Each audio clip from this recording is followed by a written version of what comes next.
Hello? Am I being perceived?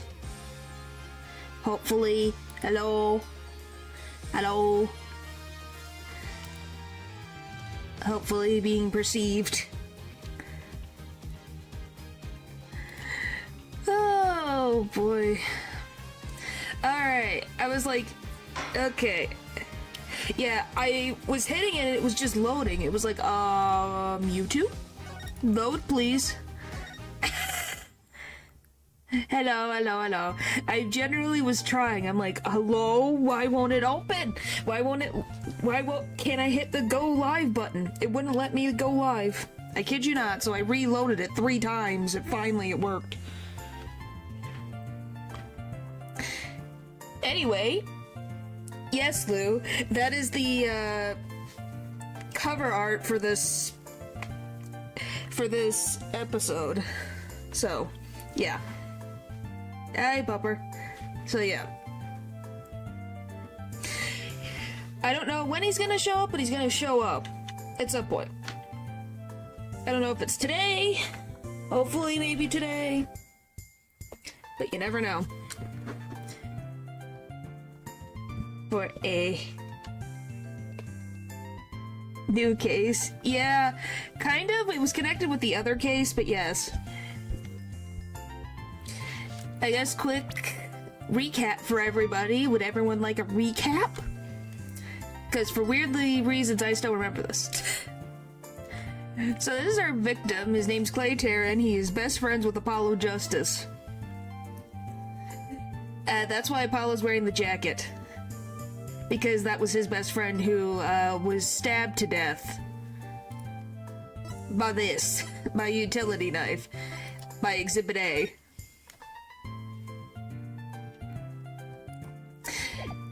And we previously were defending Solomon Starbuck because he was the one that they thought killed him, but now they found DNA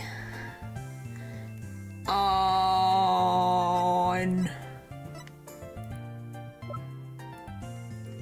the lighter, which was something that was saw by Simon Blackwell's sister, Aurora, and where the frick is he? Director of the space station. So, Athena's now in prison because at the detention center because her prints were on there. Hello. Hi, Joe. You want to see the thing? I'll tell you when you see it and how to trigger its optional dialogue. Okay, sounds good. See Apollo and Taryn hang out. We saw it for like the last part of the 2 episodes ago in the game. So yeah, by the way, this is Pearls. Pearls is here! Aren't you guys excited? Pearls is here. She's all grown up now. She was freaking 8 years old, and now yes, that's Pearl. I do not. I think you did it. Nope. Yeah, she grew up. It's been a couple of years. I think she's 16? No, 14? I think she's 14. She's 14 or 15. She's younger than Trucy. Pearls. Have you been, Mr. Nick? This is Pearl Faye, though I call her Pearls. She's Maya's cousin, who is also a spirit medium. A very talented one at that. She does not look 9! Not yet. Because we just started talking to her. It'll appear later. What do you mean? She always called him Mr. Nick. I've known her since she was 8 years old. There you go. But Apollo and Athena only met her a few months ago. You didn't come all this way just to bring me a letter, did you? Apologize for barging in. The door was unlocked. But I can't believe there was a big explosion here. Your office doesn't look any different. She thought our office exploded. No, not that. I'm talking about the traditional bow.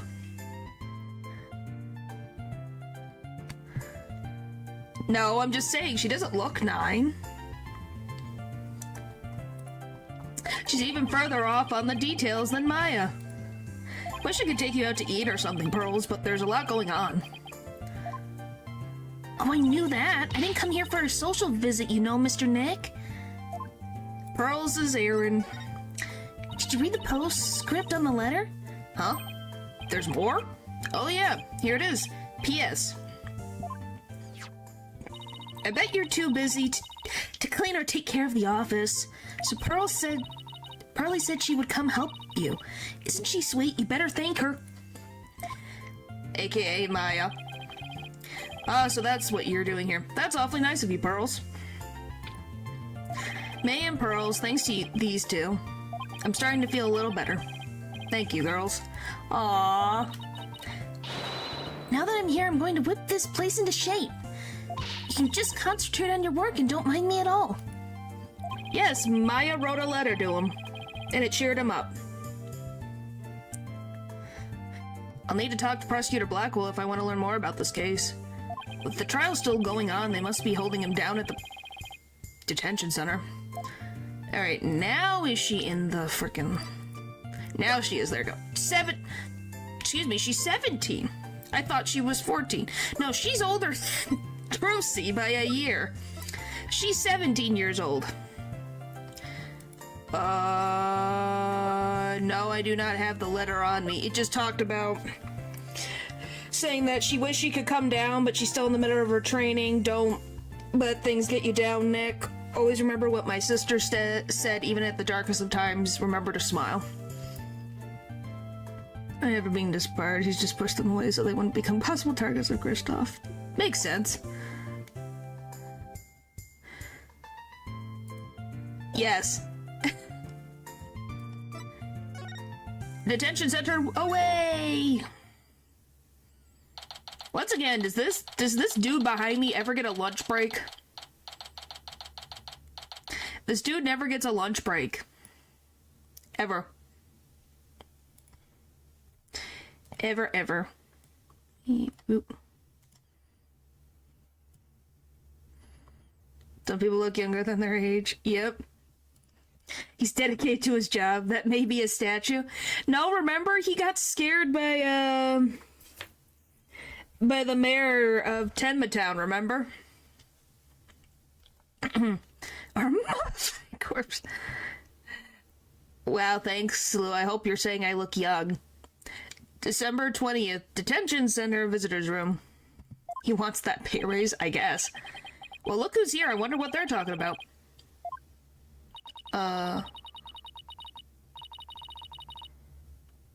All this time and you haven't said a word, it's even turning your hair gray. Oh!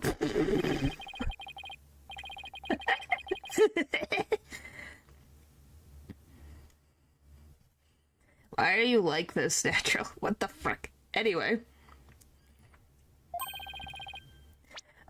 All this time and you haven't said a word. It's even turning your hair gray. I don't have anything to say, Aura. Why don't you go home and play with your dolls? Prosecutor Blackwell! You are very wrong.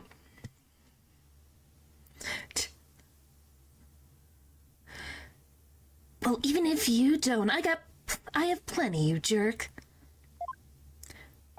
Miss Blackwell, don't you think that's enough for today? Enough for today? Today is all there is when there's no tomorrow. When there's no tomorrow? What is she talking about? We have company, Aura. Try to calm down. Alright, fine. I see you're just not going to listen no matter what I say. I've had it. If that's the way you're going to be, I have another plan up my sleeve. I hope you're happy, Simon, because I'm done. Do as you please, see if I care. What great family bonding. Ugh. Well, I could cut the tension with a katana. Which she doesn't have. Right to know. Looks like Fulbright saved your case in court this morning. What? Oh, yeah, he did. He bounced back to business real quick. Prosecutor Blackwell, forgive me, but it was the just thing to do. But as a result, Sykes was arrested. Was that the just thing to do, too?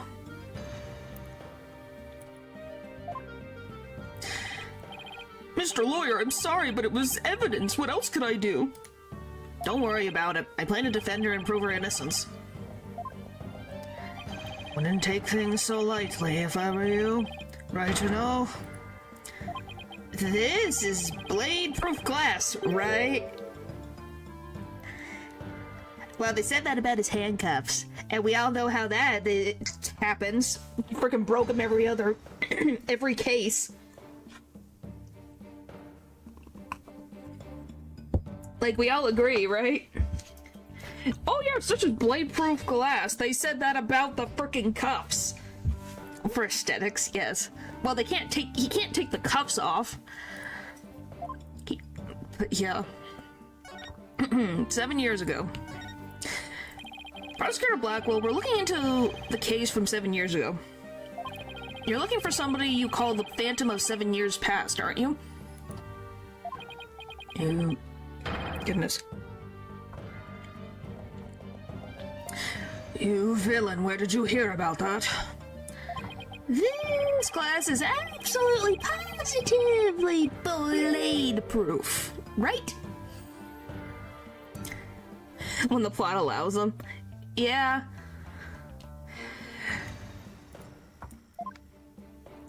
No, it wasn't me. I didn't say single... Oops. He's a dead man. Ouch. At least it wasn't my fault. Could you tell me who this Phantom is? And also, you didn't really kill Dr. Sykes, did you? God, the ghost is leaving. Prosecutor Blackwell, please listen to me. The culprit in the current case might be the same one as the one in the case 7 years ago. If you would cooperate, we could probably solve both cases. Suppose I could talk. The one who killed my mentor was, without question, me. Dr. Sykes was your mentor? I guess that makes sense. She did have psychology in her degree. I stole Sykes Steno's mother away from her. I destroyed her life. Prosecutor Blackwell. Gods, where are you? Stop dragging your feet, I tell you.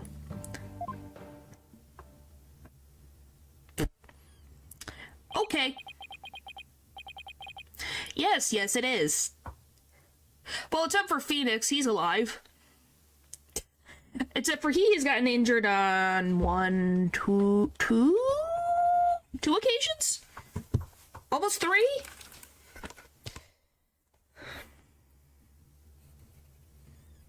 Well, Phoenix has almost died. He's gotten hit by a car. And he's fallen from a bridge into a rushing river. He was hit on the back of the head with no memory, so he's had near-death experiences. It's over time, not all at once. Yep. Oh yeah, he's had boiling hot coffee thrown in his face. Oh, and has been whipped by a whip. Hi, Matt. Showing up a lot these days. It's good to see you. I'm keeping him alive in the universe to Phoenix. Urge to die, but he heals up. Yeah. There he goes. Oh, we upset Prosecutor Blackwell. Now what are we gonna do, Mr. Lawyer? There isn't much we can do. Detective Fulbright, do you mind if I ask you just a little more about that old case?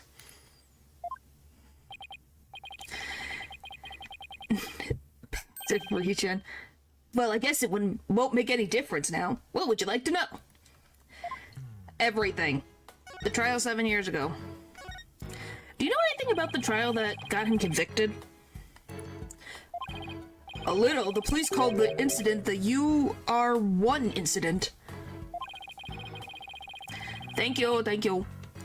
Prosecutor Blackwell was charged with murdering his psychology mentor. Kind of like if your red Mr. Lawyer were to kill you. I don't want to think about that one. Apollo murdering Phoenix. There would be an uproar. There were two decisive pieces of evidence, so the verdict was reached very quickly. 2 pieces of evidence, huh? What were they?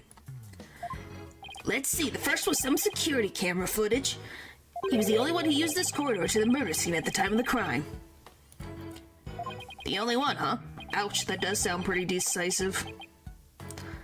Could you show me that footage? Oh, sorry, I don't have it with me right now. I guess I'll have to see it some other time. Why would he be carrying around random case footage from a separate case?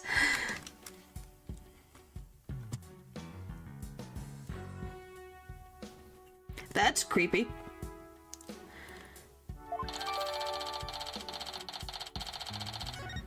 The plot. I know. That's why. Okay. And what was the second piece of evidence? This was even more incriminating. A photo of the moment of the crime.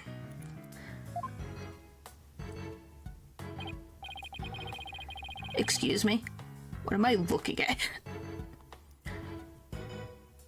He's got a blade that is covered in red paint. But that's about it. I don't see the dead body. I don't want to know. No, I don't want to know. No, I don't want to know. Anyway, do we all agree that this is not decisive? It looks bad. But you can't say, oh, this is decisive. It's got a red blood on it, but that's about it. Well, I've seen what Blackwell looked like post-incident. He looks very handsome. And not half dead. He looks like he got sleep. See, there he is at the crime scene holding a bloody katana. Yeah, that doesn't mean he did it. He could have just picked it up. Because people do dumb stuff. You like his sleep deprived? What the frick? It was the victim's kept on display in the room. She had a thing for Japanese culture.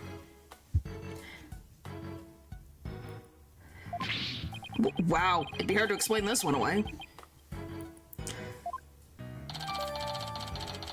Well, one, if he really wanted to get rid of her, why did he use that katana and not his own katana?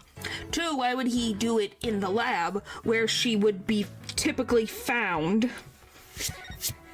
And why would he stand there like a doofus getting caught on camera? But who took this picture, Detective? The incident happened the day before the Hat 1 launch. Reporter who had come to do a story on the launch was in the room across from the lab. Now that seems even more stupid. You're going to tell me, oh, let me commit a crime with this random katana with the window open. That sounds like a brilliant time to commit murder. With other people in the building. So that I can get caught on film. Brilliant!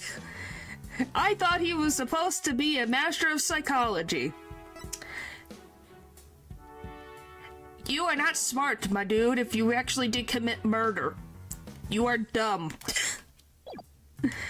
I don't think he did it, but if he did, it's the stupidest murder yet.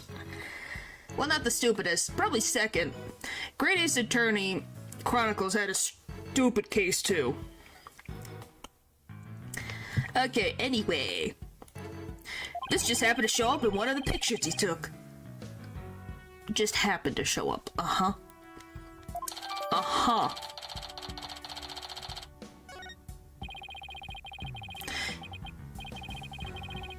It's the second case. I don't think I can say it because it's spoilers.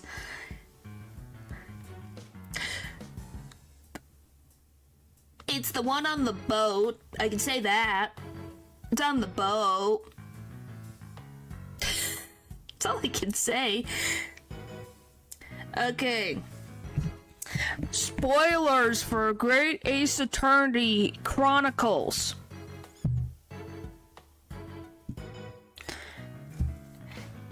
Yes, the first game, episode 2. The one, yes, that one. Yes, I hated that case. Well, spoilers is that, yeah. Spoilers for Great Ace Attorney Adventures? Would it be Adventures? Chronicles? Whatever.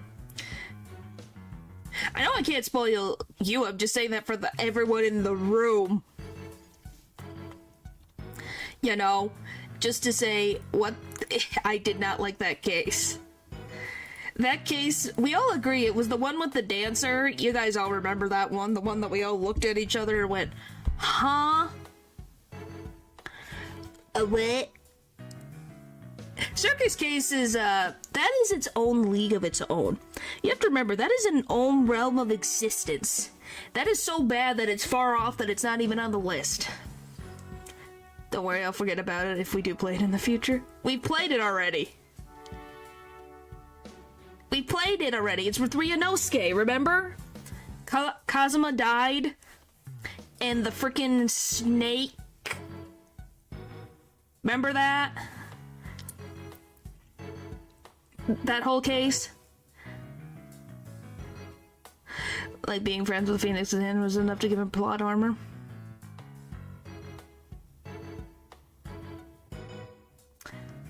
Natural, we already talked about how that case is bad. We're not even going to bring that up again. No, Turnabout Big Top is the circus case. I'm talking you remember Ryunosuke, Phoenix's ancestor. He was hiding in the closet because Kazuma was sneaking him to England. And then Kazuma is quote-unquote dead and was quote-unquote murdered, so he was being accused of murdering his best friend. And then we found out he, quotation marks, died by accident because of a ballerina who was being smuggled out of from one country to another country to live a free life. Yes, we're not even getting into that right now, but yes, that case. That case was not good. Because, once again, he lives. So, the case becomes almost null and void except for the plot point of him to have amnesia. For 3, 4, maybe 5 chapters.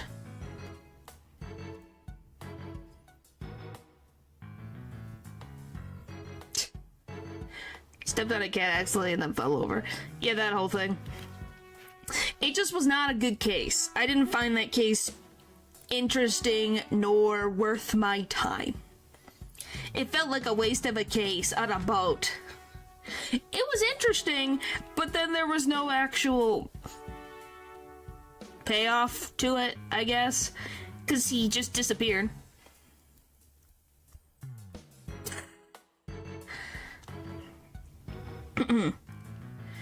Yeah, of course, Shlobes always is gonna be a delight. Yeah, but we met Shlobes, who cares?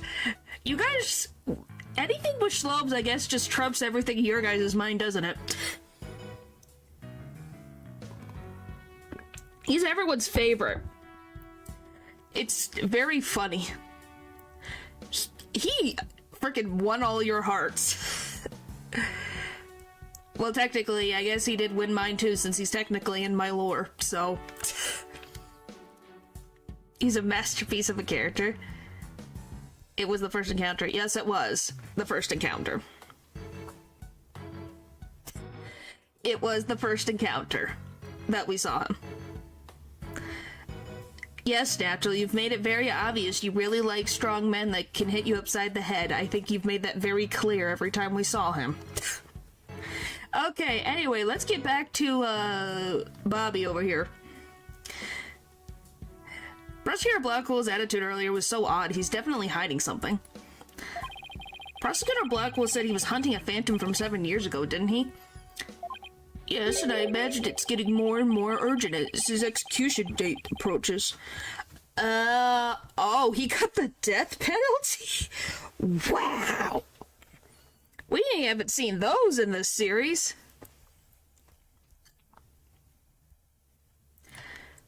What did you just say? Execution date? What? Did I say something? Never mind me, you didn't hear a thing. Execution date. So he was given the death sentence? We have never gotten the death sentence in this series ever. No, Manfred just died of a heart attack, I'm pretty sure, at some point. I don't know if he got executed. Not that I remember. I think he died of a heart attack.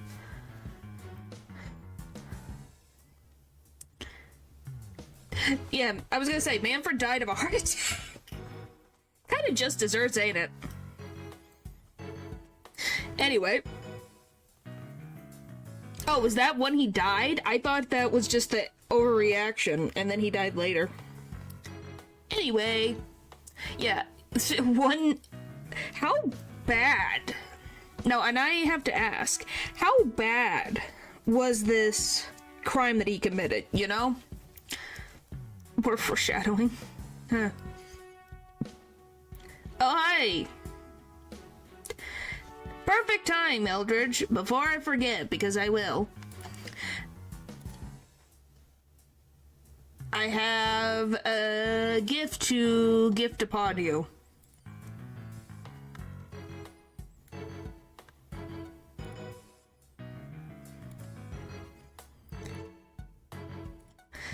Before you disappear, because sometimes you disappear. Now, something even better.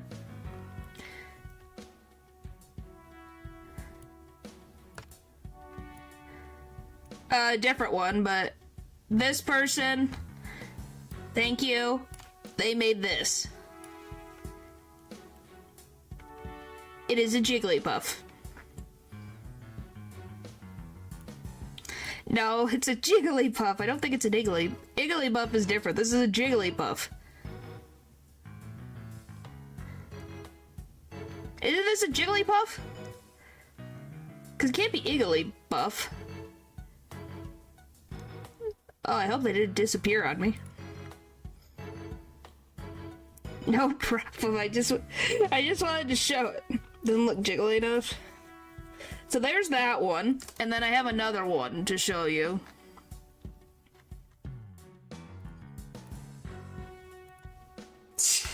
By the same artist. By the same artist. That is beautiful. Yeah, credit, by the way. That's the artist.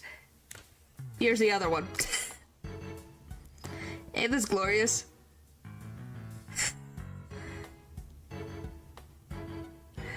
Just wanted to show this off. I thought it was very cute.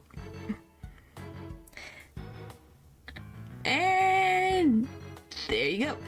Because I saw it and I thought of you. Because they like drawing Jigglypuff. Like, seems Jigglypuff is they're the same one who made the, like, Magnemite stuff. Jude for Brady Dave, well, I'm glad. May I give a fact for Wigglytuff? Sure.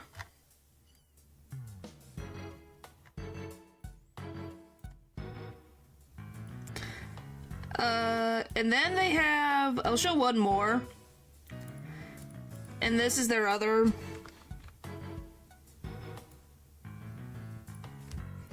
Oh, that's the wrong thing. This is their other thing that has a Jigglypuff.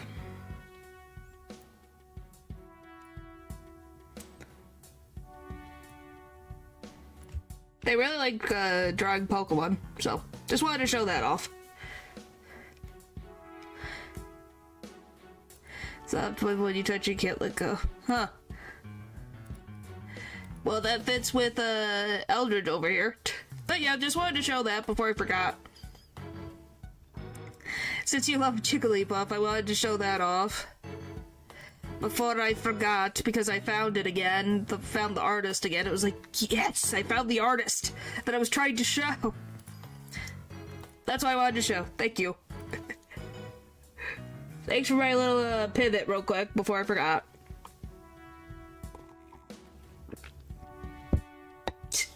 It just was like, oh my gosh, this fits so well.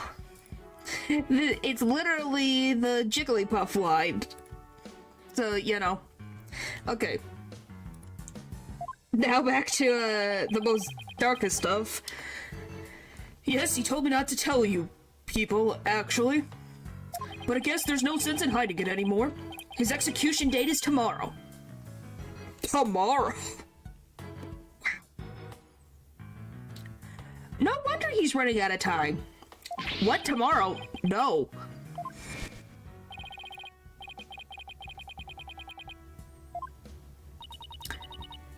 Yeah, no wonder he's running out of time. But what if the culprit of the current case is the same as the one from 7 years ago? Then it would be the worst possible scenario. Prosecutor Blackwell would be executed tomorrow under a false charge. But that would be unthinkable. We have to do something right now. I want to do something, I want to, but you're a lawyer. You know how hard it is to overturn a decision. It's not possible. It's difficult, but if we can prove it, then we're golden. Don't go. I know, but why? Why isn't Prosecutor Blackwell putting up any kind of fight? That's all he was, right? He's been like this ever since his conviction. Fully uncooperative. Not even his own sister could persuade him. Uncooperative. When he's about to be executed for a crime he didn't commit? Yeah, sounds like Blackwell. Can we ask Edward to, like, hit him upside the head? Will that work? Is that how this is gonna work? This isn't right. I can't let it happen. I have to stop it somehow.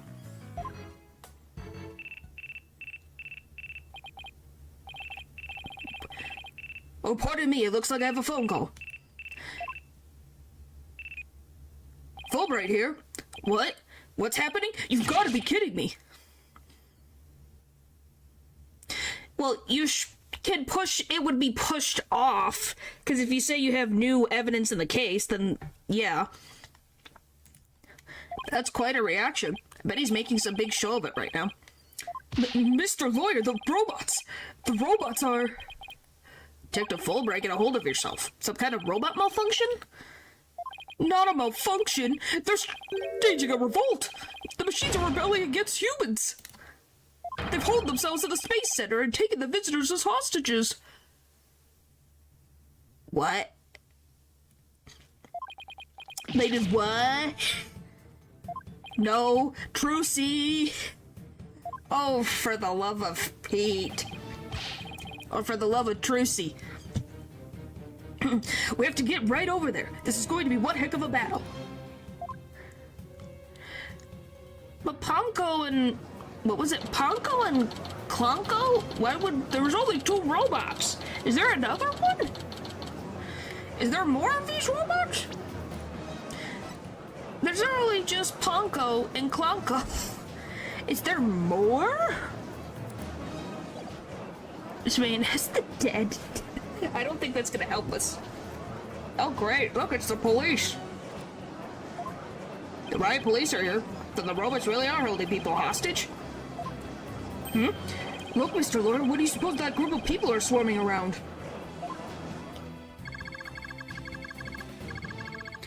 Oh, for the love of Pete. But I was only trying to help this nice person. She said she was lost. You robots have declared war as humans. You've even taken hostages already. Oh, great. Misunderstanding.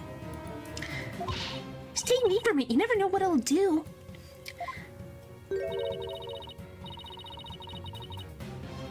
Okay, who's talking?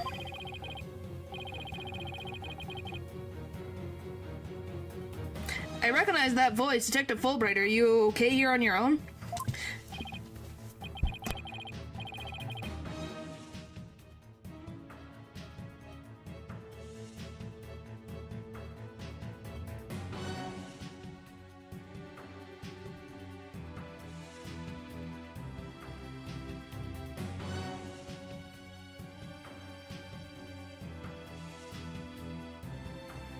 I think he's never right on his own. Imagine when he's with Fulbright. When Fulbright's with himself, goodness. When he's with, oh my gosh. Blackwell. Leave it to me. Alright, people, what's going on here?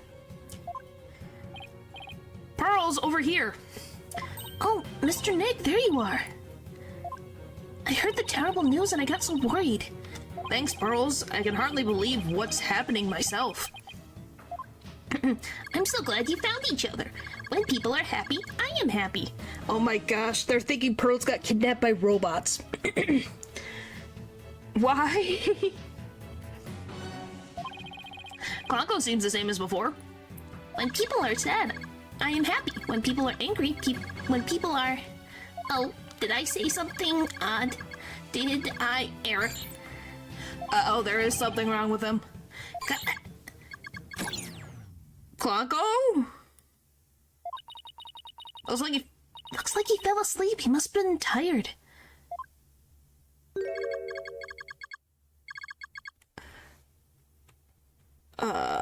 Nope. Where is it? Is it this? Guys? I don't think that's Clanko anymore. I think this is the frickin' serial killer. Hee hee hee ha ha ha ha. Clanko?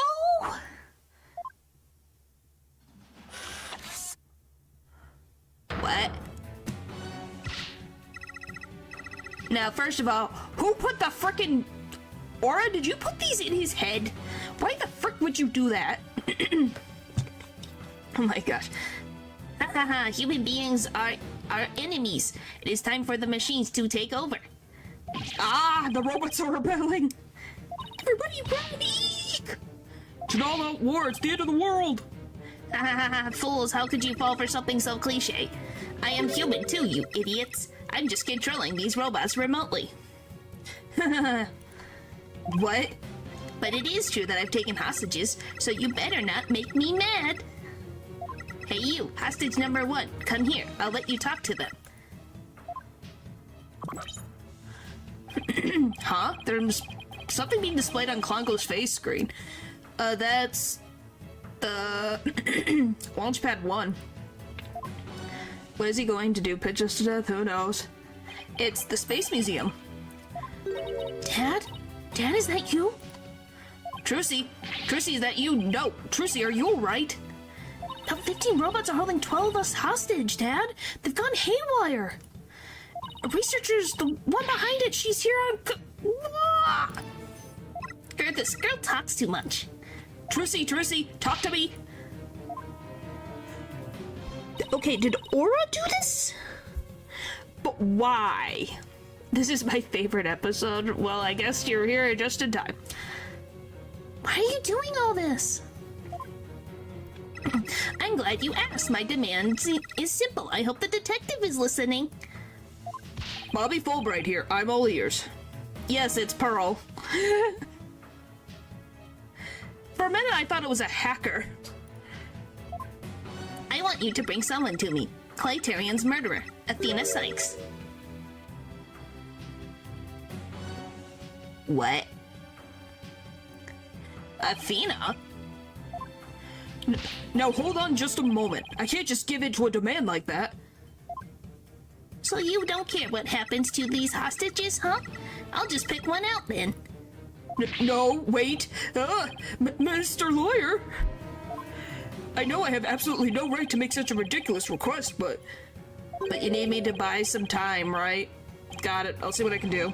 But promise me you'll never hand Athena over and you won't give up on the hostages either. Of course I won't. Now I better go contact headquarters. Oh, boy. This one is a confusing one. That's all I'm gonna say, though. It seems already confusing. There's freaking helicopters flying around the space station. Mr. Nick, how do you plan to buy time? I have no idea yet, but this hostage taker, could it be? If you don't bring me that little princess, I'll have Hunk of Junk kill all the hostages. Yep, there we go. If that didn't tell me who this was, these two statements.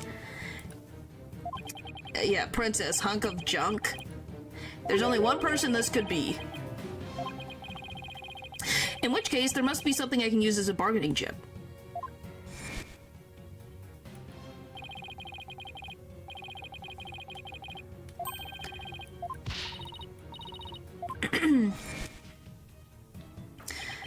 Alright. Miss Hostage Taker, Athena is not a murderer.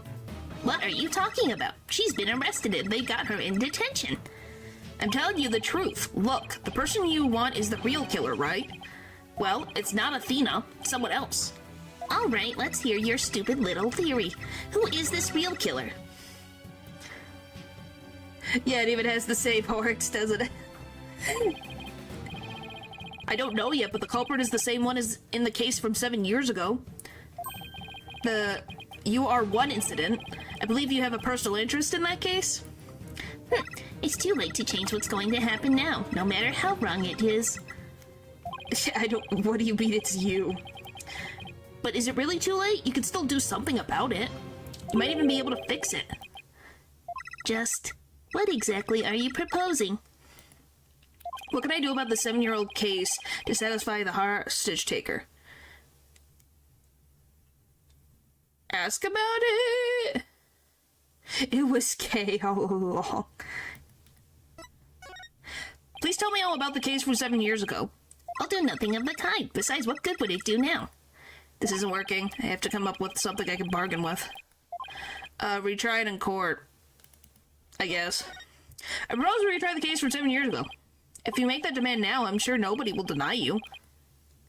It wouldn't be an official trial, but at least we could find the truth. Oh.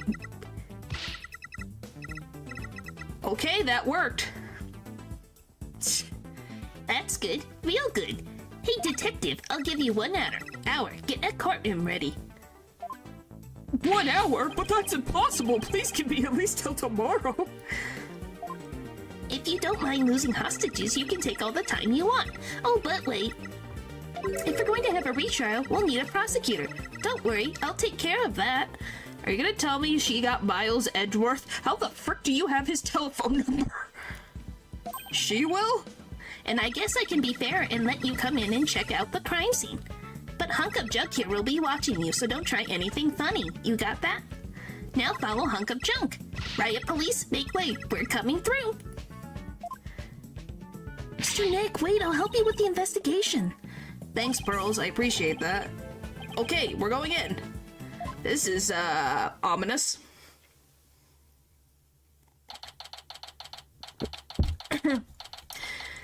Yeah. It's a weird.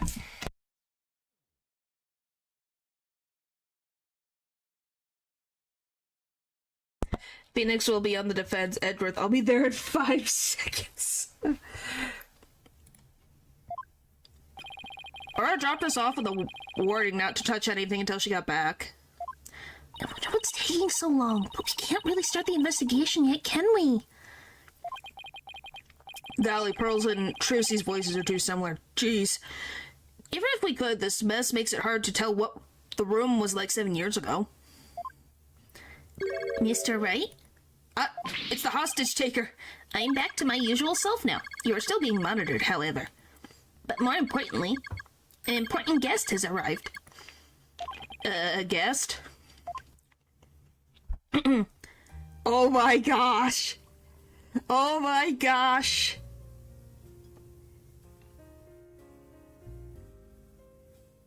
Oh my god. If Blue's not here, that's funny. He's here! He's here!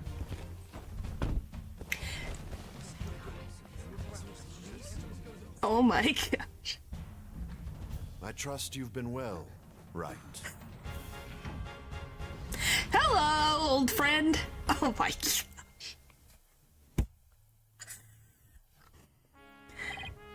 He actually looks pretty good in 3D.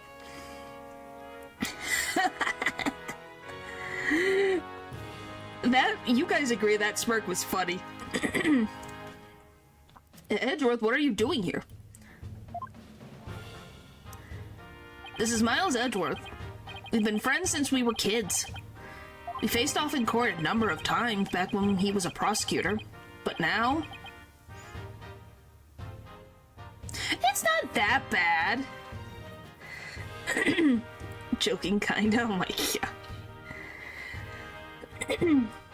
What? It's not that bad. Like I said, he looks a lot better than some of the other ones.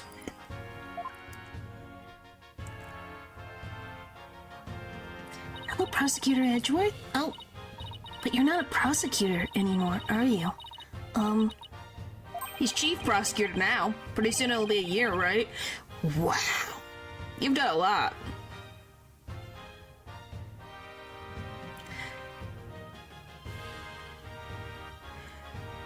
Yeah, but still better.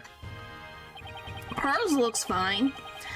Title is nothing more than a title. Don't we have more pressing matters to discuss?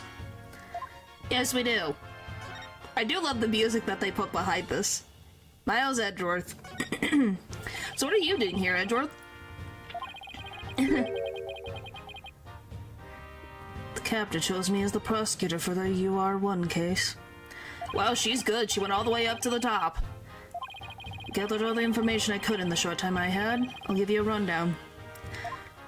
You're always so well prepared, Prosecutor Edgeworth. Thanks, I appreciate this. I could really use the help. Just like Simon and Bobby and Athena look good, but the ones that had 2D fridge I really don't like. I think that's just because you have a certain expectation. Yeah, that's still right. The R1 incident. We finally get to hear about it. Start with a brief overview. The victim was the psychologist Dr. Midas Sykes. Yeah, Athena's mother. 7 years ago on the 7th of October, her body was found here in this very room. I have 2 crime photos and the police notes on them for you to see. Yeah.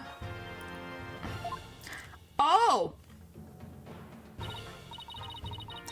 That looks weird.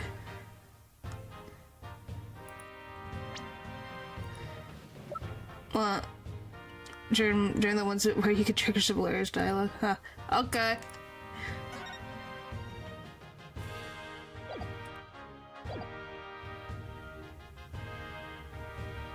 Huh? That's weird. So the blade's over there. That was rated M because of this case. Why? Because of the blood?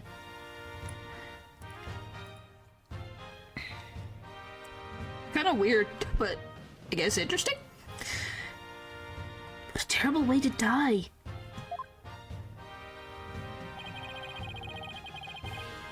Okay. Oh, her cause of death. Oh, boy. This other photo shows the other side of the room, I see. 7-year-old photos added to court record.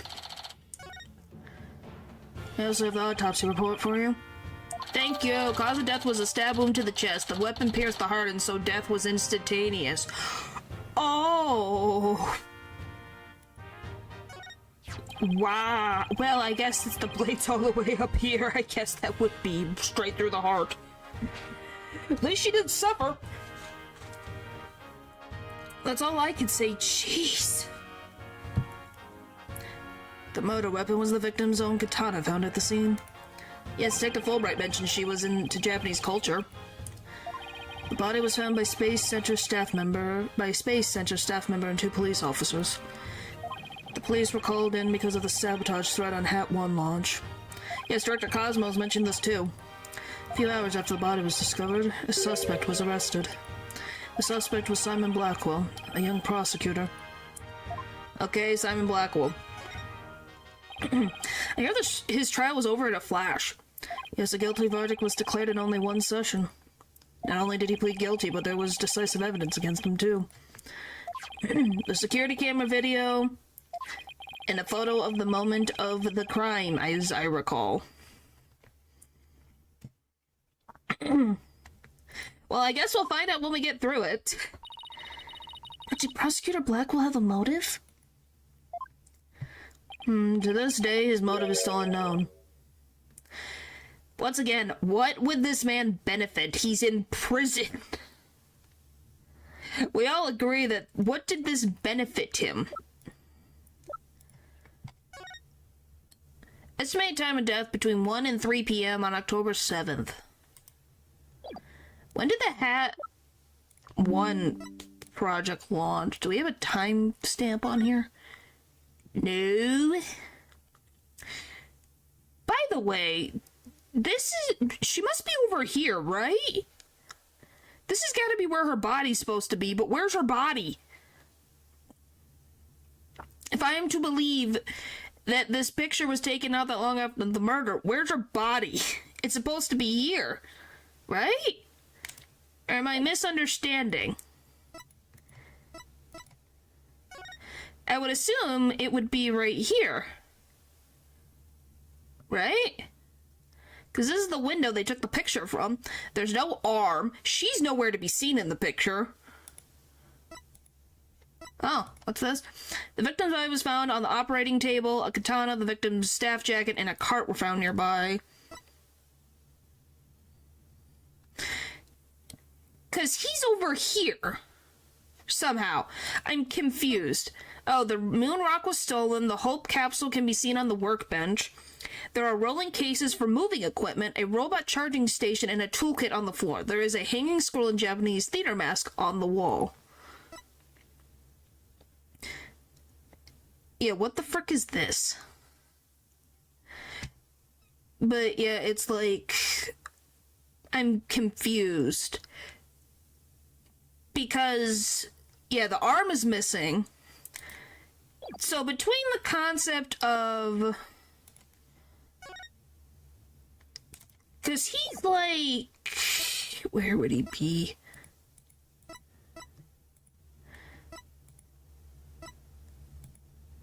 So the assumption is he's supposed to be... I don't know if you guys could see my... Yeah. Let me move myself, like, right here.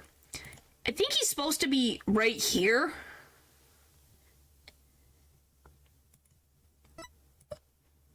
Because this is here, so the other half of the room, so this is right next door to this.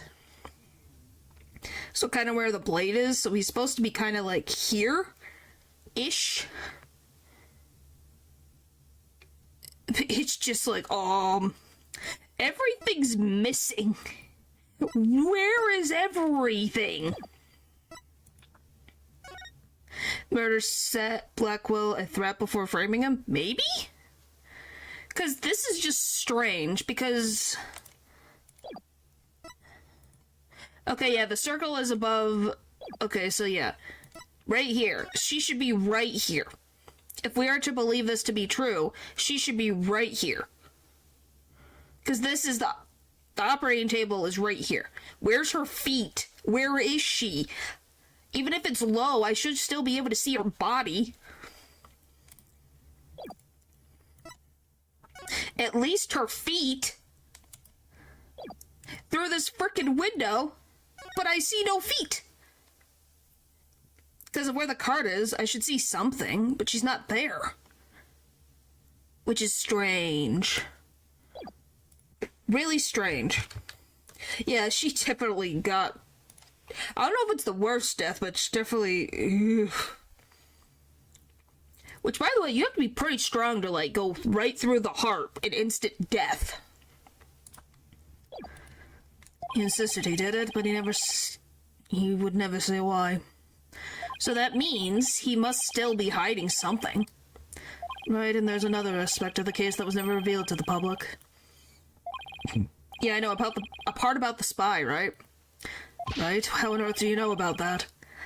Well, I know a detective who doesn't know how to... No, I know two detectives who don't know how to keep their mouths shut. The first one is not here. The second one does not know how to keep his mouth shut. You might reconsider that statement, I think. I don't know. We'll see.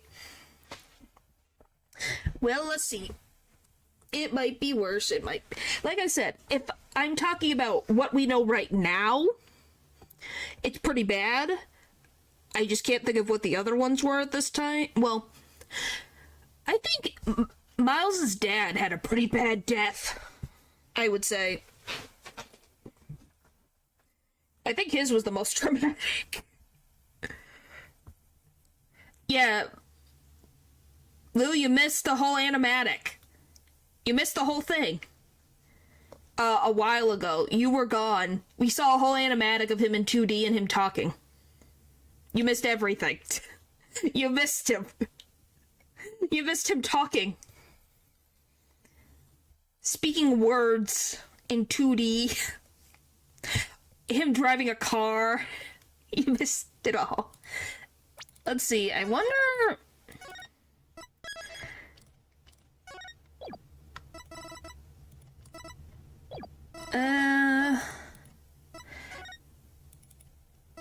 I did save, I thought I did. It's robot time. Let's... maybe stay then.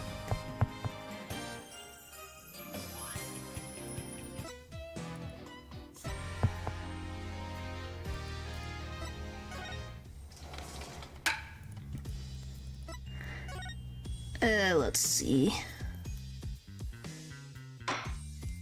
Oh, no, it's not this one.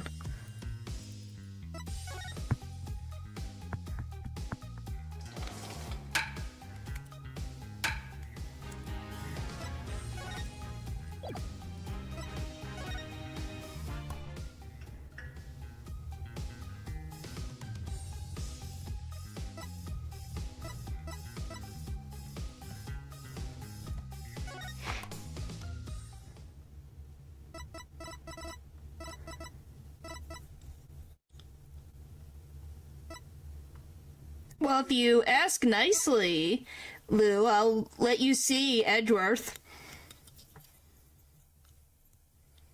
Because I can make him appear.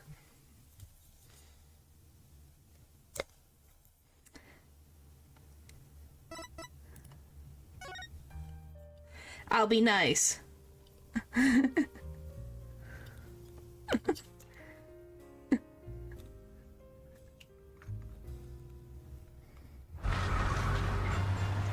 This frickin' car. No, I just said, you just had to say please. There you go. Here he is.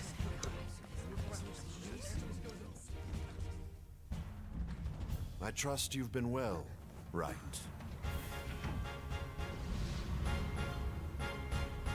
And there you go.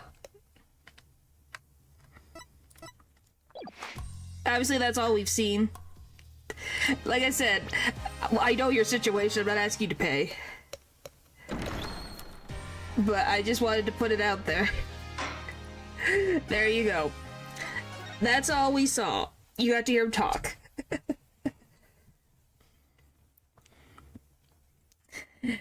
Alright. Director Cosmos told me after a bit of pressure. He told me an espionage and sabotage were behind the Hat 1 miracle. Don't worry, I won't tell anyone. I've always been good at keeping secrets. Well, I might as well tell you now. They really do suspect Blackwell of being a spy.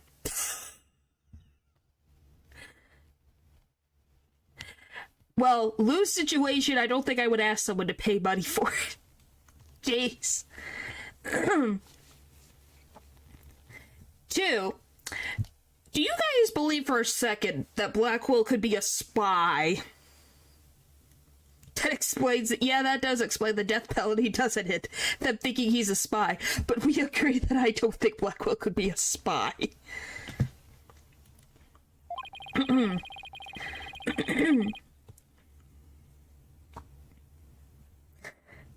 Your boys are... I don't know enough about him. He is an edgelord. By definition, he's an edgelord samurai. I don't think that you could be a successful spy with that.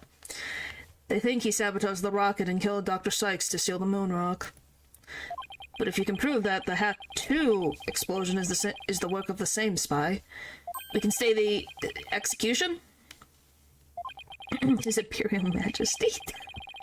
Oh my goodness. It's a possibility, that's why I tend to help you any way I can. Thanks, Edgeworth. Now all I have to do is comb this room for evidence. Let's do it together. Alright, examine. Once again, why is there a Judgatron? What is this? This is one heck of a robot. There's something written on it. Is this supposed to be a poem? I cut down anyone who displeases me. I make the rules. I am the law. Oh my gosh, she acts like Maya. She's doing the Maya pose. She's doing the Maya pose. That's so cute. Maya did this all the time. That's so cute. Sorry. She's really imitating Maya. That's so cute. I built the ultimate gavel of judgment. I am Judgatron JTO2. Certainly a choice. Yeah, but she's always had this hairstyle. The longer tuck of hair is new. But I think she looks cute. Pretzel hair. She's always had pretzel hair.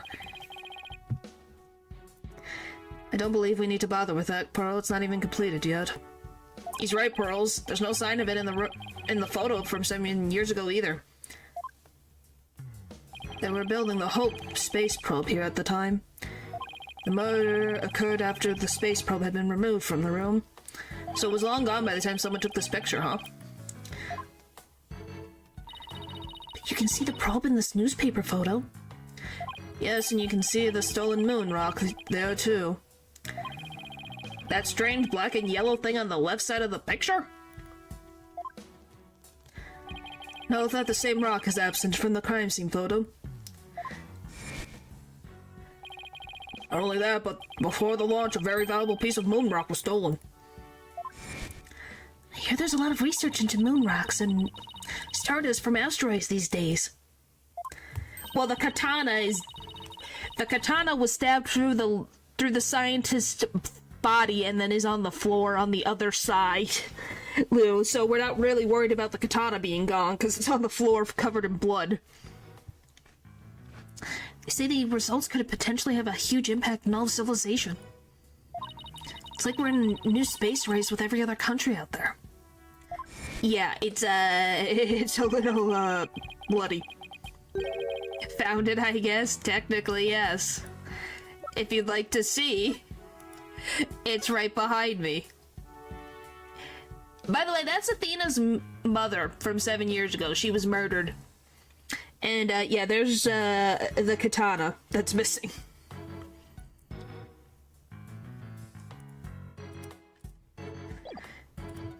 Uh-huh. So the person who stole it, think it was our spy? Sure of it. Dr. Sykes was probably killed because she was a roadblock in their plan. Fortunately, the government thinks Prosecutor Blackwell is the culprit. Weird. Okay, what about these plans? It's about as cluttered as my office, but I think it's a workbench. Mr. Nick, I think it must be a kitchen. Look at this photo. That's a weird kitchen. See the cute little food processor? Oh, you're talking about this? No. That isn't a food processor, Pearls. That's the Hope capsule. You know, this is like two dads and their daughter. Scheduled to be loaded onto the Hope space probe that fateful day. 3 people who came to collect the capsule discovered the body. First on the scene, huh? Staff member and 2 police officers, was it? Thank goodness. And they were here to collect the capsule, which reminds me. So they plan to use this bag to carry the capsule, is that right? Yeah, more or less. Say, why don't we stop talking about the case and have a nice cup of tea instead? Paolo and Aura Blackwell? Wonder what they're talking about. That's fine. And George, did those 3 people have a bag with them for transporting the capsule? Oh, you mean this? It's a custom-made shock resistant bag, but how'd you know? Oh, I just overheard Apollo making an inquiry about it, that's all. So he's looking into this case from 7 years ago on his own, is he? Yep. Okay. Ba-ba-da-ba-da-ba-da-ba-da.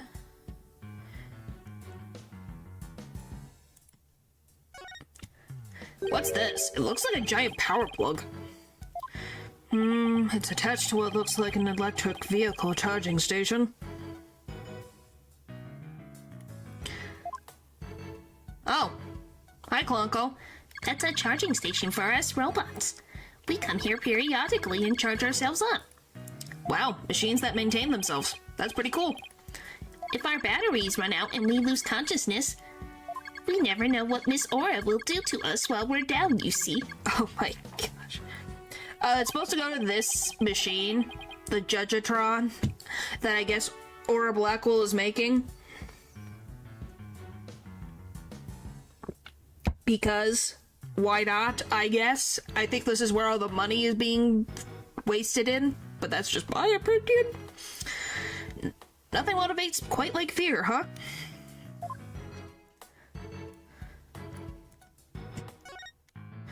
Hey, look at this row of rolling cases. I bet the wheels make it easier for people to move more heavy research materials around. It'd be fun to ride around in. We could even probably both fit into the biggest one.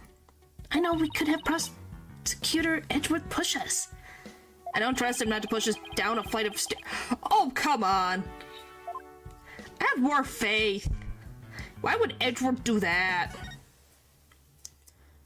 Have a little more faith in him. Emergency ladder. Family fun activities. Yeah, an emergency ladder. This must be the one they used during the evacuation. By the way, it's behind my head. There you go. It says emergency ladder.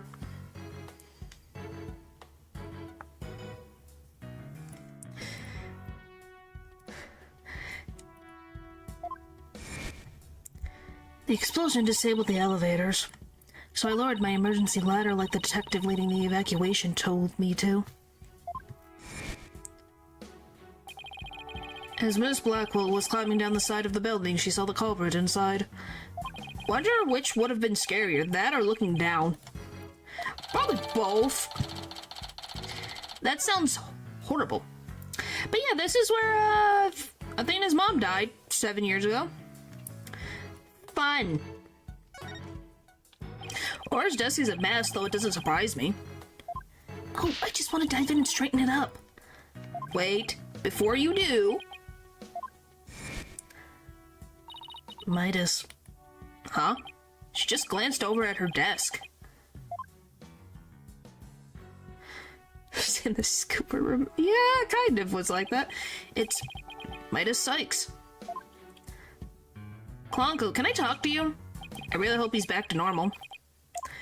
You wish to speak to me, Mr. Wright? If you're going to hit me, please avoid the face area.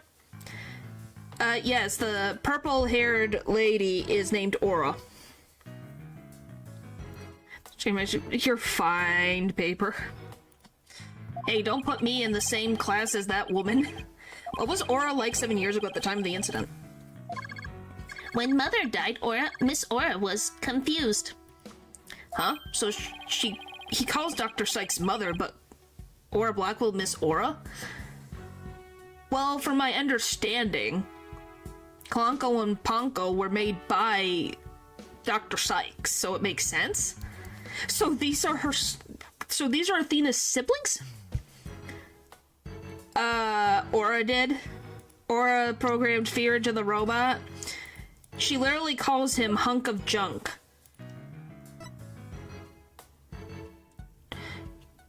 Like, she messes with his brain. All the time. With the loss, she exhibited a severe cataclysmic imbalance. Excuse me, but I have no idea what that means. Pardon me, searching for alternative expression. She would spend the nights crying and then taking out her feelings on those around her. After Prosecutor Blackwell was found guilty, she repeatedly demanded a retrial as well. That is correct, but without new evidence, her requests were ignored. And then little by little, Miss Aura began to change. She started to hate it when I called her Mama Aura. Ah, so she was called Mother, but she got mad. And before long, she started hating the court system and started hurting Clanco, huh? That murder destroyed so many lives.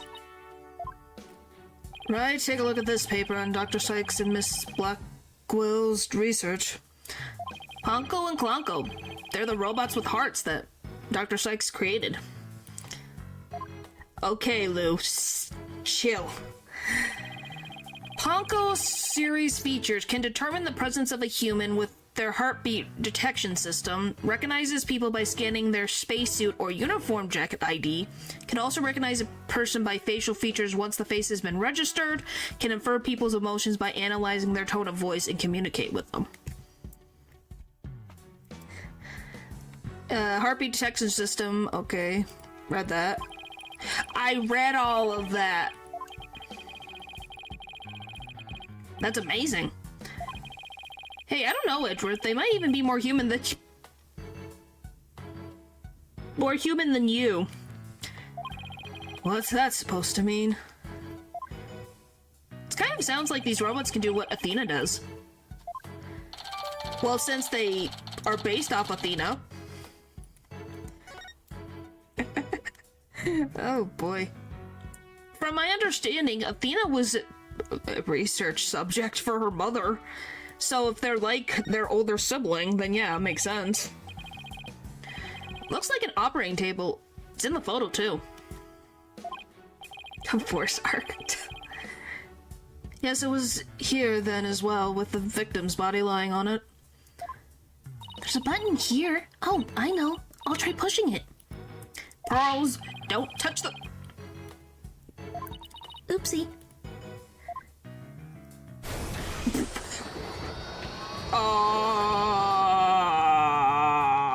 Guys? What the frick is happening?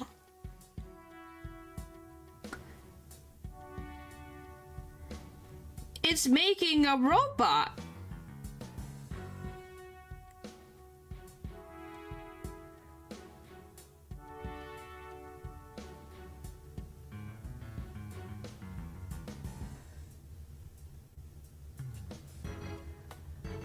Oh no.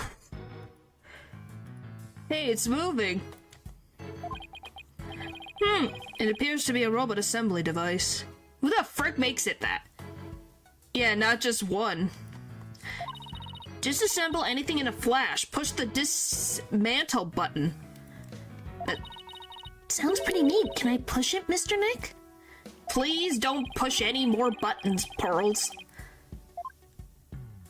Oh no. I think I'm knowing where this is going and I don't like it. Well, I guess that's about it for this room. Are you gonna tell me that she was this an accidental death? If this is an accidental death, I'm gonna be very upset. And if not, this frickin' spy is... Oh boy, it's ruthless. So, what do you think, right? Any ideas? There's still a lot of gaps in the evidence, but I'll pull it off somehow, after all. You asked me to prove Blackwell's innocence, right, Edgeworth? What, he did? Yep, he called it a special request. He reached out to me while I was still disbarred. Edgeworth's request. So that's what sparked you to get your attorney's badge back? Oh, so it really was because of...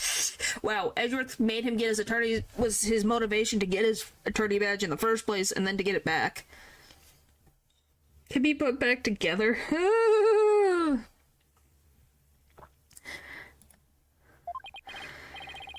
Yep, the Blackwell case. Right, I have a special request.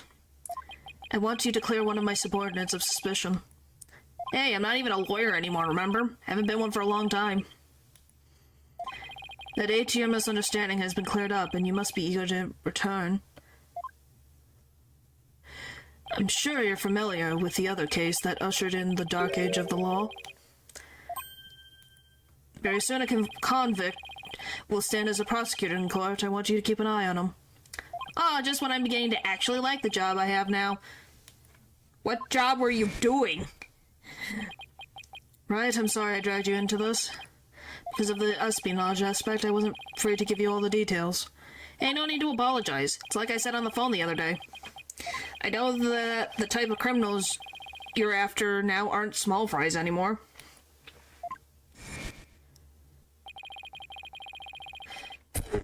Okay, looks like your target finally decided to make a move. Yeah, it's for this very reason I returned. Time to bring it to an end. So that's what that phone call was about? Huh, I'm going to end the Dark Age of Law. That's what this is all about. The Dark Age of the Law. Don't we love listening to this statement over and over again? The Dark Age of the Law sure comes with a lot these days on TV and in the papers. And I hear there's are more false charges and fabrications of evidence than ever. When I became chief prosecutor, the court system had already lost the people's trust. It all began 8 years ago with our good old friend what is it? No. What the frick is his name? What the frick is his name? It's not Kristoff. That's the prosecutor. What the frick is his brother's name? Oh my gosh. What's his name? What's his name? No, it is Kristoff. Clavier is the prosecutor. Thank you, Kay. Yeah, it really was Kristoff's fault. I had to think about that so hard. A lawyer was caught fabricating evidence, and a year after that, a prosecutor was found guilty of murder. Are you saying because of me, and because of Blackwell, the Dark Age of the Law just rolled in?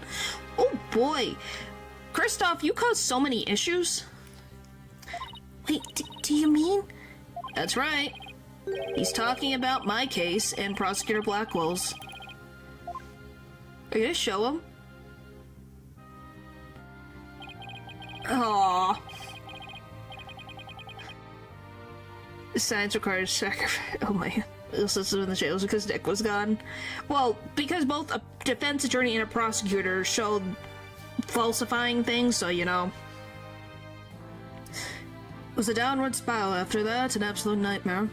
After those two cases, the mass media launched an all-out attack on the courts.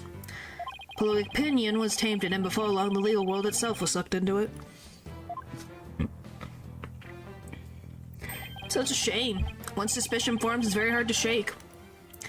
Lawyers and prosecutors were supposed to trust each other, pursue the truth together.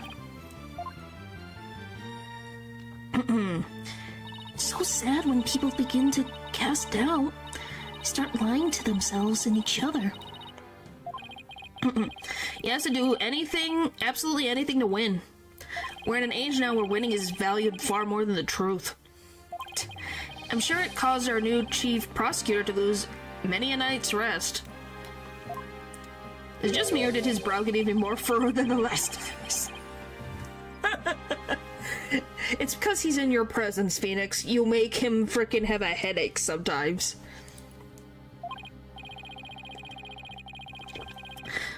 The hostage taker's disdain for the courts is a perfect example of the times. It sure is. You have any idea who the hostage taker might be?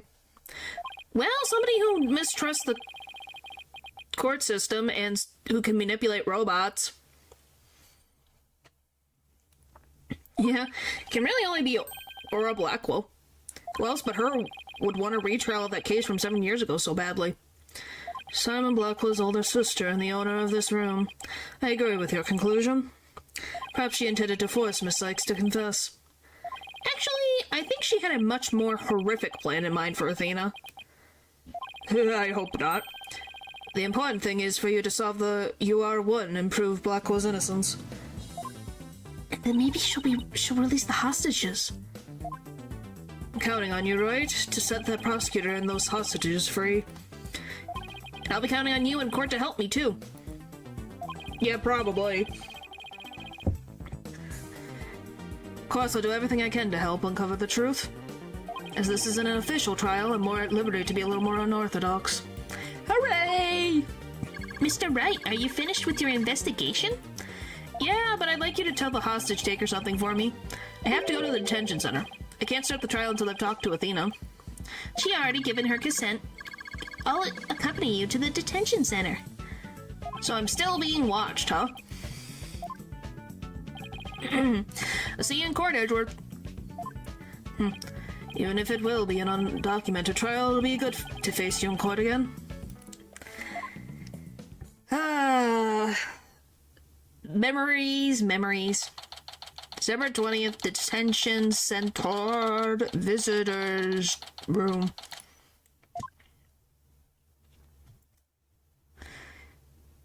She was right by my side only a few short hours ago. But I feel I haven't seen her in ages. You're having the time of your life, are you now? Oh, Mr. Wright. And Pearlie, too. I knew you would come. After all, the first step is the interview with the defendant. And because you're my friend, I was worried about you. Thanks, boss. I'm not the only one who's worried either. Really? Who else? I saw Miss Woods today. She was so beside herself she came to find me.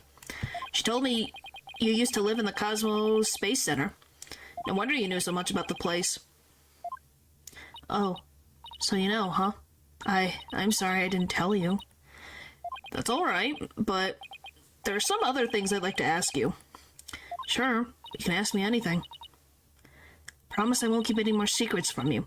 Now, what's your bet that she's gonna keep more secrets from me? The day of the crime. Tell me about the day Clay was murdered. I was actually at the Space Center that day. Athena! Why were you there? Why were you there? Athena! Why? In the Space Museum. Oh no. Oh no. And she was in the place where he died. Great. Yeah, this is not good at all. Right where the culprit fled to? That's not good. I never could fully deal with what happened 7 years ago. But when I saw the center again during the news coverage of the Hat 2 launch... Yeah, it makes sense. I thought maybe if I went there, things would be different this time. Well, it was, I guess, technically. It must have taken a lot of courage to face your past like that. So I went to the Space Museum the evening before the explosions. This was before the launch pads had been switched. There was a sign that said closed for repairs and they weren't letting anybody in. Yeah, the director couldn't very well switch the pads if people were in there. But I snuck in anyway. Athena! Did you want to see that Hat 1 group photo, the one with your mother in it? I did. But what I really wanted to see was her jacket. That jacket on display? That was Dr. Sykes? Where's Snackle Queen? We need her in Cumshoe. They're probably on some other case. Or on vacation. Separately, obviously. But I should have known it wouldn't be easy to get over such a traumatic experience. Well, yeah, it was your mom's. It's not gonna be easy. Yeah, but it'd be nice to see some others, you know? Well, we did see, what the frick's her name? What the frick's her name? Give me a second, it'll come to me. What the frick's her name? Oh, I can't remember her name.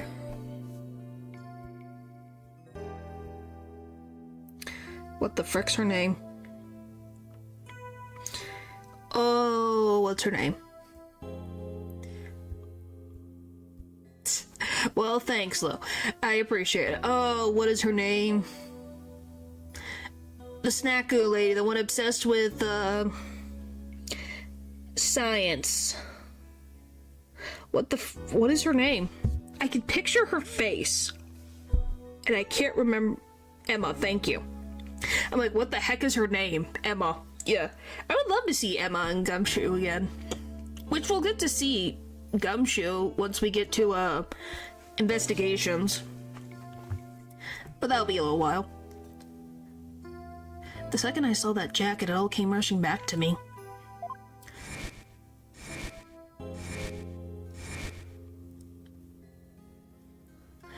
Everything around me went hazy and I couldn't see. Tried to get out of there somehow. But I guess I passed out. Oh, great. So she can't account for for certain events because she was unconscious. This is not good.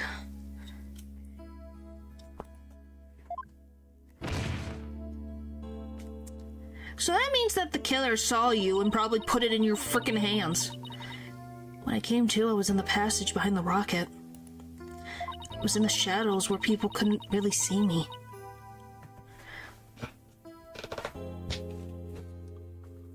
He's probably doing fine.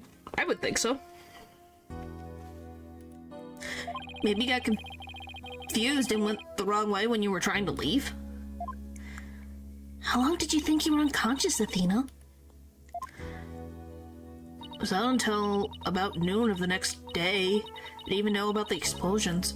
Yeah, she was unconscious for, oh my god, Athena.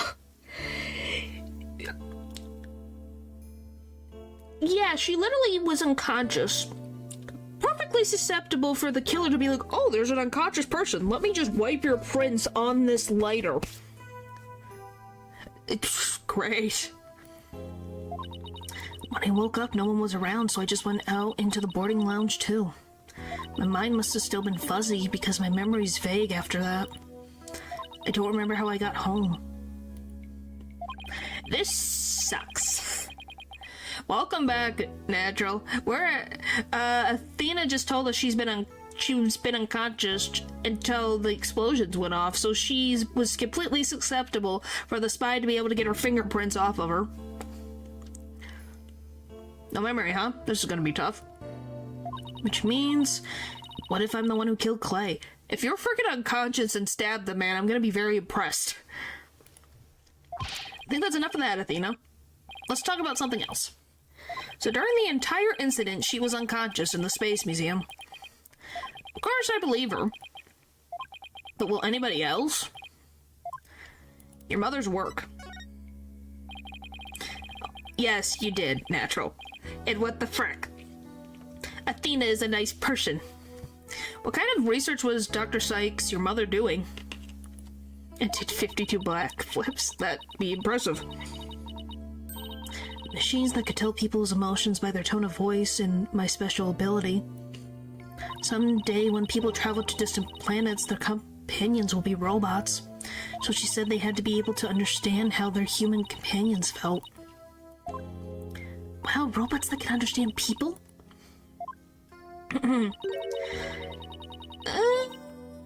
Maybe? I guess if it was frickin' Aura, maybe you would care.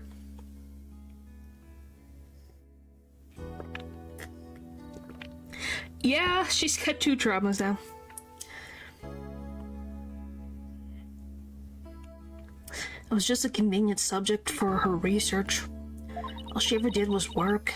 She never paid any attention to me. Oh, sorry about that. Dredging up all that old stuff. No need to apologize. I guess her home life was complicated. Oh, by the way, Miss Wood said something about you always wearing headphones? She always wore these heavy, big, heavy looking headphones.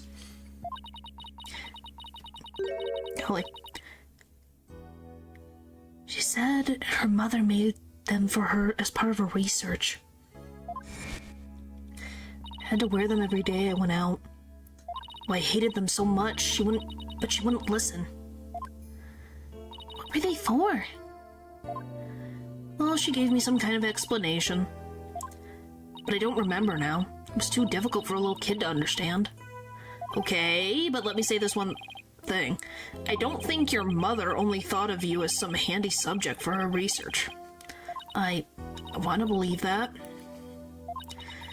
But just about the only other things my mother left with me are Widget. Oh, she made Widget? That makes sense! That makes so much sense. Because Widget's face looks similar to Ponko and Klonko.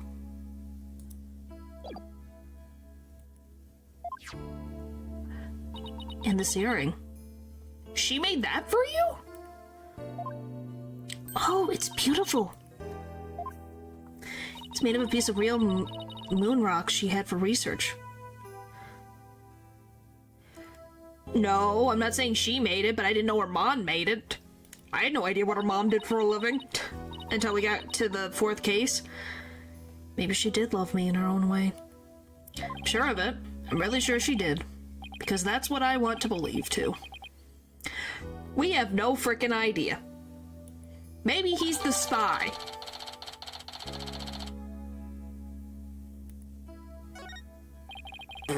You say you didn't care about Athena, so what the frick?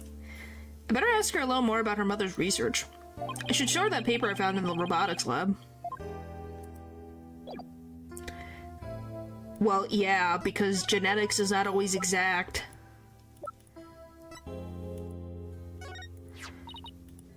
Oh, the Ponko series. I must have gone to the robotics lab. You know Aura is not her mother. You know that, right? Aura is Blackwell's sister. What are you on about? You seem to really love Ponko and Klonko. What do you mean, and? The way you made your sentence made it sound weird. You said you were Athena's dad. What is Athena? His brother. What in the world? Yeah, my mom made them and I grew up around them, you know?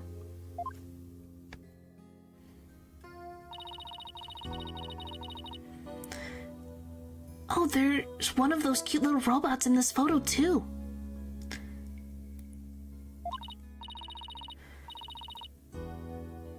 You're the one who said it that way. Don't ask me. See Ponko's bandages? I put those on her. Okay, you see why I was confused? I just wound them around and around. Pretty bad job, huh? But I really put my all into it. Hardly left the Space Center in those days, so I didn't have any human friends besides Junie. I didn't really understand that difference between robots and people back then. I thought that if a robot broke, bandaging it would help it get better. What a weirdo I was. It makes sense. It makes sense that you would think that way. Looks like there was something written on those bandages. Yeah, I wrote stuff like, "Get well soon, Ponko." But in the end, my mom just put her on the operating table and fixed her in a flash. Oh, that must have been the thing I made move in the robotics lab. Fuse, the enemy must confuse yourself first. Yeah. That's a common thing. I was so impressed by what my mom did. I even asked her if she would put me on the table and fix me if I ever got hurt. No. No. It looked just like magic to me what she could do. A little girl who grew up around robots. She seems to have some good memories of it. Are you gonna...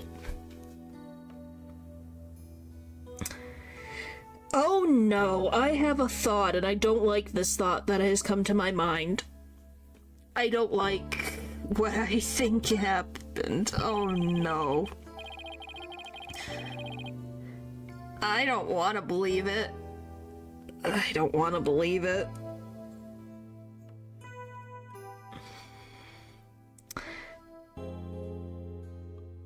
I guess Lou's a perfect example. Her mom was injured, and then she pushed the thing, and then thinking it would fix her mom, and then yeah. That's a guess. I'm hoping I'm wrong. I want it to be wrong. On a different subject, did you hear about the person holding up the Space Center? Yes, a little. And this person has ever taken hostages? Guess I better spare her the news about Trilogy. Well, after some negotiating, we agreed to do a retrial of the case from 7 years ago. What? You're kidding me. So that means Prosecutor Blackwell might... Yep. I know he's innocent, I just have to prove it. So wait, did you know him back then? Yes, Lou, she's a hostage at the Space Center. That's why we're doing this makeshift trial real quick. Because Trilogy and other people 14 people are held up on hostage of this case for trauma. Golly. Yes, he used to come visit my mom a lot. He studied psychology under her and would sometimes ask for advice on his legal cases. Because the Wright family is cursed. He's very kind and considerate and as straight as an arrow. Unlike now, where he's more twisted than a basket of snakes. That's why I took the witness stand during his trial 7 years ago. Oh, yeah, we did see this. Please, you have to listen to me. If you remember this at the beginning of the game, He didn't kill her. He started screaming that he didn't kill her. I was a fool. How could anyone else know what I was talking about? She heard the voice of his heart. We're only 11 then, right? You were very brave just to give testimony. Rose is right. You did the very best you could at the time. But nothing I said did any good. I was shaking and scared little girl, small and ineffectual. Even after I went to live with my relatives in Europe, I stayed closed up in my shell. But you're different now. You're always so bright and cheerful. Thanks. That's because one day, I came to realize that I had to fight. I couldn't give up. I exercised hard and studied hard. I wanted to become the strongest lawyer I could be. Either be alive or unalived. That you're not wrong. Why'd you become a lawyer? I wanted to save Simon, but I had no idea how. Then I met Mr. Wright, and thanks to him, I realized that if I became a lawyer, I could prove that Simon was innocent. See, I told you, she's adorable.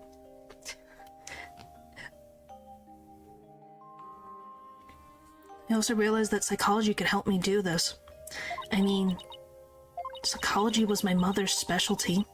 When I studied it, I felt like she was there with me, supporting me. But she could give me more insight now. Doesn't seem like Athena knows that Prosecutor Blackwell is due to be executed tomorrow.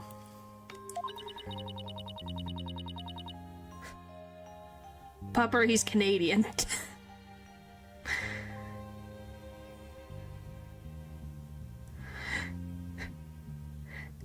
Wanted to prove Simon's innocence personally. Wanted to do it so bad. Even now, I want to fly out of here and go save him.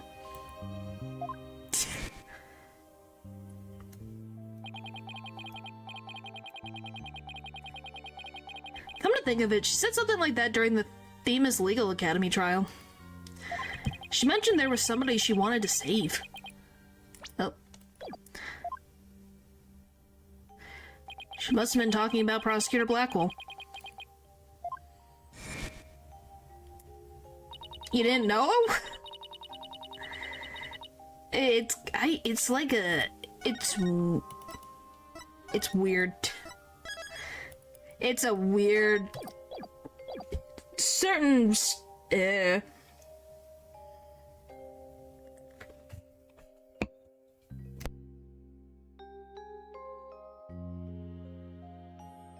usually it's used in an expression of shock.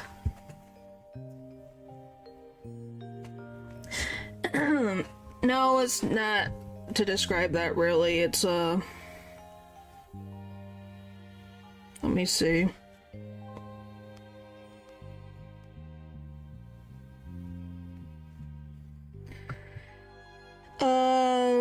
Someone who is naive, innocent, or unaware of harsh realities or impending difficulties.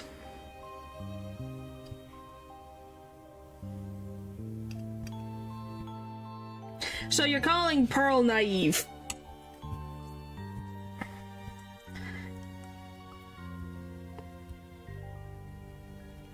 She is innocent, but they're mostly calling her naive.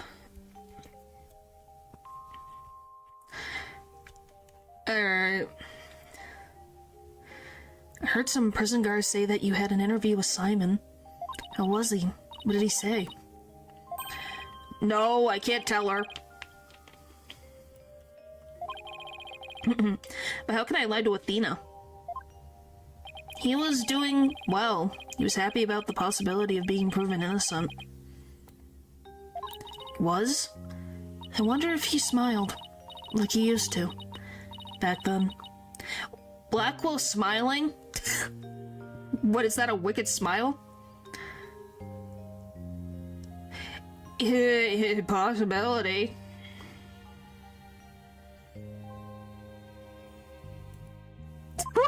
You're gonna give her your firstborn child. If I can't prove Prosecutor Blackwell's innocence in this trial, I don't think Athena will ever forgive me. Just had to free him. Failure's not an option here. Oh, hello. Ah, I thought you'd be here, Mr. Lawyer. We're in trouble. We are? What is it? Couldn't find a single open courtroom. They're all in session. How many freaking court cases are going on in this town? Jeez.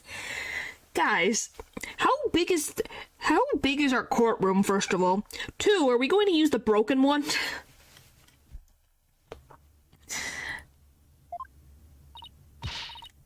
My gosh. Oh no, this is an emergency. It's very difficult to interrupt a trial once it's underway. I love this phone. My phone is from Trucy. I told you I'd give you 1 hour. I guess it's time to pick one of the hostages. No, wait. We still have a little more time. Besides, all of our courtrooms are being used right now. Make all the excuses you want, but you won't get more time. Your daughter is first. Oh, boy. Poor thing. She's a little too young to die, don't you think? Aura, you're gonna be in prison for freaking kidnapping and threats. No, don't you dare hurt her. There has to be something I can do. Cruelest injustice is about to befall us. No, this can't be happening. Mystic Maya, help us. Wait a minute. Maya? Read somewhere that you were holding a trial in the middle of an exploding courtroom? Must have been really something, although weird is par for the course with you. Yeah, we're gonna use courtroom number 4. Because they're not using it. A courtroom blew up. That's it. There is a courtroom we can use after all. I knew it. Okay, time's up. Too bad. Any last words to say to her? Hold it!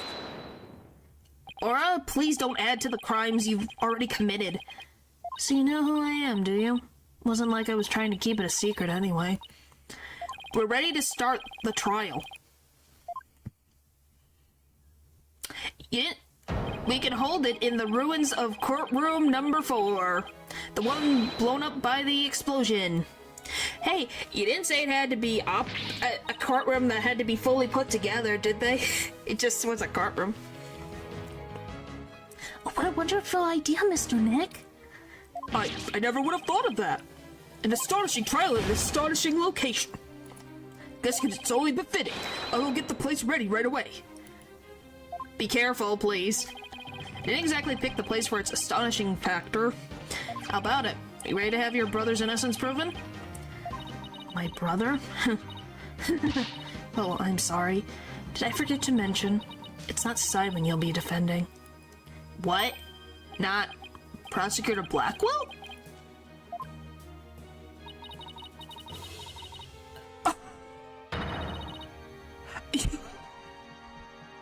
Of course. Of course. She's always had a bone to pick with Athena. Great. They trip and crack my skull open up and then... Oh my goodness. Yes? So about your theory earlier, please tell me I'm not right. Please tell me I'm not right. I indict Athena Sykes on the charge of murdering her own mother. You'll be defending the little princess there, the one behind the glass. What? See you in that mountain of rubble you've chosen for our courtroom, Mr. Wright. Oh boy, what is she talking about, Athena? Of course. Why didn't it ever occur to me before? If Prosecutor Blackwell is innocent, somebody else had to have been the true culprit. Yep.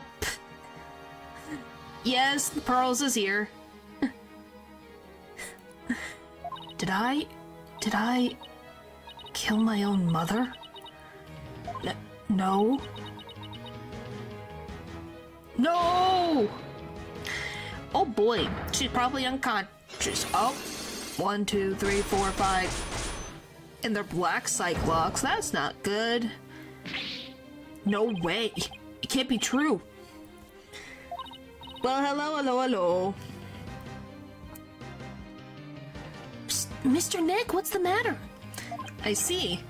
5 black Cyclops.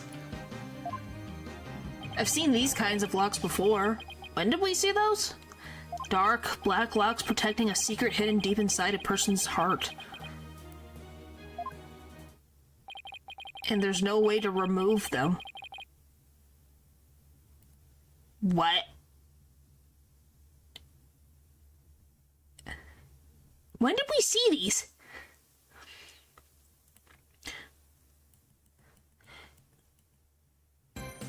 Do you guys remember Black Cyclops? I have no memory of Black Cyclops.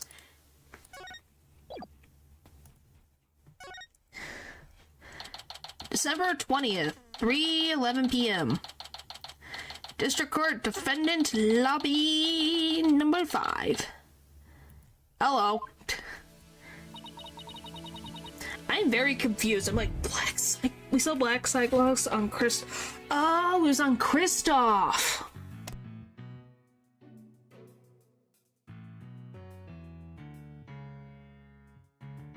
Oh yeah, that dude was never gonna open his mouth, even in death. I was like, because they were saying it, I'm like, who the heck had Black Cyclops? It's like, oh yeah, of course, Kristoff having them.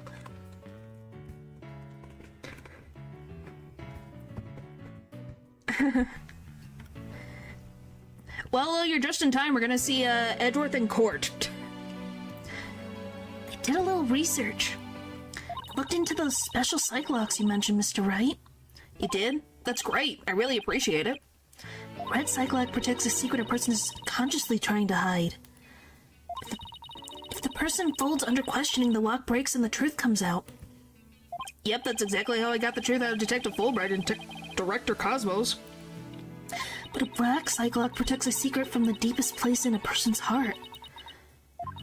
A secret that this person isn't even consciously aware of. Oh boy.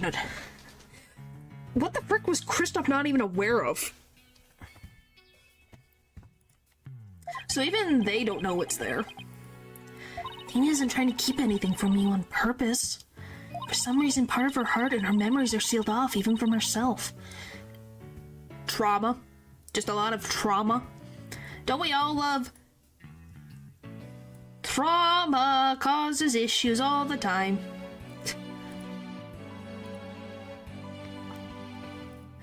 Okay, so all I have to do is break the Cyclops. According to my research, a black cyclock is like a heavy chain wrapped directly around one's heart. If they're ripped off by force, it could cause permanent damage to a person's soul.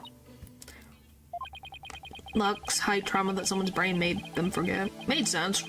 Makes sense. But what the frick was Kristoff hiding then? What trauma did he have?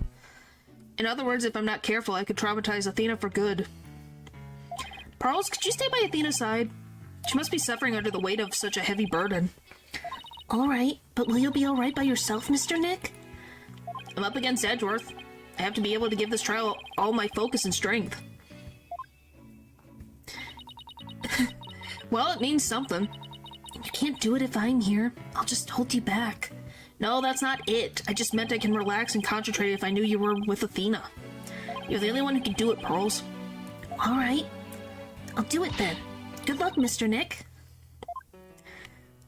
Good. Now that my mind is at ease, I'd better get ready. I'll just tidy up the evidence and take out what I don't need. Time to end this nightmare that started 7 years ago. Oh boy, let's go! December 20th, District Court, Courtroom number 4. Defense, prosecution, and judge. There are even people in the gallery.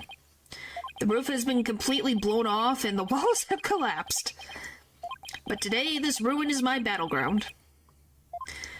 I can't believe we have the gallery. Judge, I'm surprised you're here. I'm gonna be very honest, I thought you would be traumatized by this place. Goodness. Court and some other elements thereof is now in session for the trial of Athena Sykes. Cosimo. Old man, this is a proper official trial. Take this more seriously or you'll start hearing the bones of the hostages snap. Please try not to upset Miss Blackwell. I'm begging you. Court is now in session for the very serious and very proper trial of Athena Sykes.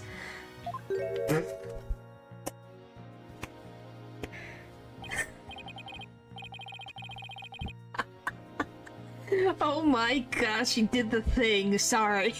It made me laugh. I haven't seen the frickin' hands up shaking the head in a while. Well, yes, because he did the thing. You guys can say the 3D models are a little lifeless, but man, that animation is funny. That animation, it hasn't changed a bit. Yep, you guys can agree that certain pose cannot be denied. We all know who it is, and that's glorious. You know, I can't wait for investigations if we see this all the time. That model is full of charm. Yeah, it is, because it's Edgeworth. This is no trial, it's more than a ridiculous farce. What did you say? Edgeworth, did you not hear what I just said to his honor? However, this ridiculous farce is a very important meeting for our legal system. Recall the case of UR1 incident in which a prosecutor was found guilty of murder. That case ushered in the odious dark age of the law. I see what you're after. If we can find the real truth behind the case today. Precisely, the darkness will be dispelled and glory shall be restored to the court system. Prosecutor Edgeworth, it sounds as if you know something of this truth.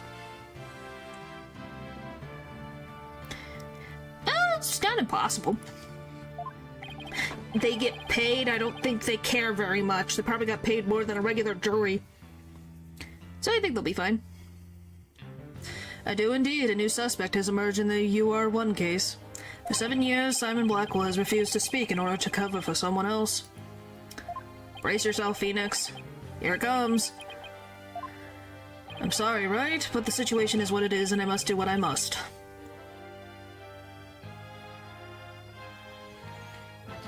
Yeah. Why does the courtroom... Are you asking why it looks like? Because it is. It's from the first case. One did actually explode. This is from the first case in this game. The frickin' first case, there was an explosion. Lou, please. From the first case of this game. Yeah, it is. By the way, that frown is funny. The prosecution moves to indict Athena Sykes on the account of murder in the first degree. Oh boy.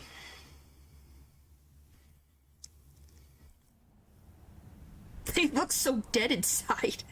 Regardless the circumstance, I intend to question the defendant with all I have. For that is a part of Oh my freedom. gosh. He took off his glasses. Then you'd better bring it.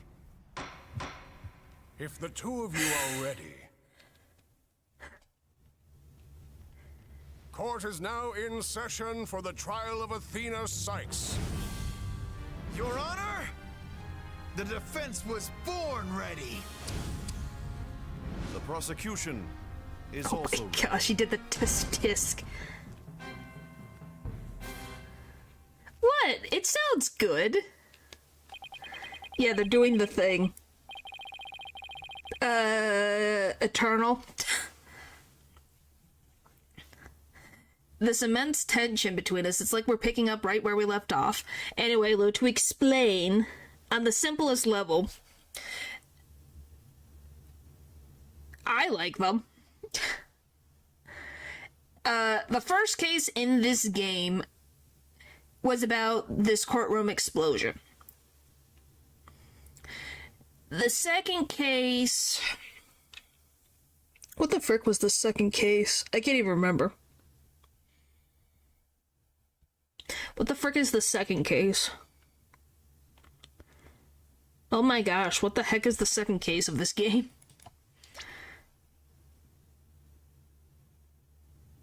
Was the spirit just... The village murder? Oh, was that the second one? The second one was about the murder of an alderman that wasn't related to anything. What was the third?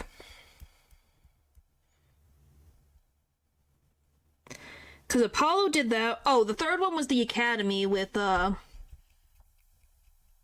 Miss Woods. I remember. Yeah, the school one. Friendship, yes. Where we saw, Miss Juniper Woods, who is Athena's childhood friend, who hadn't seen her for years, after her mom was murdered because she went to Europe. Then the fourth case was about what we're still dealing with. Technically not this current one, but Clay Tarrant's case, which is what happened. That case was being tried when this courtroom blew up.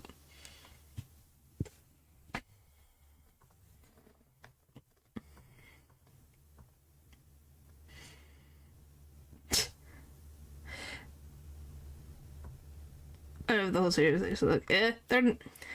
And now we're dealing with the case from 7 years ago. Anyway, that's pretty much what you need to know. It's my duty to clear Prosecutor Blackwell of false accusations and end this insanity.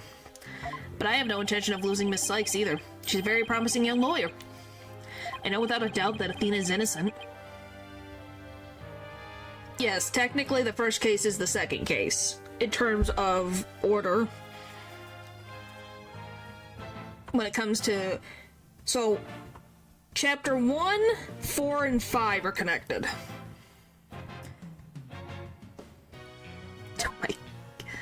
I think Lou's gone off into orbit, but I don't think Prosecutor Blackwell did it either. So, do you have any clue who was responsible for the sabotage? At the very least, I know it wasn't Simon Blackwell. I don't know enough to identify the true culprit, but it's clear what that person is. To put it simply, a spy. Oh boy. The true culprit is a spy. It's going to be hard to convince anyone of that when I barely believe it myself. But I don't have any choice if I want to save Athena and Blackwell and expose the spy. Now then, Chief Prosecutor Edgeworth? No need for the Chief Prosecutor bit, Your Honor. I'm here as a simple prosecutor. Very well. Your opening statement, please, Prosecutor Edgeworth. Oh, just memories.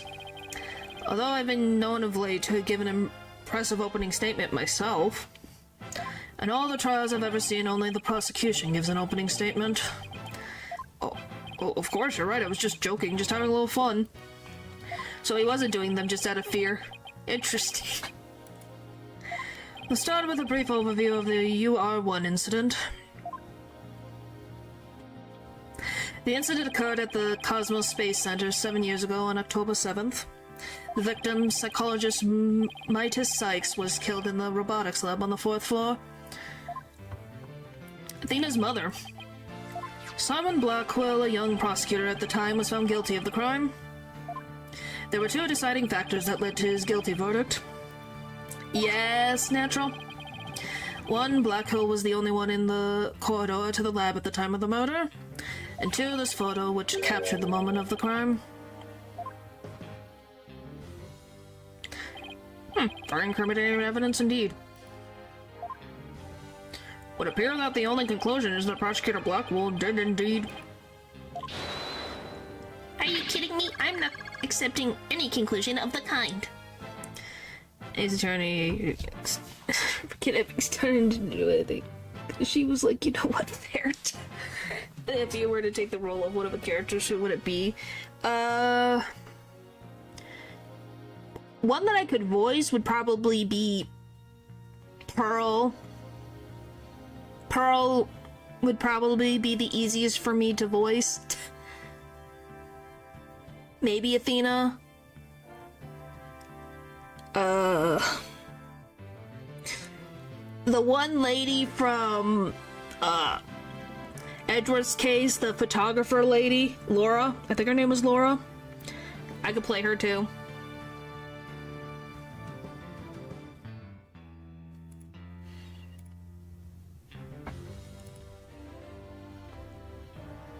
Yeah, Lotta Hart. I wouldn't mind playing Lotta. I'm trying to think, is there anyone else?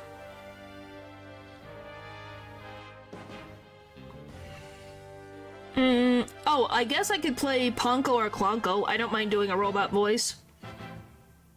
You can do the accent. He was just asking if I wanted to play any character. I could do those.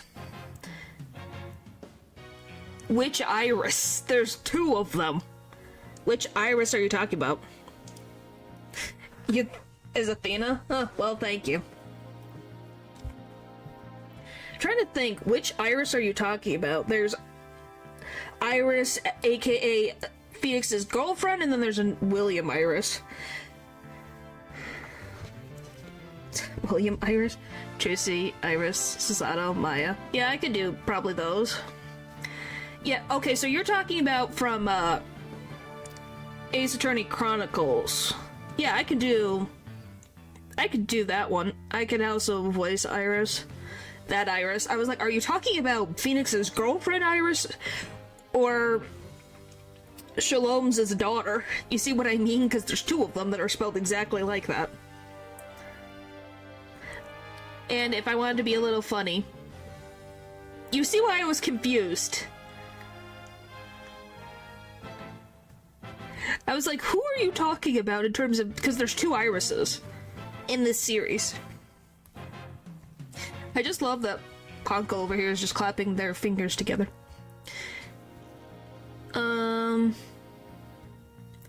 And then if I... Just for fun, just playing Shlomes would be a freaking heck of a great time.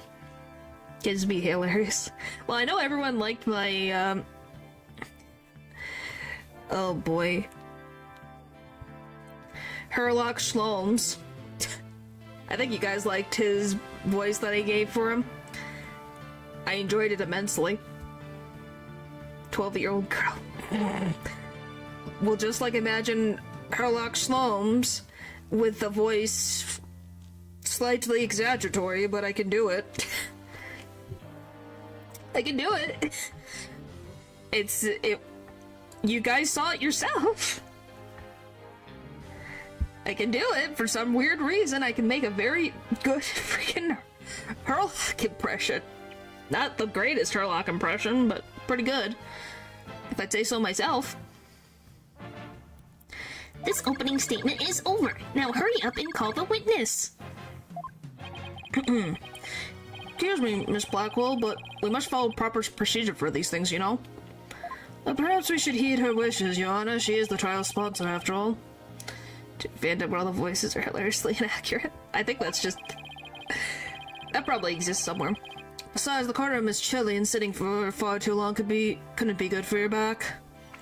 Oh, you are very kind to show such concern for the welfare of the elderly.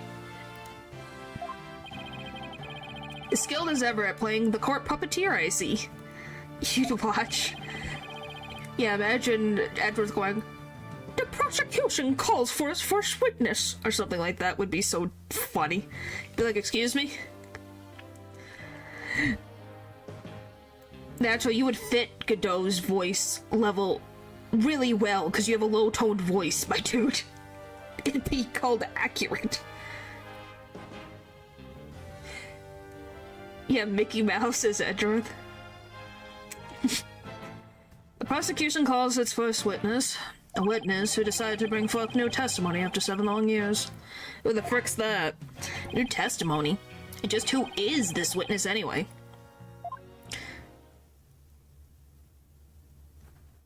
What? Bobby Fulbright's the name and justice we trust.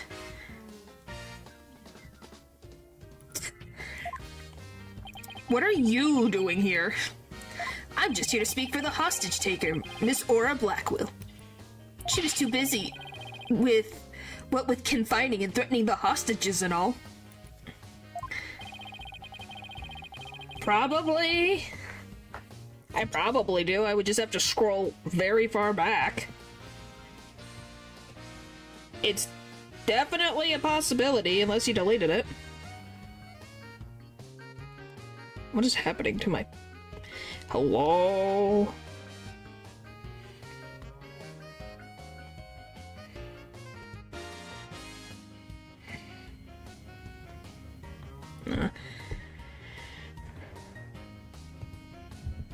I can scroll. It's gonna be a while, though. Like, so far back.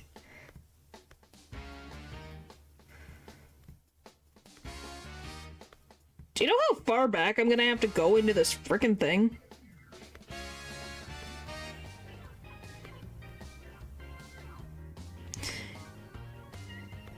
So many things. I do have to save some fan art in here that I forgot to grab. Okay, I can't remember if it was after the nephew or before the nephew.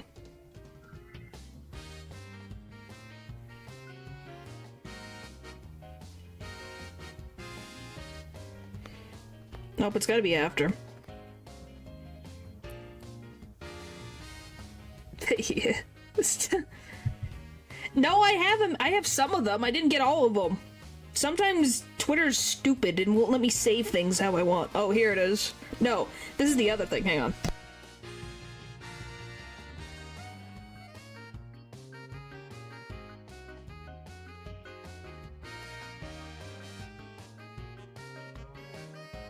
Oh, I still love that Robin one. That will always make me laugh. Oh, I can't get over. I'm gonna laugh at that till the end of time. So it's further away from that. Let's see. When the frick did you send this thing? You sure you didn't delete it? Oh, maybe this. Hang on.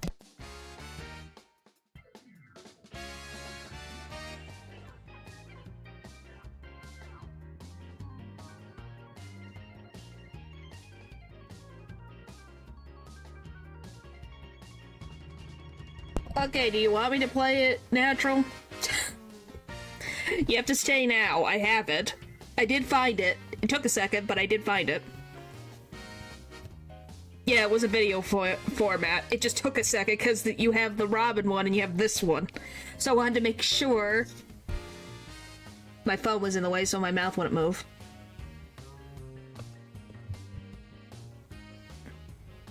There you go. Blacker than a moonless night, hotter and more bitter than hell itself. That is coffee. There, I'll do it one more time. Just in... Blacker than a moonless night, hotter and more bitter than hell itself. That is coffee. There you go.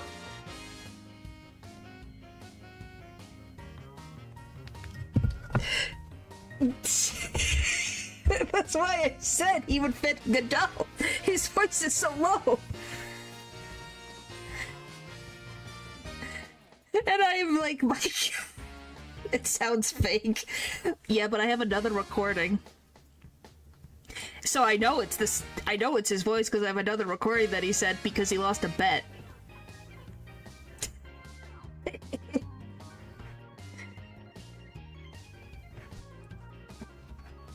Could be, but I like to think it's not. Narrating a board commercial. I'm not gonna play that one. I promised I wouldn't.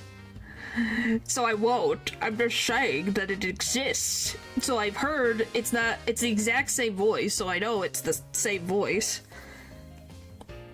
At very different, like, months apart. So I'd be kind of impressed. You're so annoyed by that one thing, aren't you? Be a truck.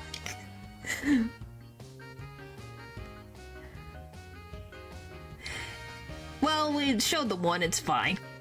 I just can't get over the. It's like, what the. That's why when I went, what? Because it was like, I don't know what I expected. But I don't know, when I look at a cat profile picture, I don't really think deep voice. Anyway, let's continue on. Because I think Phoenix is going to run out of sweat. It is a compliment. It's just, it was like, oh. Because I don't have any expectation for what your guys' voice sound like. I'm going to be very honest. I don't have a thought of what they sound like. But you have to remember, I'm looking at a profile picture with a cat with drawn-on eyebrows. Do you expect a deep voice out of a cat? Genuinely. Do you guys expect a very deep voice to come out of a cat?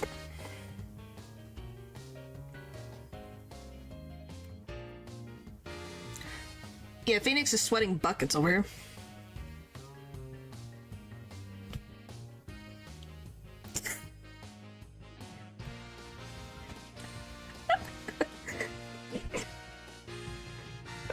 Wait, that sentence.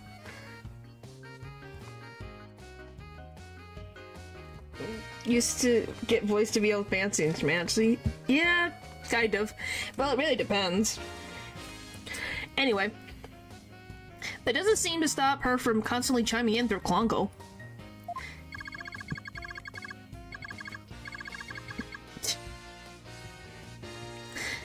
I'm nothing more than an observer in this. Do your best. I'm watching you. Leaving her brother innocent, Miss Blackwell has been conducting her own investigation. And through her current actions are hardly lawful, I think we can at least hear her theory. I have here Miss Blackwell's notes on the investigation she conducted, excuse me.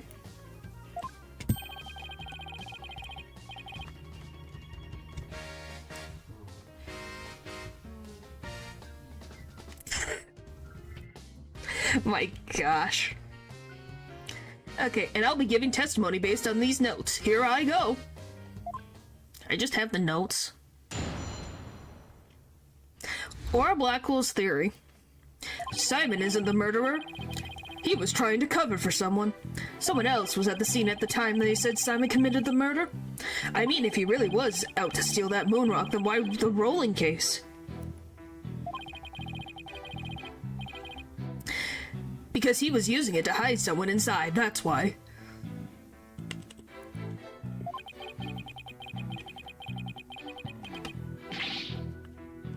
And the only person small enough to fit inside that case was Athena Sykes.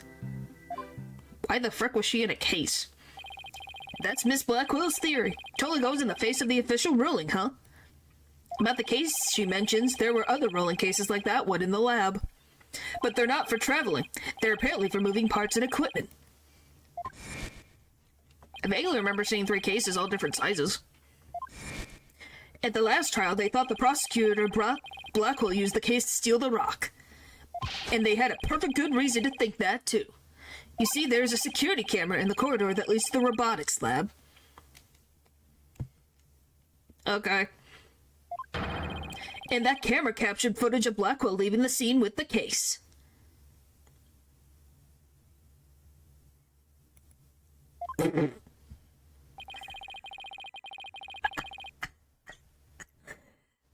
Naturally, you're gonna make me die of laughing. Oh my God. I can see why that footage helped to bring his trial to a quick end. It's very convincing, that's for sure.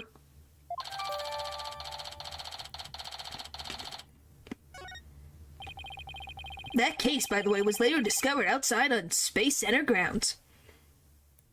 Equal rights and lefts. Speaking of that incident, where was the defendant Athena Sykes found?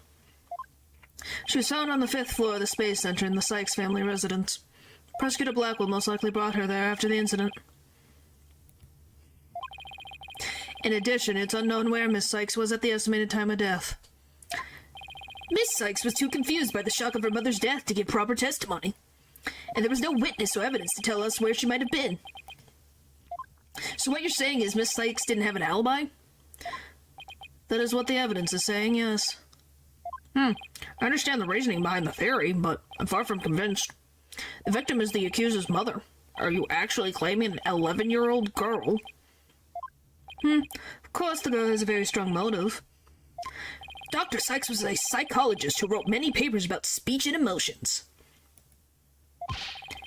Directions. Okay, they are directions. You're aware of Athena Sykes' special ability, aren't you, Your Honor? Are you referring to that therapy thing? Yeah, she's done it quite a few times in court. The ability to read emotions from speech and the subject of her mother's research. Well, as long as it benefits society, I don't see any particular problem researching it.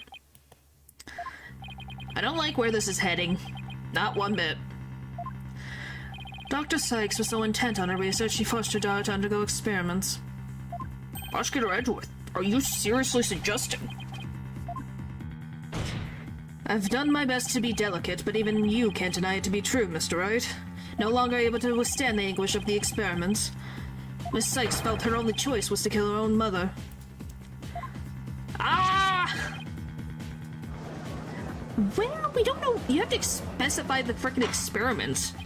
What was it in particular, besides the headphones on her head? Order in the court. What a tragic story. I hardly want to believe it myself. We must proceed. Mr. Wright, if you could. Detective Fulbright, please refer to the notes. Yeah, the jury is there. They said they would be there. Alright, where do we start?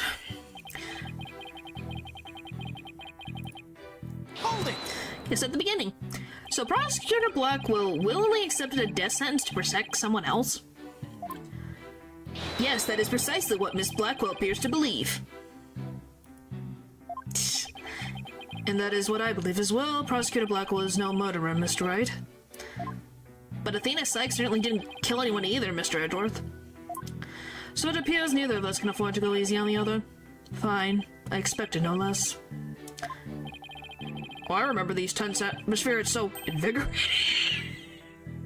Judge, please. Please. You're acting like Lou and Natural over here. Chill. I think they're just here for Edge, right? Yeah, like you two. Golly. And Simon are so cool, brother, or older brother and younger sister. God, I love so much. It's a wingman. Oh boy. I'm only reading notes here, but yeah, I feel extra invigorated too, so let's keep going.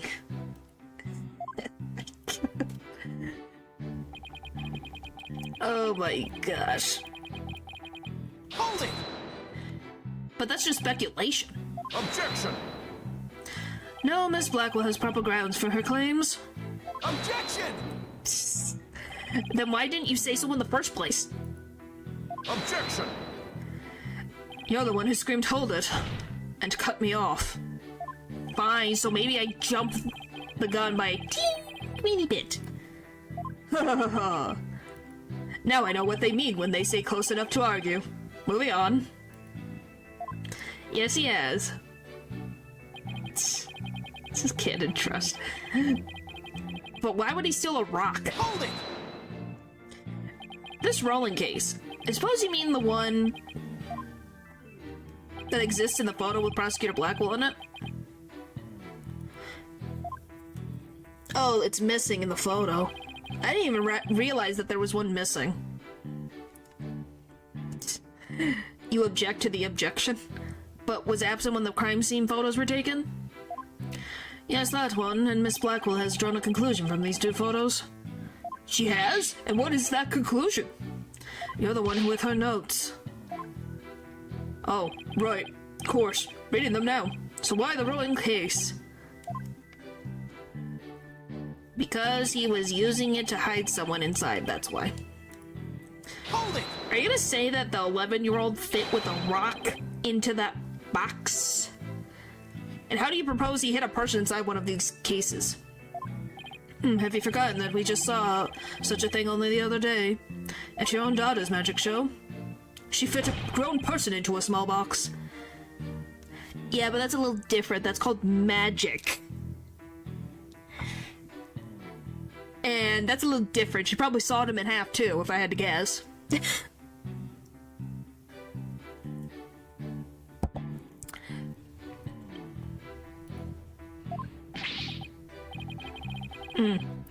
Oh yeah, way to ruin the store memory of a good day.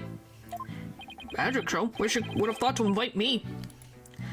Actually, I would have liked to go too. My apologies. I'll invite you both next time, I promise. So, wait a minute. What were we talking about again? Prosecutor Blackwell was using the case to hide someone. And the only person small enough to fit inside that case was Athena. Hold it! Well, we haven't even gotten anything. But that's nothing more than conjecture, and it's hardly the only possibility. In that case, what do you think Prosecutor Blackwell had in that case? I think it was the moon rock. Objection! There were 3 cases at the scene, but Prosecutor Blackwell used the largest one. The moon rock was egg-shaped and only about 8 inches in diameter. It wouldn't have made any sense to use the largest case in there just to move that rock. Objection! Be that as it may, it doesn't prove Miss Sykes was inside. Then let me ask you this. Can you come up with a better theory of what was in that case?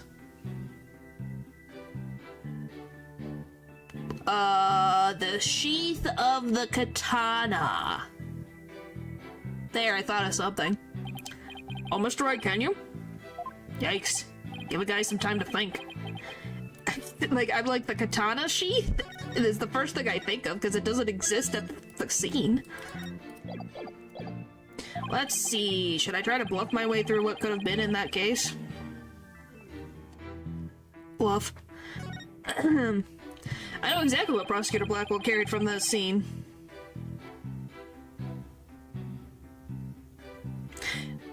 Well, I'm assuming this is what he did wrong. I just have to find something else that was missing, right? No sweat.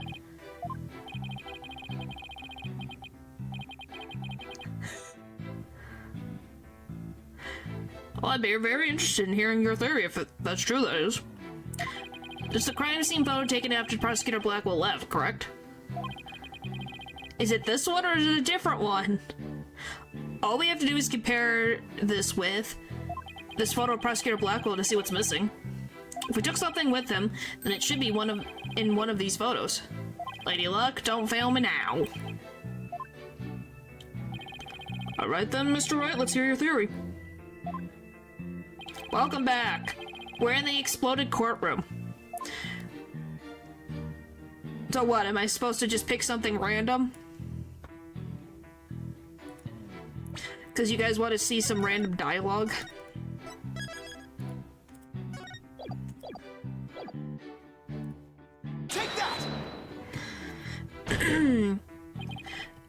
He took this. I'm afraid I've never heard mention of that being removed from the crime scene. So straight through that. Tell me you have something more substantial than that, right? Is that it?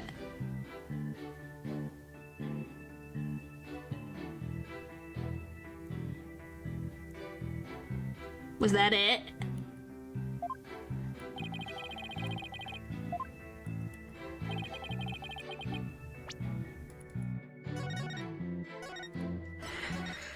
Oh boy.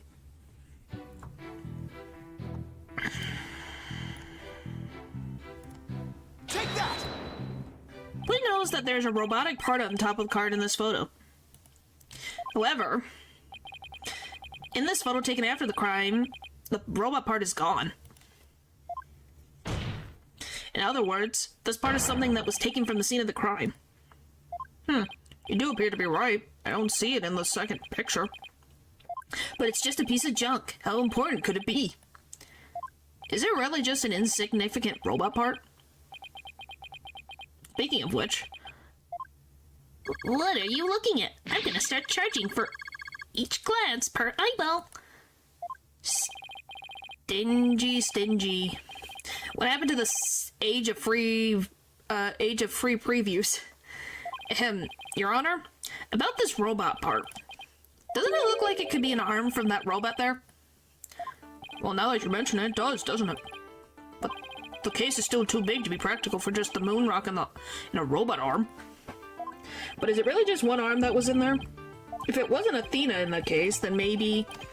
I believe there was another robot at the scene that looks just like this, like the one here. Your Honor, it is the defense's assertion that it was this other robot that was in the case. Hello, Matthew. What? Oh, it's got the two boxes. That's cute. Objection! We can't be certain that part belonged to a robot. Yes, it looks like the arm of one before us, but it could be something else entirely. Besides, it's wrapped entirely in bandages, making it difficult to verify what it is. Objection! No, we know exactly whose arm it is. I know for a fact that it is a robot arm. I can even tell which robot it belonged to, just by looking at it. With this information, we can investigate whether it was there at the time or not. But Mr. Wright, I thought you were more of a technologically illiterate type. He kind of is, but so are you, Judge.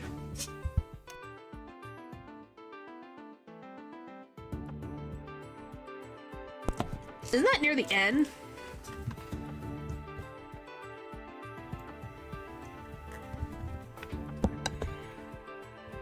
Jeez, when did you become such an expert? I feel somehow abandoned. See? Not to worry, Your Honor, I still know next to nothing about machines. But I know this piece of evidence proves which robot the arm belonged to. This? Yeah, there it is. Take that! The robot in this picture is named Ponko. But take a look at Ponko's arm. Miss Sykes, who bandaged it up. It was Miss Sykes who bandaged it up like that. She must have thought the machines heal in the same way that people do. What an adorable, naive mistake. Reminds me of my own grandchild. The robot arm at the crime scene had the same bandaging wrapped around it. In other words, this robot arm could belong to none other than Ponko.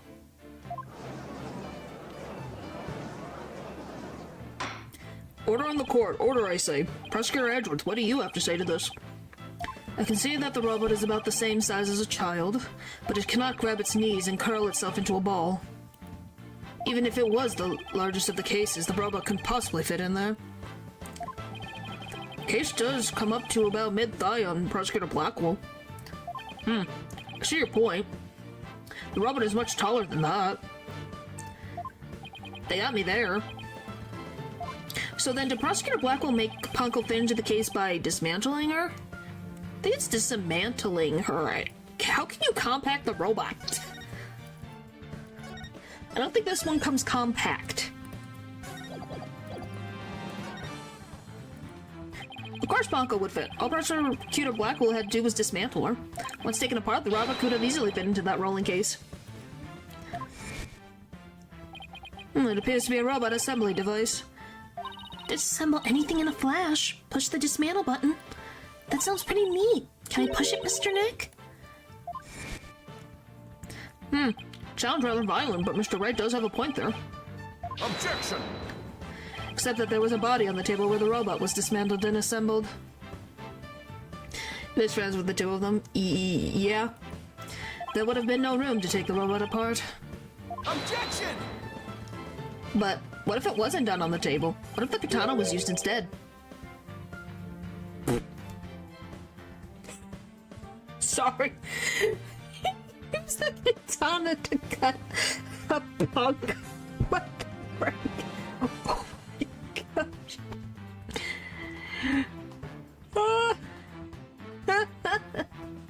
He used the katana to go cut. Okay, do they bleed red? Meaning the sword? Yes, Your Honor. Miss Blackwell, I'd like your opinion as a woman of science. Isn't it true that the katana could have been used to take the robot apart? I suppose so. Their joints aren't made of very tough material. A blade could slice through them. Don't ask me, Matthew. It's it's a real blade, so who knows? Thank you for your expert opinion, Miss Blackwell. Thanks to you, we now know that the existence of the severed arm in this photo proves that Ponko was taken apart. In addition, since the rest of Ponko was not found at the scene, we can conclude that the true meaning of this photo is very different from the original interpretation. Can't mean. That's exactly what I mean. This photo does not capture the moment of the murder. It is instead a picture of the moment after the robot was sliced apart. The blood you see where the arm was cut off was transferred there by the bloody katana. I was wondering about this. Don't eat the katana, Kay. That you might get sick. Most likely the rest of Ponko is scattered around Prosecutor Blackwell's feet. Not hearing this. Therefore, what transported inside that case was not the defendant, but a robot. Miss Sykes never was at the scene at the time of the murder. Where's My head, my body, where am I? Did his head fall backwards? That was dangerous. Order in the court. It's true that Ponko was found in pieces after the murder. And I'll admit, I repaired her myself afterwards. Oh, so it is true. Interesting. Yes, I'm finally making some progress. Hopefully I've gotten at least one step closer to proving both Athena and Prosecutor Blackwell innocent. Objection! Oh my gosh, don't do the tisk me. Well played, Mr. Wright. You've made your point abundantly clear. I concede that it wasn't the defendant inside the rolling case, but the robot. Alright, what's going on here? It's never good when he plays things this straight. No, it isn't. Usually not. Means that things are gonna get bad for me. Really bad. Really fast.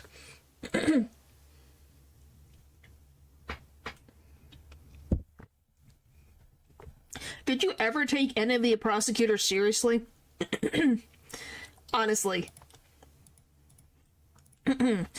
Does the prosecution withdraw its claim that the defendant was carried from the scene? That's 2 times the evidence has been eaten in court.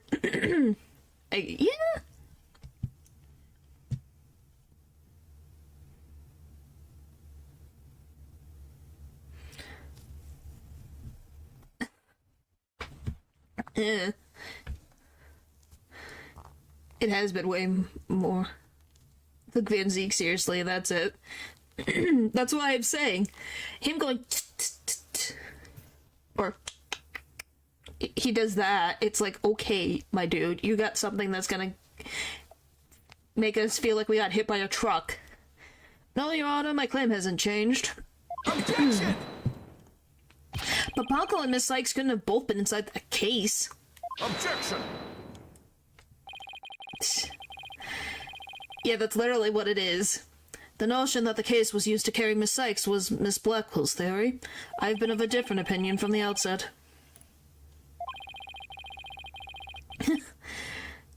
Now I finally have an opportunity to voice my theory. Well, I think Edgeworth has his moments of very smart moments, but even Phoenix can be very stupid. I think we can all agree that Phoenix has had his moments, and so has Apollo. Athena's had hers quite a few already. And she's the new girl on the block. Thanks to the fence. Edgeworth, he's been one step ahead of me this whole time.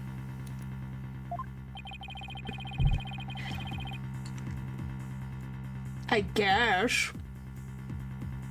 He doesn't have an excuse, though, after Apollo Justice, though. He has no excuse. In that case, how do you propose the defendant left the crime scene?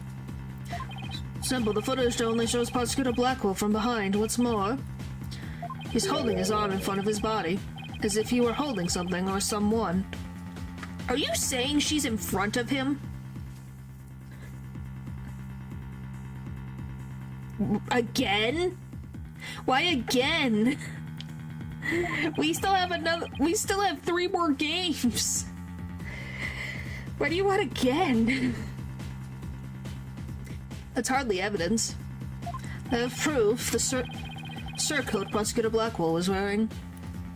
The victim's blood was found on the front of it, and the stain had a highly distinctive shape.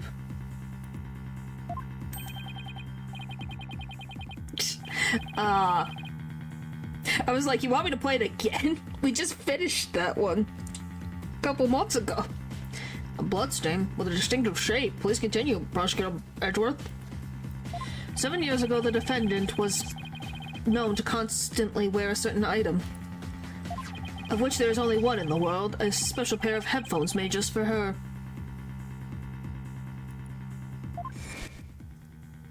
She always wore these big heavy-looking headphones. She said her mother made them for her as part of her research. Analysis shows the bloodstain to be in the same shape as these headphones.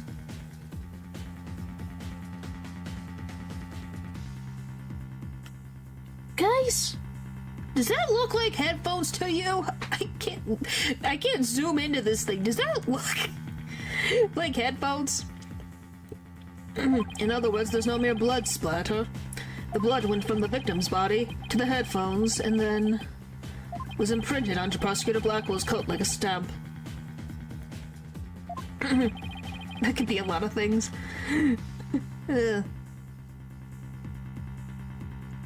Genetics. Apollo's is genetic. I know that. Gruesome stamp indeed.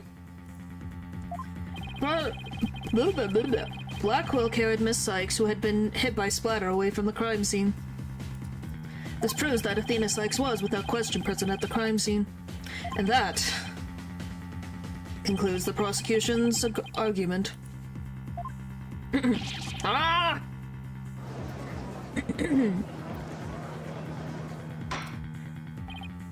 Order. If the defense was indeed at the scene, it deepens the suspicion against her.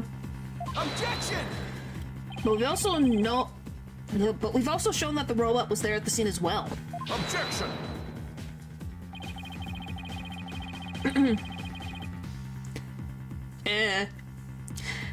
I hope you're not making the ridiculous claim that a simple robot was the real murderer. I don't really think that, no, but can't say the possibility isn't there. Detective Fulbright, was the robot questioned at the time? No, I don't see any record of it. I believe it was considered unrelated to the case. But as it turned out, the robot was actually integrally related. Your Honor, the defense would like to call Ponko to the stand. A robot witness? Hey, she was disassembled at the crime scene. I think that's reasonable enough to question the robot.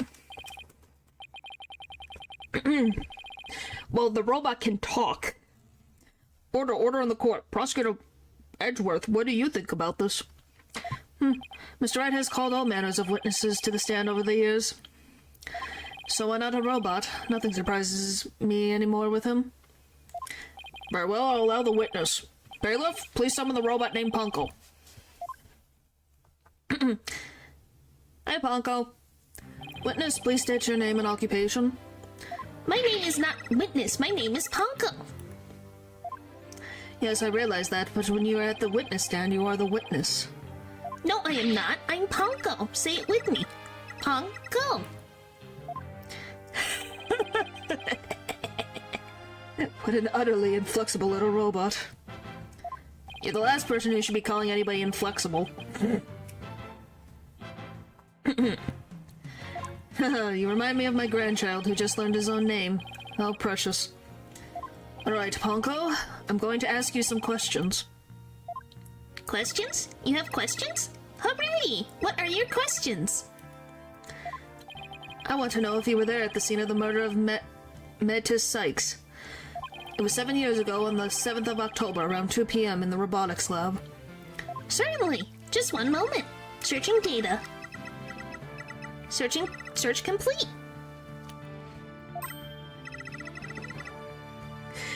Ridiculous witness to stand, that's how you know he's won. Yeah. Well, not won, it's an uphill battle, but in the right direction. Goodness. Yes, I was there in the robotics lab. So she has that, but does she have the memory? It would seem this robot's testimony is necessary to this case after all. This is great, I just knew Punko must have seen something important. Yes, they are. All cases are uphill, but yeah, but this one's gonna be annoyingly uphill. A murder committed right before this poor little girl's eyes is inexcusable. The judge seems ready to adopt Punko as another grandchild. So, little Punko, do you think you can give us your testimony today?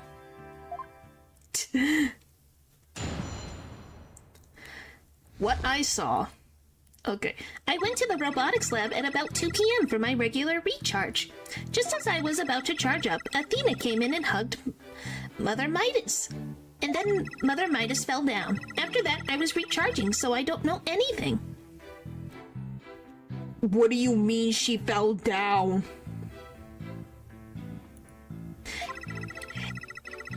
After I charged up, I was cleaning the room, and Mr. Simon came in. And then an error occurred. There is no data after that point. No, just the fact that she came, gave her a hug, and then she fell down. That's all she said. Well, it sounds like the defendant was without question at the scene. However, it doesn't appear that the witness saw the actual moment of the murder. I disagree. This testimony shows that the defendant did indeed commit the crime. What? At the end of the day, we mustn't forget that the witness is still a machine. Being a robot, its understanding and capacity to express itself are limited. So, what are you suggesting? The witness statements needed to be interpreted. For example, the terms hugged and then later fell down.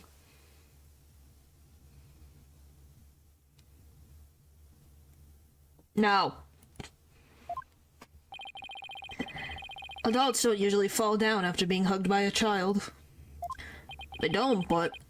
well, unless they run at you. Yes, what this witness statements are telling us is... that the defendant stabbed the victim with the murder weapon during this moment. What? I don't say it when Trucy says it, so why would it be any different if Punko said it? Before Miss Sykes hugged Dr. Sykes, did the two of them converse? Yes, they did. They spoke to each other very loudly, but I don't know what they said. Athena is usually so quiet, so I was surprised. Spoke very loudly. We can interpret this to mean they argued. I see murder after a heated argument, and then the victim fell down. I agree, that does sound like a reasonable interpretation. However, Punko doesn't seem to remember anything that happened after that. When I am recharging, I go into sleep mode. But I remember everything before that. I have a very good memory. May as well admit defeat now, right? Cross-examination would be useless. Don't be ridiculous. A cross-examination is never useless. Until now, think about it. Robots don't lie. No, but someone can alter memory. If they so choose. This robot is both an important witness and a valuable evidence at the same time. Nevertheless, I will have my cross-examination. Yeah, they can misinterpret words and people can change things. So yeah. I see you haven't changed. You never were one to worry about wasting time. Farewell, even if it may be a waste of time, you may proceed, Mr. Wright. I'll show you both just how fruitful any cross-examination can be. Alright, how are we gonna do this?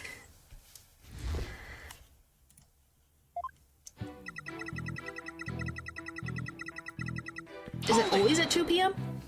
Your regular recharge, what is that exactly?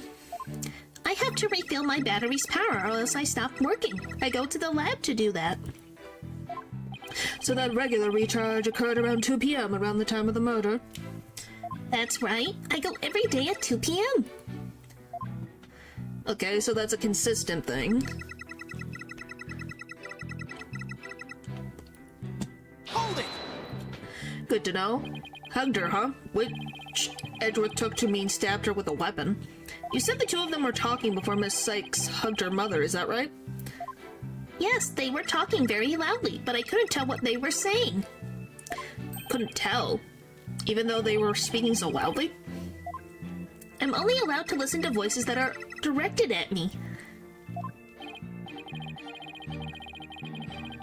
That makes sense. If it listened to every voice, it would be a little better than a mobile eavesdropper.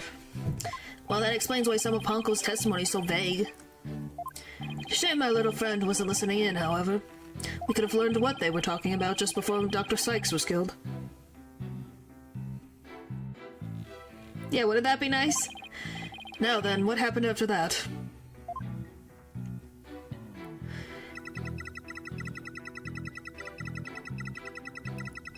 Hold it! Alright. I don't want to delve too deeply here, but... could you tell us how the victim appeared and acted at this moment? Mother Midas was very surprised when she was hugged. I heard her heart pound. Her heart? Mr. Wright, have you forgotten about this document we found in the robotics lab? These robots have a heartbeat detection system. Now that he mentions it, I do remember reading something like that there. They can detect the presence of people by the sound of their heartbeats. But wait a minute. That means... if Dr. Sykes really did die at this moment... Ponko, how was Dr. Sykes after she fell down? Could you still hear the sound of her heartbeat? Let's see. The moment she fell, her heart was pounding. After that, I don't know. I started recharging just then. Of all the unlucky timing, if you had heard anything after that, could have been a possibility to prove that the hug wasn't actually the moment of the murder. I'm very sorry. I'm afraid I don't know. I'm very sorry. The robot is designed to go into sleep mode automatically, so it can't be helped. But it does appear it detected an increased heart rate at the moment of the stabbing.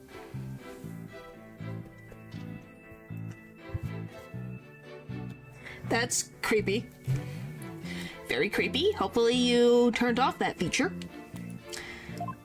After Mother Midas... goodness. Let me try that again. After Mother Midas' heart started pounding in surprise, she fell by the window. The window? It was the round window on the workbench side of the room. The workbench, huh? So she was over... so she was over here. Interesting. Why was she all the way over there? The house. Well, tell him to stop. Uncle must be talking about that table to the right of where the giant robot is now. Right behind me. Had she been shaken in the heart would have stopped before she even dropped. Yeah. Well, have you told your dad that? Maybe he would not have him in every room. Have you told him that? Or does he know that exists? And tell him that some people can hack into those? Garage has it. What the frick? Well, make sure, one, that he knows about it, and two, that he also understands... Like a geek? Well, he has to understand that someone could hack into there and be looking into your house. That's all I could say, is that he should be careful. Is there something critical in Ponko's statement just now? There is something. Your Honor, I believe this statement is critical. I'd like it added to her testimony. Very well. Ponko, could you please add that statement to your testimony? That's a good little... These things are supposed to be easy to get through. Well, there you go. Okay, at least you have the cameras covered, so that's good. Just wanted to make sure that you guys are careful, that's all. And, you know, we have the resident tech person here. Or the tech cat, who could say they're easy to get through.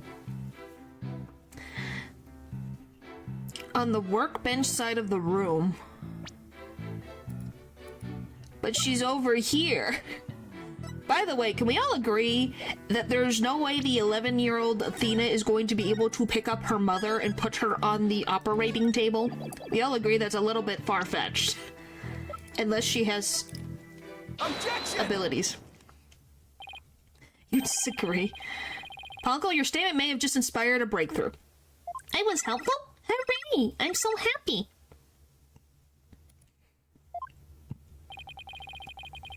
She turned into the Hulk. Oh boy. Just to be sure, let's go over it again, okay? The victim fell near the window on the workbench side of the room. However... By the way, the windows are different now. Oh... Yeah. How can Ponko lie? Her body was discovered on the operating table. But the operating table and the workbench are two different locations.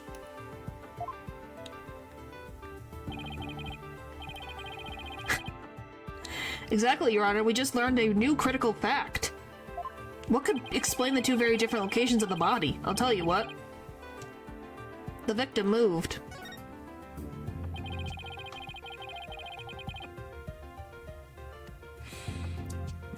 Natural. An 11-year-old girl couldn't have moved the heavy body of an adult. So the only explanation is that the victim walked to the operating table herself. In other words, what Ponko observed near the workbench couldn't possibly have been the moment of the murder. If you tell me she can lift her mother, you got an uphill battle. Cause she's not got muscle, I'll tell you that much. Ooh, I'm very relieved to hear that. Glad to know that the murder weapon was committed in front of little Ponko here. Yes, as we just heard in the testimony, Miss Sykes hugged her mother, nothing more. Objection!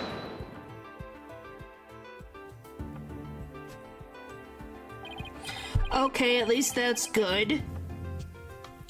Even today, she'd struggle. Yeah.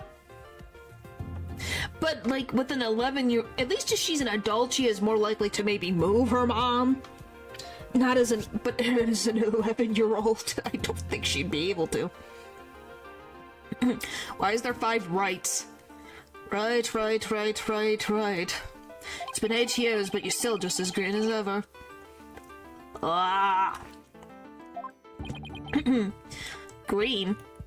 But I can't recall ever seeing Mr. Wright in anything but a blue suit.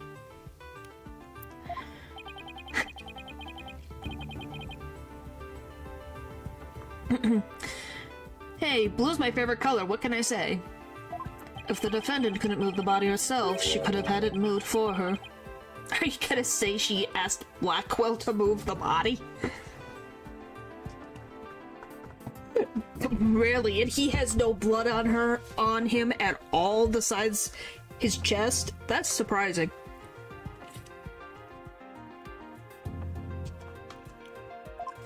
Moved for her, but Miss Sykes and Dr. Sykes were the only ones there. I agree, since this robot is equipped with a heartbeat detection system. It would have been aware of another person's presence if someone else had been there.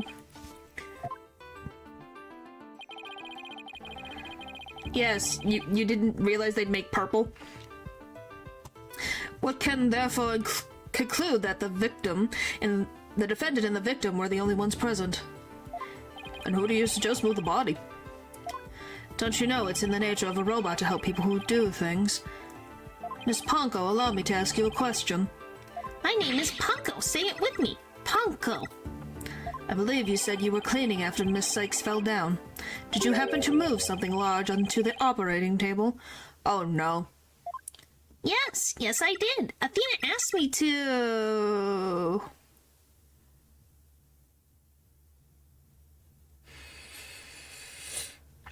Oh, no. Athena. Frick. Athena. What? No, we're not doing this right now. Athena asked you to? And what did you move, little Ponko? I don't know. Unless something had an ID tag, I can't tell what it is. ID tag, you say? Yes, a tag with a barcode on it. We robots scan them to tell us what a thing is. That paper in the lab did mention something about that. Yeah, I don't want to be right because that sounds horrible. Recognizes people by scanning their spacesuit or uniform jacket ID tag, it says. So it would appear that Miss Ponko here can't identify what it moved. My name is Ponko. But we humans have the power to imagine what it was, do we not? We do? Well, I do at the very least. Oh boy. Miss Ponko, on the defendant's command, moved the body on the operating table. Ah!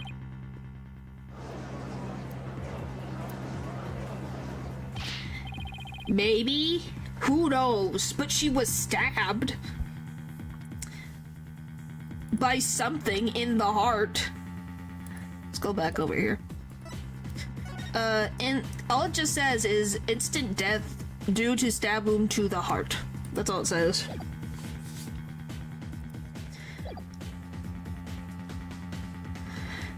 Ponko, did you really move Dr. Seiss' body? This is really important. Isn't there any way you could tell? I don't know. Without an ID tag, I can't tell. Give it up, right? If the victim's heart was stopped, the robot's detection system would be useless. Furthermore, Dr. Sykes usually wore her white coat while she was working. She kept the jacket with her ID tag on it draped over her shoulder. Try that again. She kept the jacket with her ID tag on it draped over her chair in the robotics lab. And only wore it for special occasions. Why are you saying it like that? In other words, the victim wasn't wearing her ID tag at the time. From the robot's point of view, her body was simply just another object. Objection! Measures to prevent these robots from basically being spyware. Yeah, but it's also not helpful in this instance when we need information. Anything's possible, I guess. But Ponko was equipped with a facial recognition system. If she really did move the victim, she would have recognized the body as Dr. Sykes. But she didn't, so that means... Objection! A face can easily be covered with a piece of cloth, a mask, or anything else for that matter. With her facial features hidden, the robot couldn't be able to tell it was Dr. Sykes. She's right.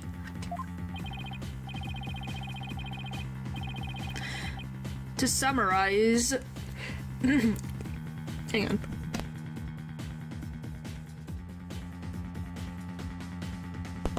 To summarize, Miss Sykes stabbed her mother near the workbench, then using the robot, she moved the body to the table, where she removed the sword and was stained in blood. Yeah, but it's just kind of... Who knows? This situation's weird. Order, but if that's the case, then I have a question. Why did the defendant move the body to the operating table in the first place? You want a reason? Very well.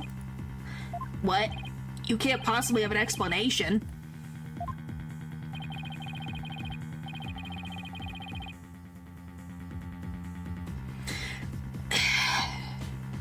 It would be to help her mom be healed, because it healed Ponko. And that's the only thing I can think of, and I don't want it to be true. Your emotion blinds you to the truth. You could learn a lot from our robot friends.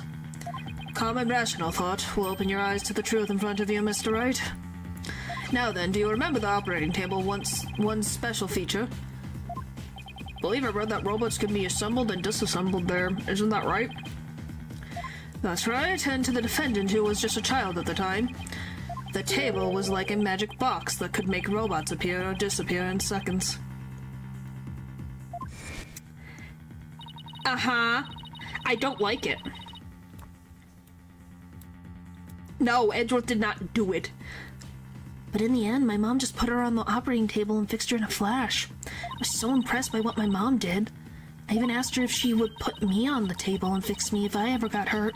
It looked just like magic to me, what she could do. You can't possibly be suggesting. This young, sheltered girl had a difficult time distinguishing robots from people. But take a look at Ponko's arm. It was Miss Sykes who bandaged it up like that. She must have thought the machines heal the same way that people do. An adorable, naive mistake. Reminds me of my own grandchild. No way. I refuse to believe it. Miss Sykes made a childish, naive, and cruel mistake. She thought that if a robot could be dismantled and vanish without a trace... Prosecutor Edgeworth, if you're about to claim what I think you are, I demand that you word it as delicately as you can. Thank you. With all due respect, Your Honor, all I can do is present the truth as it stands. The reason the defendant moved the victim's body to the operating table... Hold it! No, don't say another word, just stop. Was to dismantle the evidence so that she could get away with her crime. That can't be true!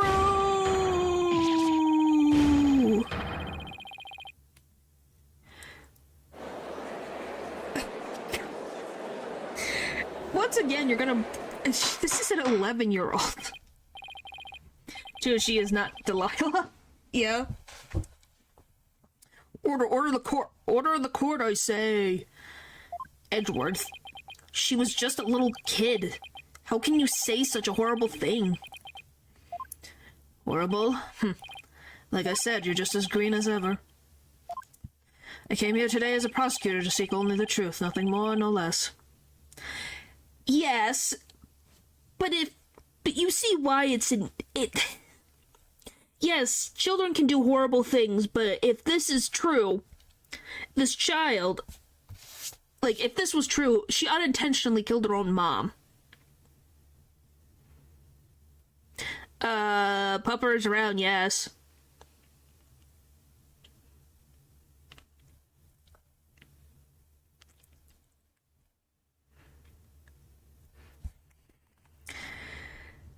My theory is simply the result of a rational consideration of every possibility.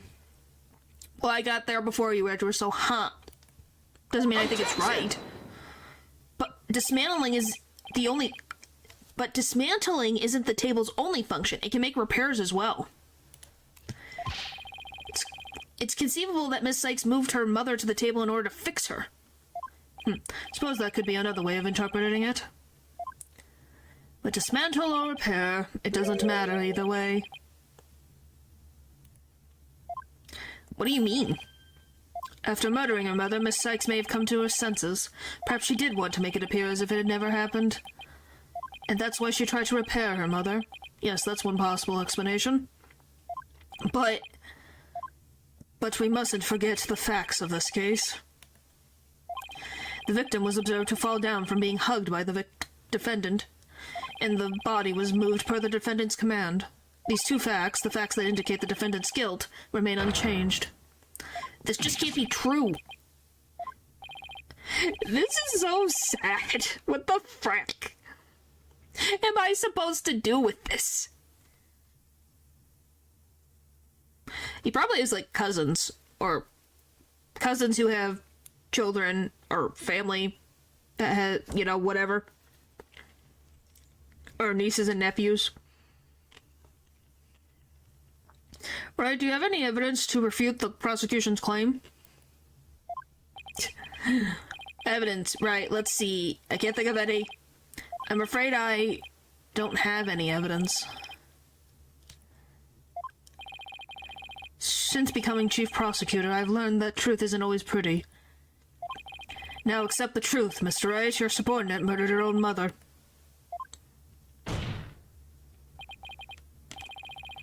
I was just taking a guess. Because, you know, when you have a family, that's what happens. How? She was playing with the sword and accidentally stabbed her mother. Could be a possibility, but... Okay, I guess one question I do have, now that I think about it. How the frick was she able to stab her mother in the heart? If it looked like they hugged... Yeah, katanas are heavy, let alone her mother is probably taller than her. So how the frick did she stab her in the heart? How do you get there? Because if we're to assume hug is supposed to be stabbed, then... yeah. She could have easily overpowered her daughter. Yeah. So it's a little strange. Your Honor, the prosecution demands a verdict. The hostages have suffered enough. What a terrible and tragic conclusion. If the defense has no counter-argument, I see no need to prolong this trial. Prolong this trial, golly. Edward's argument seems solid enough, but there's no way Athena could have ever done anything like that. What do I do? There has to be something. But I can't think of a single thing. Who'll object? Is it Apollo? No, it's Blackwell.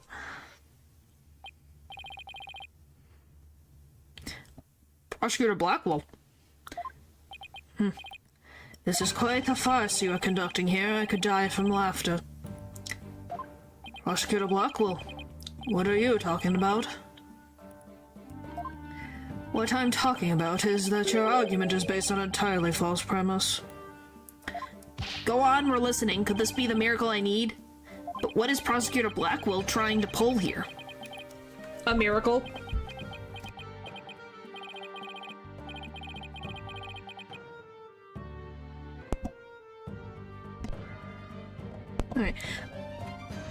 Alright, I'll be right back, okay?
What are you on about?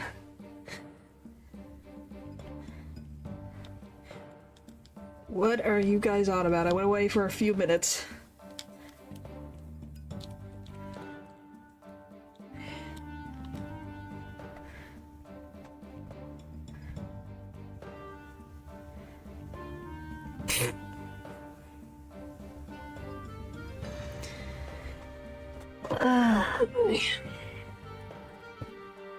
Okay.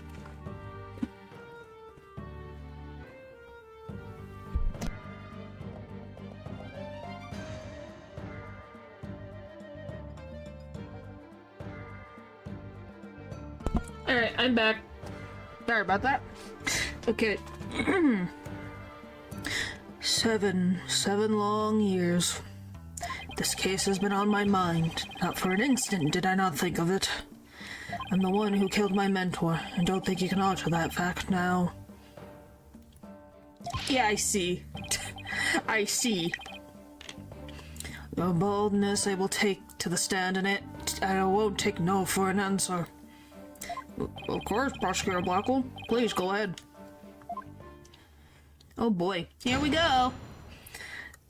7 years ago. Went to the Cosmos Space Center with the intention of killing Dr. Sykes. When I got to the robotics lab, I found Athena there instead. I would not be swayed from my purpose, so I waited for Dr. Sykes to return. And then I committed the act. How cathartic it was. How very specific and not vague at all.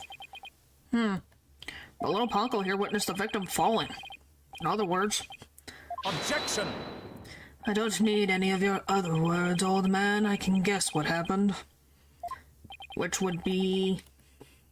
She fell means she fell, merely that. Mother and child fooling around. Perhaps she tripped. Not that it matters. When I entered the lab, there was no trace of Dr. Sykes to be seen. There was no dead body either, of course, meaning she must have left the room. So the murder occurred after the time period Ponko described in her testimony? You should hardly take stock in the words of a wind-up toy. Objection! Wow. Then how do you explain the fact that the defendant had the robot move something?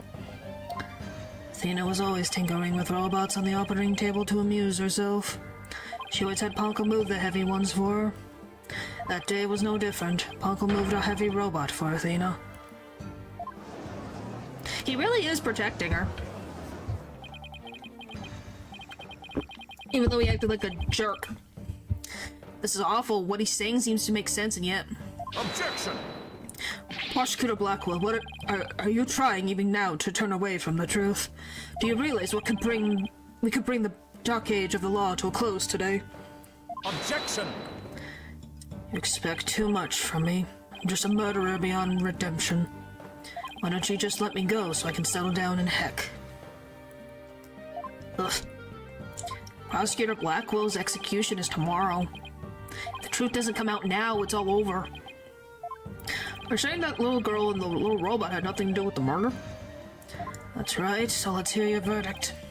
If we don't hurry, I might miss the ferry across the stick. Don't you dare, Judge. Don't forget I have hostages over here. And Simon, how long are you going to cover for her? Miss Blackwell. Forgive me, Aura. I never wanted you to do anything like this for me. But you agreed to this trial. If you have a counter-argument, then present your evidence. That's the rule of the courtroom. Isn't that right, Chief Prosecutor? Blackwell, you selfish... Well, to be frank, I don't like this, but it's my duty to make a decision. If no one has a counter-argument, then I will announce my verdict. Is this really happening? Is it really going to end just like it did 7 years ago? I wanted to do it so bad.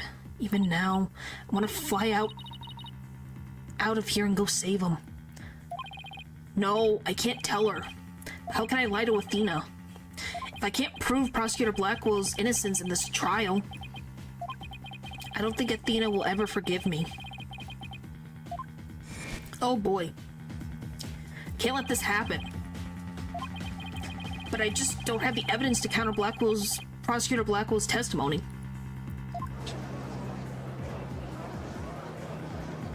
I was wondering who was it? Is it Athena? Yep. Is everybody here? Is the freaking penitentiary just has the open door and says, go free? Everybody, go free. Golly. Athena, what are you feeling okay? I can hear it. I can hear the voice of his heart. He's hiding something. Did she escape? Good question. I mean, it's broken down. In here, yes, but I don't think a penitentiary is. If he really is, I could sure use Athena's help here. Power might be just the thing to get us through this. Objection!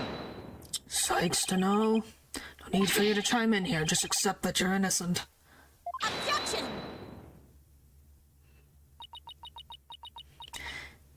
These past 7 years, they've been just as hard on me, you know? What are you talking about? I guess. Do you remember that horrible, horrible trial?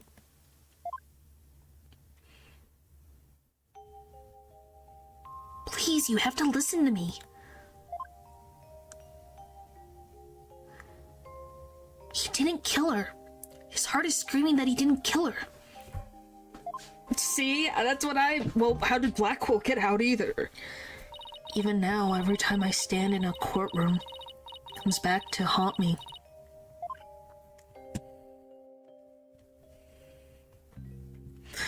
Not being heard, no matter how hard you try. Feeling so helpless.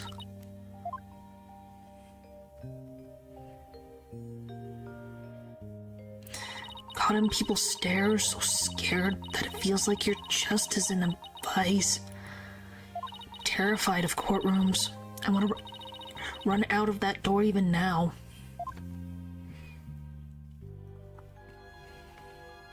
And yet you found a way to keep your fears at bay and become a lawyer. It's your turn to object, yeah, I guess. Thanks, that's because one day I came to realize that I had to fight. I couldn't give up. I exercised hard and I studied hard. I wanted to become the strongest lawyer I could be. This day has finally come, the day I've been looking forward to with all my heart. This is why I became a lawyer. This is why I studied psychology. It was all to save you from this false conviction. But Miss Sykes, do you realize what it would mean? You're the accused, after all. If you prove Prosecutor Blackwell innocent, then the only thing that matters is the truth. It's my duty to find out what the truth is. Simon, please give me this chance. The chance to shake off this fear that's been with me for 7 years and face the truth. Dina's being so brave, confronting her past like this. This really might be the last chance to save them both. Prosecutor Blackwell, please testify one more time about the incident 7 years ago. Fine, but your efforts will surely be in vain. But for I am not a man who can be cut down easily. I assumed not. Here we go, Simon. Let's hear the voice of your heart.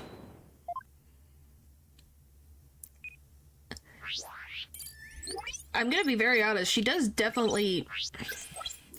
is very brave of Athena. Hang on, I gotta get over the corner.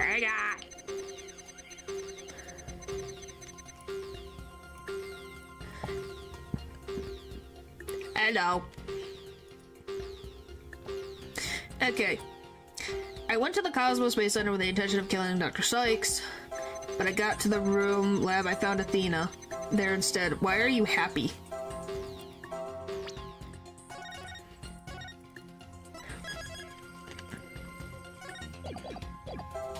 By the way, she looks so scary with no eyeballs. Got it!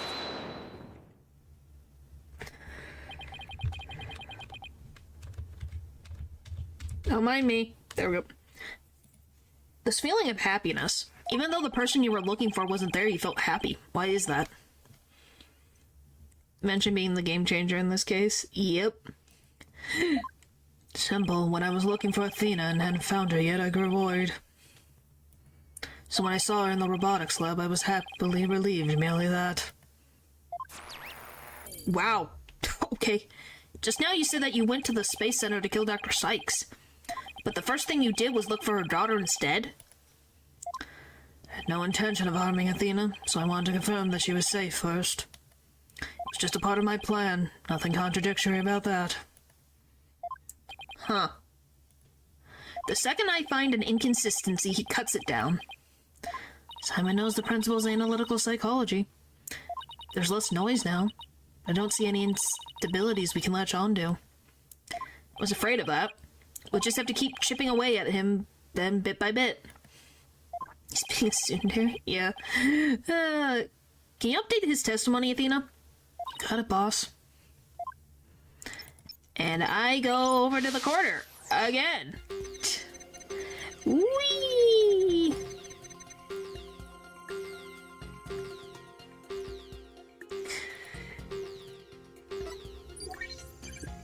Aww, that's adorable.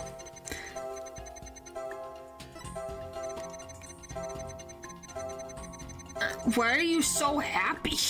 Jeez, he's so happy.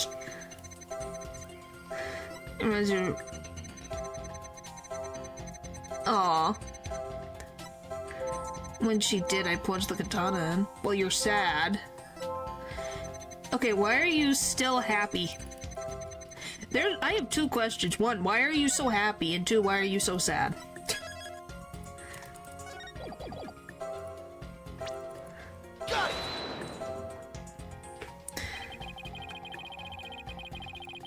No?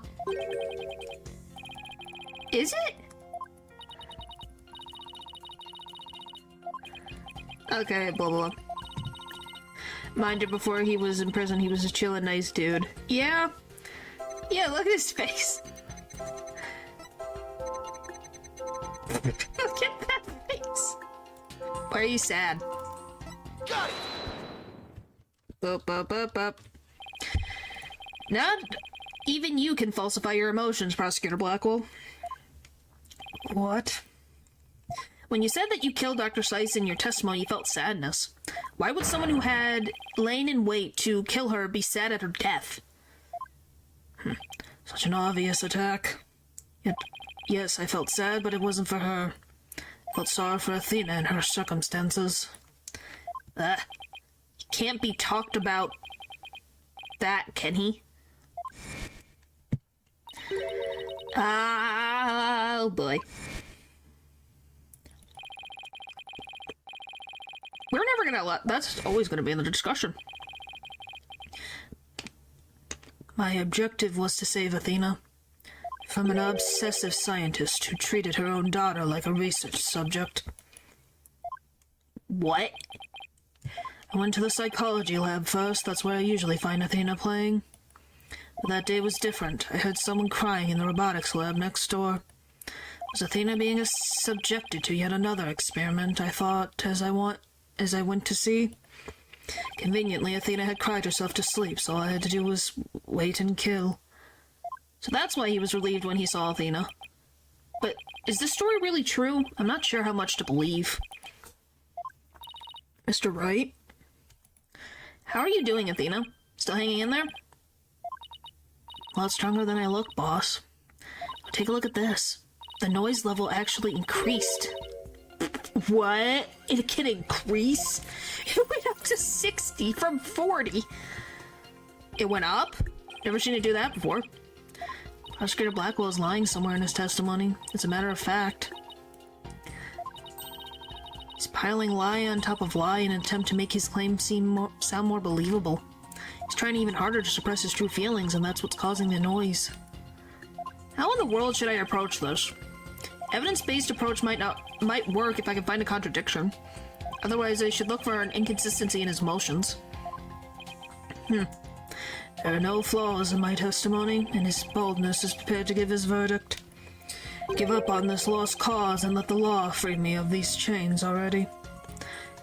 I don't think it's a tsundere, it's more of him just being overprotective.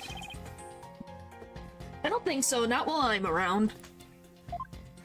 Now, contradictory testimony or inconsistent emotions. Which should I tackle first? I don't know.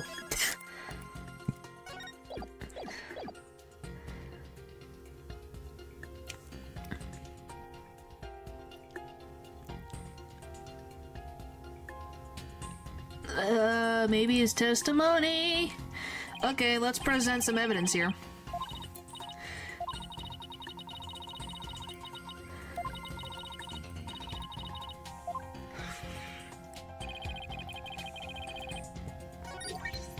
Let's see. Right over and open the door to the robotics lab. But before I could lead Athena out of there, curse my luck, Dr. Sykes came in. I refused to hand Athena over, so I had no choice but to kill my mentor. What? No, we're now arresting the judge. If any inconsistent statements presented to the jury, Is there really a contradiction in his testimony, though? Mr. Wright? Okay, testimony, should we try looking for inconsistent? Yes. Let's try emotions. I need something. Okay, that's normal reaction. And open the door to the robotics lab. That makes sense. The emotions make sense, though.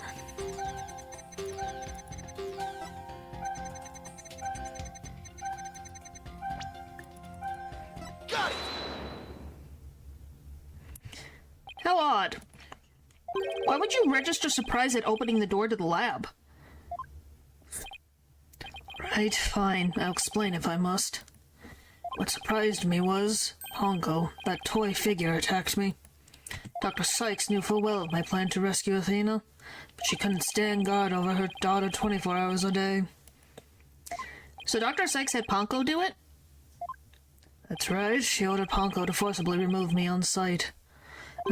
So I slashed Ponko up with the katana that was there in the lab. That rickety old puppet wasn't worthy of that fine blade. No, I just know you guys like making that joke. Mr. Wright, it's happening again. There's even more noise now. Oh, for the love of Pete! It's 100%! What's going on? I didn't watch SpongeBob. Whenever we find an opening, he covers it up with lies. We'll never get rid of the noise at this rate. It's pretty hard to keep telling coherent lies like that. His mind and his will are really sharp and strong as a katana. No. What am I supposed to do?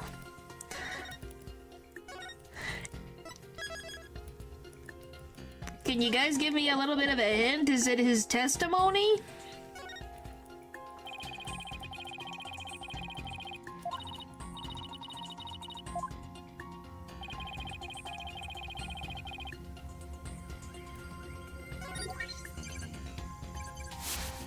Paco attacked me and retaliated by cutting it into pieces.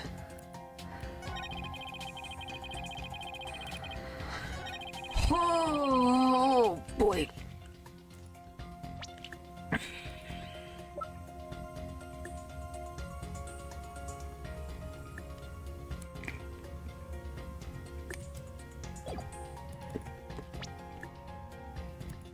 You gain sentience in front of SpongeBob.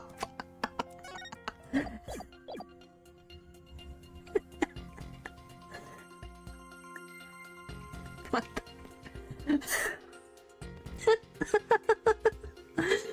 Oh my gosh, that sentence sounds so strange. Oh my gosh. Oh my gosh. What happened to SpongeBob? I don't know. Objection! Oh my gosh. Compound lies with more lies is never the answer, Prosecutor Blackwell. Take a look at this photo. That's the photo of the supposed moment of the murder, isn't it? How many more times must I see that which damned me for my sin? The ironic thing is, I think this picture is actually going to be your savior now. See that bloodstain at the end of Ponko's arm where it's severed with the katana? I hope you aren't claiming it's the robot's blood, Mr. Wright. No, most likely the blood was transferred from the bloody katana. The katana already had blood on it? So then it must have been the victim's blood? That's right, but if that's the case, we've found a glaring inconsistency. Oh, so she's already dead. If we are to assume that's true, then that means Dr. Sykes is already dead. I have no idea, maybe what humans would say about maybe 4, maybe 5, probably about that age, I think.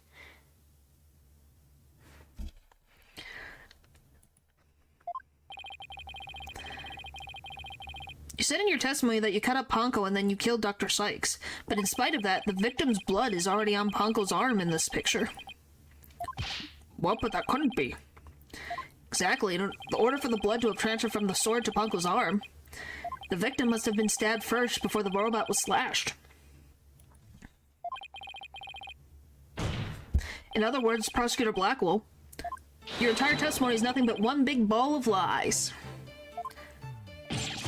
Hooray! Tell the court the truth, Prosecutor Blackwell, now. You have no idea what you're doing. No, it just depends. Before you punched me for not answering fast enough, what the frick?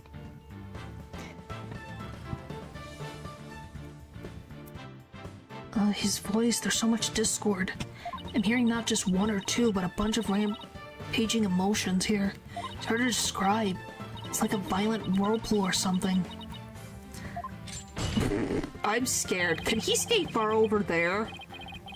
Can he stay on the other side of the courtroom, please? Be next right, you will pay for this. Never have I been forced to reveal so much, but the rest I'll take to my grave. Prosecutor Blackwell, you are on the witness stand. You are obligated to tell the truth. Isn't that the rule of the courtroom? All these complex emotions, they seem to be flowing from one source. I think whatever he really saw that day is what's causing these feelings. Oh boy, look at him go. All of the emotions. Look at him go. Wait. Look at these emotions go.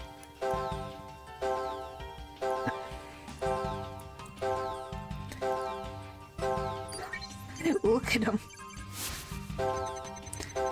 They're like going crazy.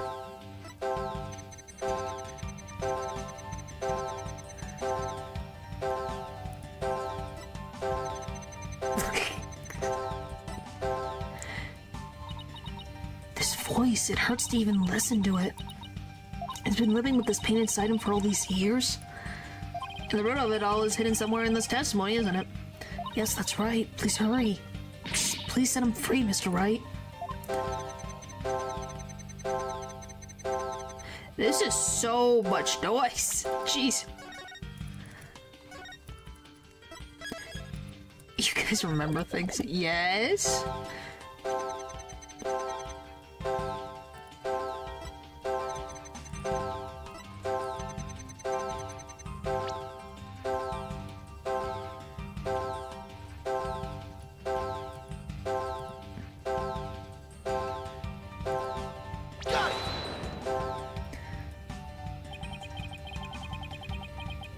Okay, it's not.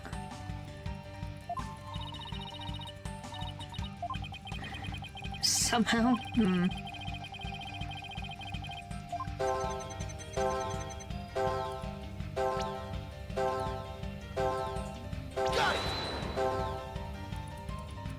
Okay, it's not Ponko.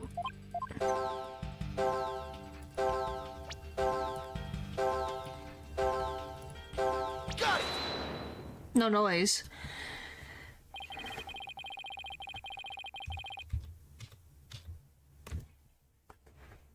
I was like, it's one of them.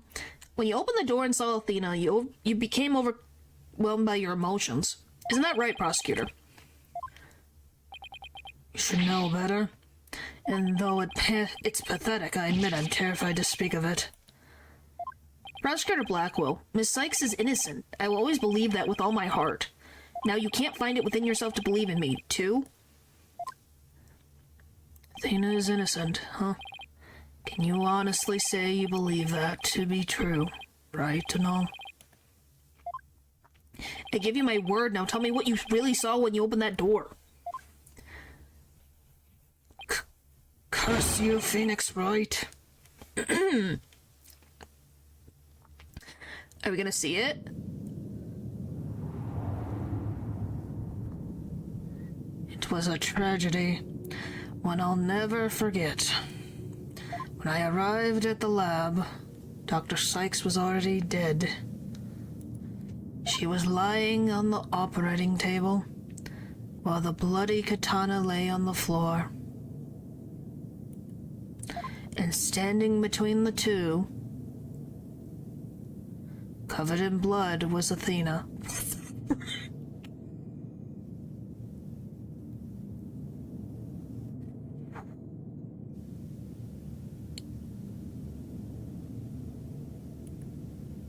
She smiled with a far-off look in her eyes as she sweetly said,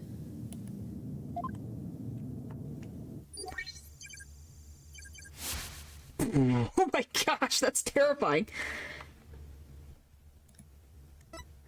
Something's wrong with Mom, so I'm taking her apart to fix her." Oh my gosh, that's horrifying. Oh my gosh. Oh my gosh.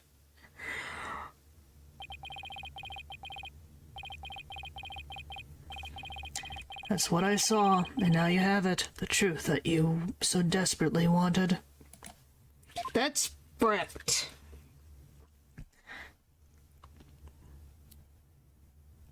I don't even know what to say. No. Prosecutor Blackwell finally tells the truth, and this is what it is? It's beyond devastating.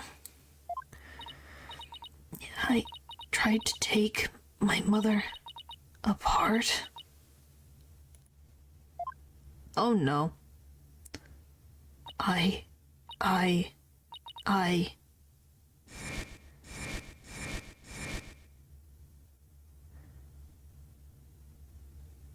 No! I hope it's not all true. I hope it's not all... there's something else. So it was me. I'm the one who killed my mother? Athena! As I said, right? The truth isn't always pretty. Murder, disassembly on an operating table, a scientist using her daughter as a guinea pig. Sadly, it appears that my theory was correct, after all. Objection!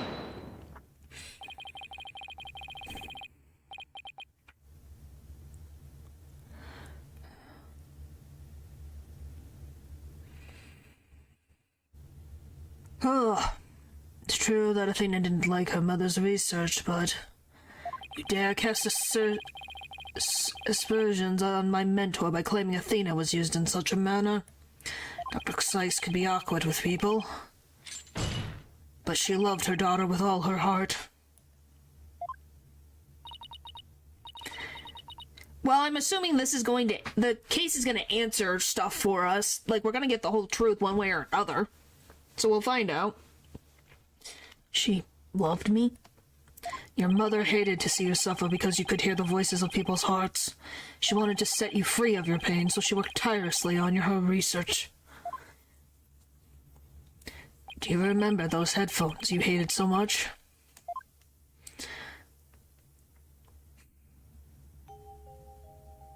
Yeah, I know. We're not done yet. Yes, my head hurt every time I wore them. No, Athena, it's just the opposite. They emitted sound waves to nullify emotional inputs from the voices of people around you. Your power was much stronger than than it is now. And those headphones were what enabled you to carry on with everyday life. No, that can't be true. Then why?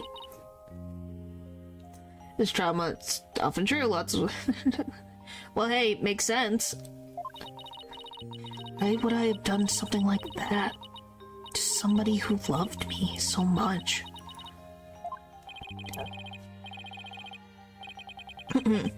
Her love for you was real, that I can guarantee. That's why I knew that what happened had to be some kind of mistake. Couldn't let you be punished for it. So you took the blame yourself. You and your mentor are more alike than you know.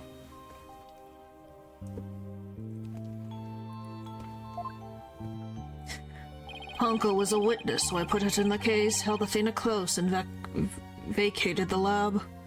I threw Ponko away in the boarding lounge, trash chute, and I hid the case on the Space Center grounds. Would seem that we now have all of the facts of this case. Hold it! I don't think so.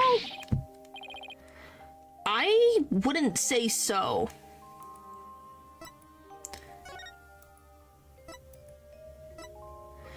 Cause why is her jacket torn?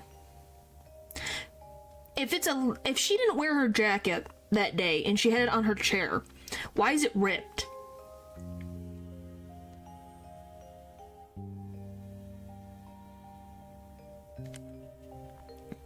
Well, I guess we'll see. Yeah, because this needs to be explained. Because she doesn't have it ripped. So, why? I'm just saying, there's more going on here. No, not yet. It can't end like this. Objection! Do not disgrace yourself, Mr. Wright. The truth has been revealed. Or are you the type of man to turn your back to things that disagree with you? I'm not, but this... I can't give up now. I have to say something, anything, even if it's a bluff. I always managed to pull through that way in the past. I have to make it work.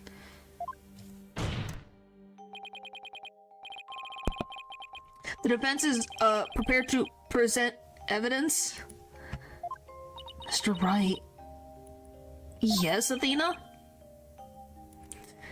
It's okay. You can stop now. I don't want you or anyone else to suffer any longer for my sake. Athena, what are you saying? I killed my mother. That's the truth. It's just like Prosecutor Edgeworth said. We have to face it, no matter how much it hurts.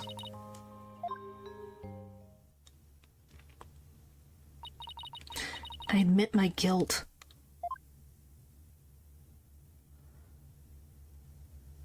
But could I please be granted just one chance to tell everyone what I recall?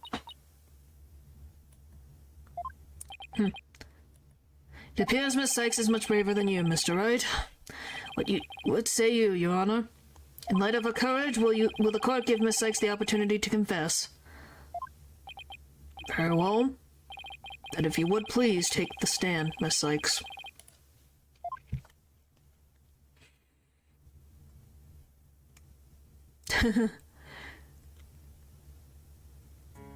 Thank you for letting me do this, Prosecutor Edgeworth. And thank you, Mr. Wright and Prosecutor Blackwell, for letting the truth be known. Now we can finally move forward, and everyone's suffering can come to an end. Athena, Prosecutor Blackwell will be cleared and the dark age of the law can come to an end.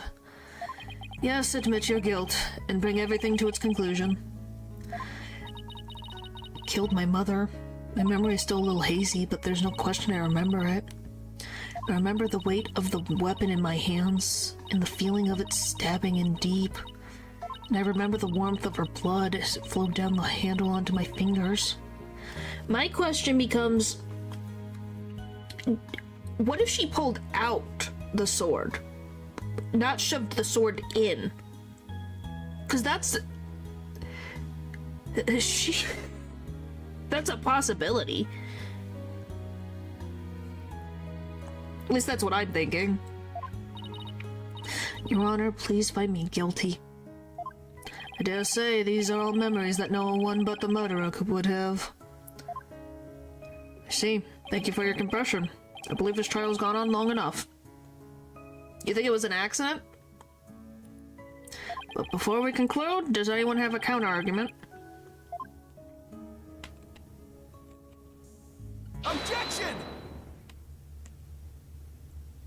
You have something, Phoenix? Please enlighten me. I do, Your Honor. Mr. Wright. Mr. Wright? Why? I killed her. I remember it now. Any counter-argument now is pointless. Objection! Don't tell me you've forgotten one of the basic tenets of lawyering. Always believe in the client to the bitter end. Athena, you are not a murderer. Objection! Let me finish speaking, Edgeworth, you jerk. I said that you never change, but could you have actually regressed in these 8 years? Wow, thanks, buddy. Thanks. Appreciate it.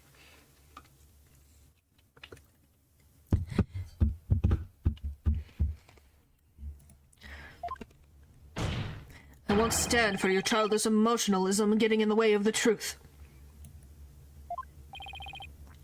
Emotionalism? Don't lecture me on the matters of the heart, Edgeworth. Because I can see straight into a person's soul. Oh. There's 5 of them, though. There's so many. There's so many.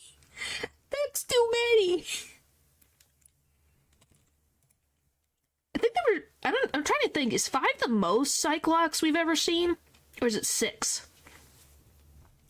I did a little research. I looked into those special Cyclops you mentioned, Mr. Nick. Yeah, 6 is the most. I was like, have we seen 6 Cyclops? Yeah, but these are different ones. These are unconscious Cyclops. I have to fight against her mind. That's a little more difficult. What about fishing? I don't know if there's a pond in here. Athena isn't trying to keep anything from you on purpose. For some reason, part of her heart and her memories are sealed off, even from herself. So it's not over yet, because these still exist. There's still a chance somewhere deep in Athena's heart. There might still be a memory that's not even she knows about yet. Oh, there's that music. It might be looking for a grain of sand somewhere in the cosmos, but still, that memory might contain a new fact that could prove her innocence.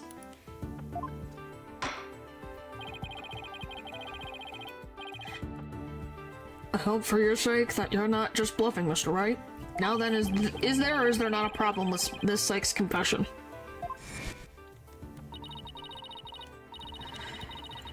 Oh, the defendant is fishing. Uh-huh.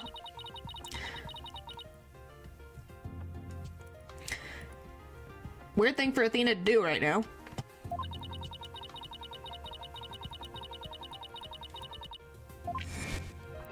There's definitely something wrong with her memory of the event, I can just tell. Is there a problem with her confession? Please prove it to the court now. I have no freaking idea. I will figure it out. I will figure it out. Somehow. There's no questioning. I remember the weight of the weapon in my hands and the feeling of it stabbing in deep, and I remember the warmth of her blood, and it flowed down the handle onto my fingers. We are certainly fishing for answers. Yeah, but what the oh, yeah, because it couldn't go down here to her fingers. Take that! Isn't that the katana the defendant used to kill the victim, Mr. Wright? I respectfully and vehemently disagree, Your Honor. But I remember it. I remember holding the weapon and getting blood on my fingers. That's exactly my point. If blood really did get on your fingers while you were holding it, there should be blood on the handle.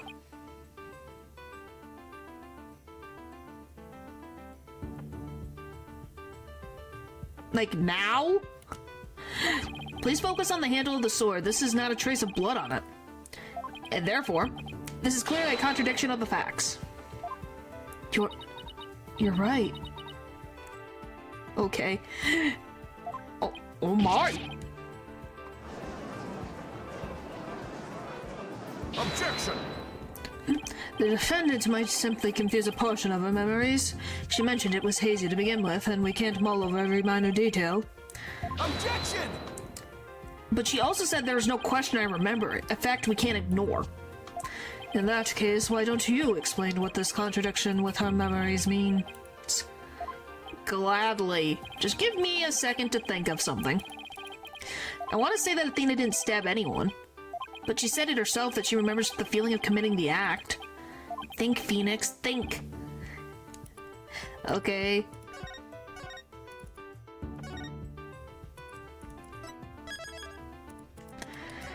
My gosh. What could the contradiction with Athena's memories mean?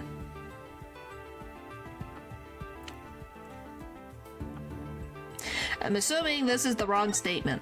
The blood was wiped off the handle. Uh-oh, I got the treatment. I shouldn't have to explain the implications of your own argument to you, right? But all your claim suggests is that Miss Sykes wiped the blood off herself after the fact. I knew that. I know that bluffing your way through things is your calling card. But your credibility phoned just now and told me to tell you to put a sock in it. Oh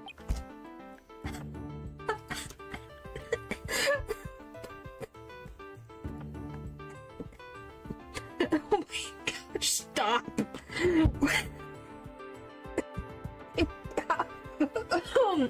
Got coughed to death. Oh my gosh, that exists!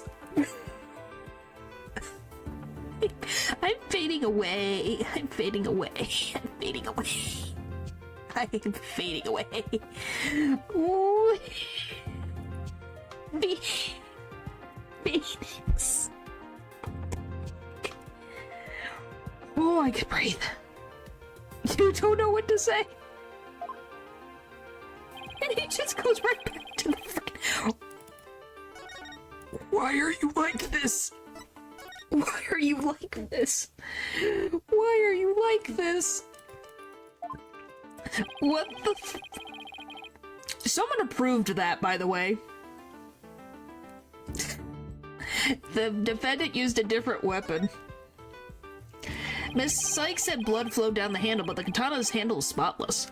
So, doesn't it follow that the defendant must have used a weapon other than the katana? What are you up to this time?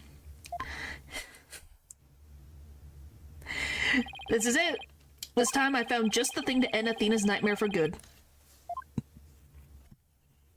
The weapon that took Miss Dr. Sykes' life was the katana, that much is for sure. So if I can show a possibility that Athena didn't use the katana, it could help me prove her innocent. A different weapon, you say? What weapon would that be exactly? Right, of course he would ask that. I see you're floundering, Mr. Wright. Did you speak without thinking again, as always?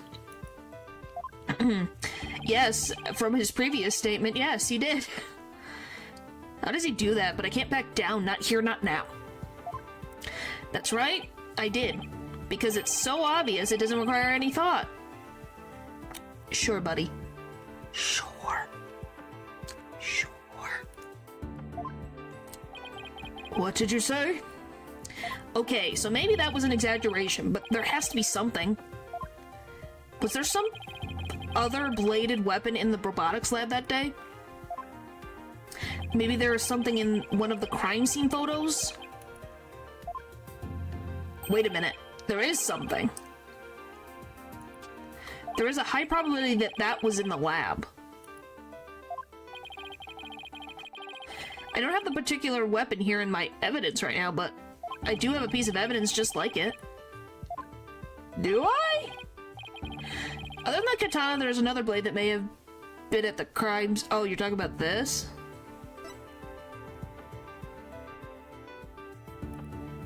Take that! But that's the murder weapon in the Plague Terror case. Yes, this is the knife that took Mr. Tarrant's life, but there must have been a knife just like this at the scene 7 years ago as well. Toolkits containing utility knives like this ones are issued to Space Center employees, and a robotics lab especially would naturally have one of these around. Objection! Stop with the tisk. But besides the katana, no other bladed weapon was found at the site. It was in the investigation report, if you don't know. But isn't that suspicious? That in a robotics lab, there's no utility knife to be seen? Of course I knew that, once you told me just now. Then here's something else you already knew. There was a tool kit at the scene, but it didn't contain any blades. Here's the photo of its contents. Something's missing, though. Right there.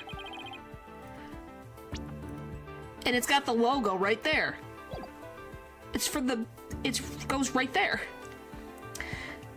You're right, I don't see any kind of bladed tool. Fine, but isn't there something odd about the design on these handles? Therefore, there's no other bladed weapon in the room. His glasses are right in his coat pocket. I disagree, the toolkit contained a knife. And what proof do you have of that? Don't tell me your eye for art is failing you too, Mr. Edgeworth. You're the last person in the world who should be criticizing my aesthetic sense. No, you're simply watching out for your ocular health. Please proceed, Mr. Wright. Notice that the handles of each of these tools have a sort of design on them. Oh, I see that. They do. But what significance does that have? It's clear that one of the tools is missing from this kit. If we rearrange the tools into a specific pattern...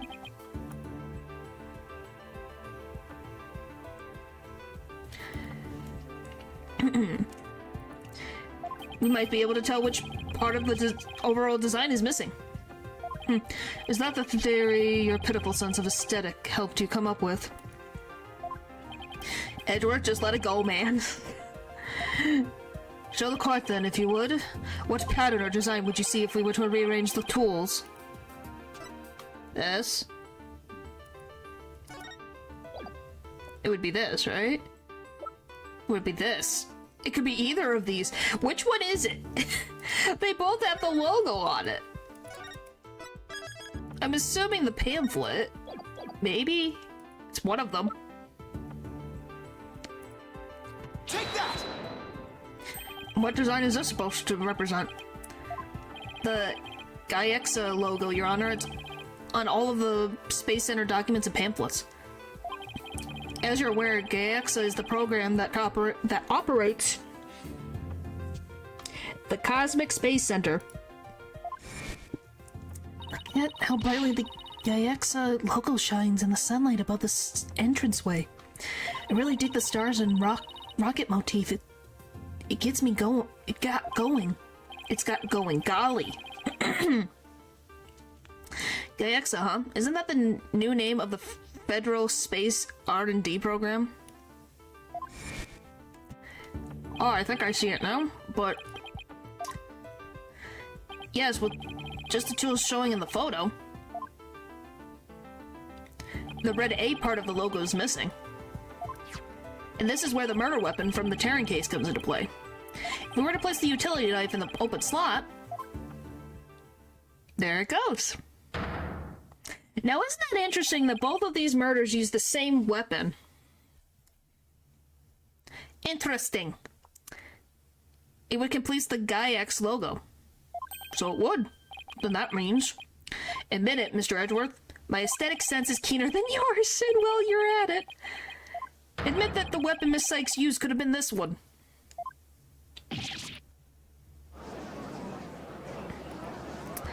Wow. Order in the court. Miss Sykes confessed to having a memory of stabbing the victim.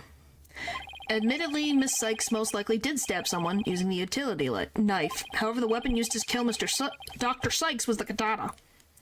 Therefore, the act of stabbing that Miss Sykes remembers couldn't be that of Dr. Sykes.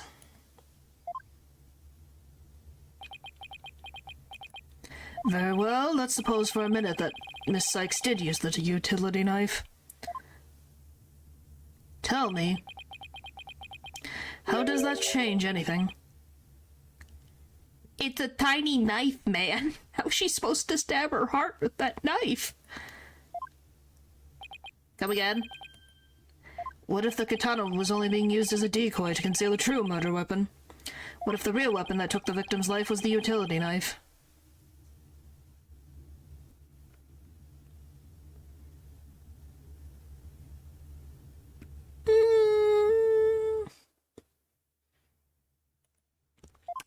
Don't be ridiculous, or you're changing the premise of your entire argument. Great. I'm merely offering a hypothetical situation derived from your logic. Miss Sykes could have put blood on the katana to make it look like the murder weapon, and then conceal the knife on her personage until Blackwell carried it away. It does clear up the contradiction between Miss Sykes' memories and the evidence. If in fact the murder weapon is a utility knife, then fate has dealt you a cruel hand. For you have just proven that the knife's existence to the rest of us with your own logic. Objection! The prosecution is attempting to lead the court. Objection! You're the one attempting to lead the court, Mr. Wright. By forcing us to forget the facts of this case. Need I remind you that there were only 2 people in the lab at the time of the murder, and that defendant herself recalls stabbing someone with her own hands. No. It matters not whether the murder weapon was a katana or a utility knife, as long as we know that the victim and the defendant were the only ones there. You cannot escape the fact that it was Miss Athena Sykes who killed her own mother. Natural, please. Yes. Oh my gosh. I don't believe it. Why? Why does this keep happening? Every time I find a contradiction, it vanishes with the suspicion keeps coming back. It's almost as if... Now you're finally starting to get it. Your contradictions keep vanishing because the charge is true. And the suspicion keeps coming back to the defendant because that's where it belongs.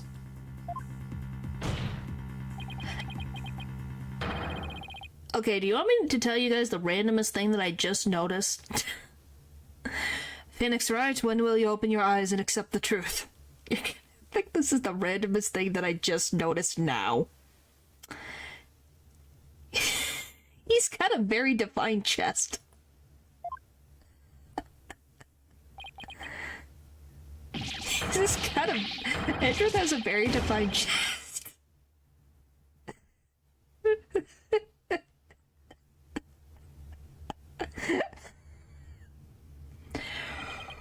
Oh, golly. I don't want to believe it. It can't be true.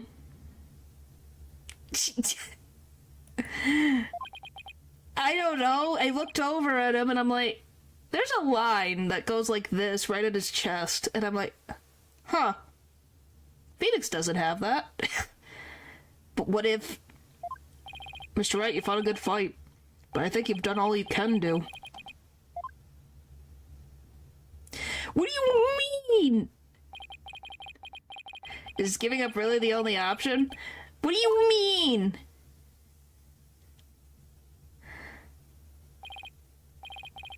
I'm just saying, it was like, oh, there's a line that's got definition that Phoenix doesn't have. My gosh. No, snap out of it, Phoenix. What's the matter with you giving into doubt? I can't look back. Forward is the only way to go. Look what I mean. Like, if you look here, he doesn't really have a defined line. Because I'm reading the text, which is next to their chests. Do I even need to explain? Guys, I'm reading. Look where Phoenix's chest is and look where the text is. It's literally right there in front of my eyeballs. I have to look down to look at the text. No, Your Honor, not yet. It isn't over yet. And then you see what I mean? Because when he leaned over by the line, look. Right there. Do you see what I mean now? Because I also was looking at his glasses, and the glasses for some reason go like that. Yeah. Yeah, it means that his chest goes like this, and then it goes down.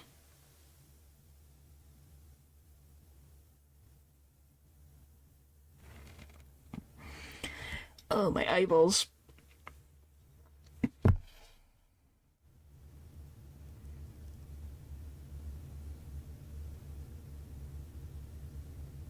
They're just on the side. Are they? Anyway, I just thought it was funny.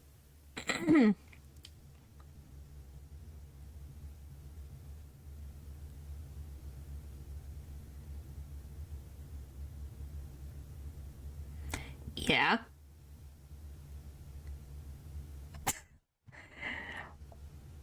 You guys have nothing to say, and I'm not going to say anything else. Because I just thought you guys would find it interesting that there's just a random shadow line right here. For some reason. Right? I can't lose sight of what's important.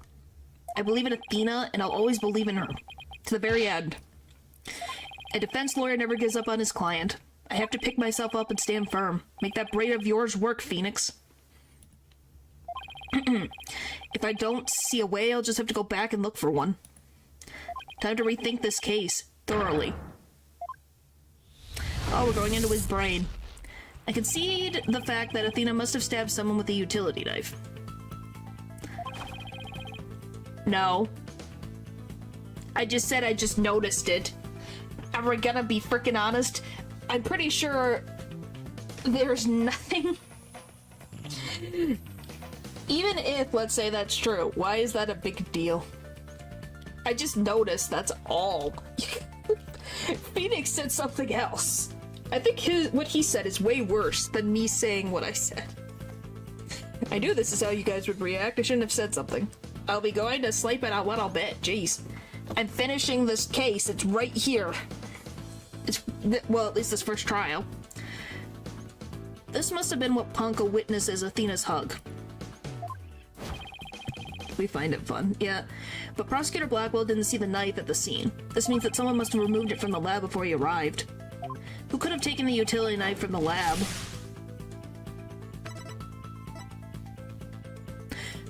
It could be her, it could be her. I don't think Athena took it. Yeah, thank you. I appreciate it. We're literally just at this trial. I won't die. Who could have taken the utility knife from the lab? Could have been her. No? Okay, nah, alright. So then, it's gotta be someone else. Third person was at the scene. Please don't take knives. If I trust in Athena, and then I have to conclude that there was a third person at the scene. But according to Ponko's testimony, Athena and her mother were the only two there. So then how did the third person manage to escape Ponko's detection? I know, the person must have fooled Ponko's facial recognition feature by covering their own face.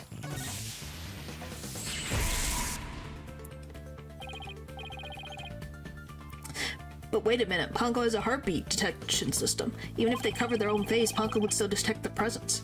But she wouldn't have been able to tell who they were. Wait, that's it. The copper could have covered their face and posed as which person to avoid detection.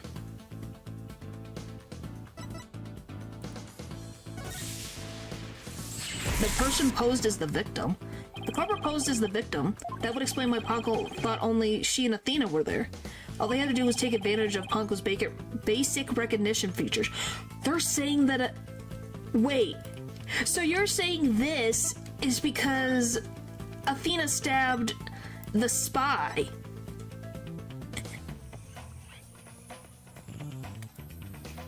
And that's why the code is damaged. Wow. The culprit used this in order to pose as the victim, her jacket. Wow. The culprit could have posed as the victim by wearing her jacket with the ID tag on it. But that still leaves the heartbeat detection system. How did the culprit get around that?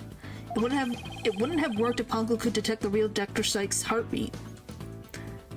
So does that mean that the real Dr. Sykes was already dead by that time? If that's the case, then who did Athena stab?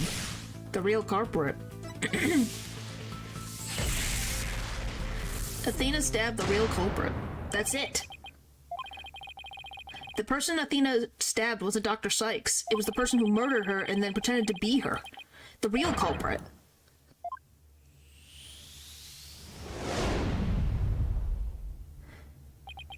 So they wore... what? So they wore a mask? To look like Dr. Sykes? Now that Mr. Wright has finally finished thinking, let us bring this to a swift end. Yes, he's ascending. Please give us your verdict, Your Honor, so we can move on to the hostage negotiations. You're absolutely right, Prosecutor Edgeworth. I hereby... Objection! Goodness. Can you tell my throat is dying? By the way, that's not how my voice is yet, but we're getting there. I didn't say I was finished. I was only pausing for a second, because I realized something so shocking I had to take a break to digest it. But now I know for a fact that Miss Sykes is innocent. But Ponko saw me. She witnessed the moment of the crime. Yes, Ponko did witness something. She saw the hug. In other words, the moment you used the utility knife. But the person you stabbed wasn't your mother. What are you saying, Mr. Wright? The answer is simple. The person Miss Sykes stabbed was a third person posing as Dr. Sykes. Which, now that I think about it, and I'll say this real quick before we continue this, because my throat is not happy with me. That would mean if this... I don't know who it is. I don't really have an idea. Anyway, the point is that I wanted to say is, if that is the case, they must have recognized Athena years later if we are to assume the murderer who killed Dr. Sykes also killed Taryn. Means they were trying to get revenge on Athena for stabbing them. Is it someone we already know, Natural? Can you give that? Is it someone we already know? In this case. Petty? Yeah, they're very petty. Because it's from 7 years ago, they kept it for 7 years. Yes, okay, that's the only reason, so I'm not dealing with a random, so...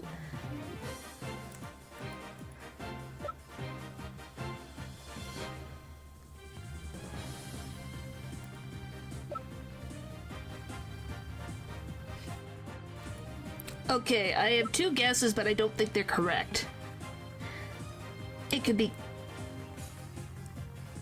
be, so my guesses... my two guesses is it's either Candace Arm or it's Yuri Cosmos, is my guesses. That's my guess.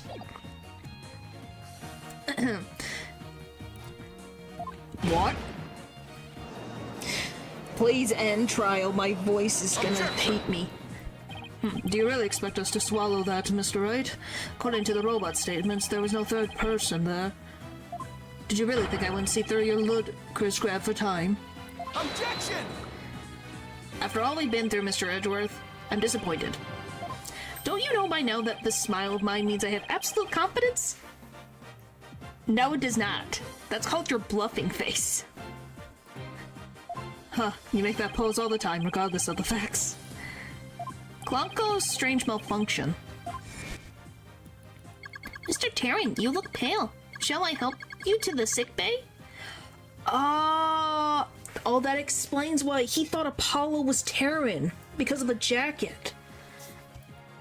Mr. Taryn? But that's Apollo you're talking to. Well, this hunk of Kier's mistaking Apollo for Clay. Maybe Apollo was possessed by Clay's ghost. That was another case of mistaken identity caused by a jacket ID tag. All because Klonko couldn't read Apollo's facial features due to that eye patch. Like Mr. Edgeworth said, a mask could nullify the robot's facial recognition, and then all the person would have to do is wear a jacket with the victim's ID tag to pose as her. Objection! Of all the ridiculous theories, what good would a silly disguise like that do? Have you forgotten that the robot also had a heartbeat detection system? If there was a third person at the scene, the robot would have detected them. I'm sorry, Mr. Edgeworth, but that doesn't count for much, I'm afraid. Because, by that time, Dr. Sykes' heart had already stopped beating. What? So does that mean... Yes, Your Honor. The person Miss Sykes stabbed. This third person who posed as Dr. Sykes is her mother's real killer. But that's... impossible!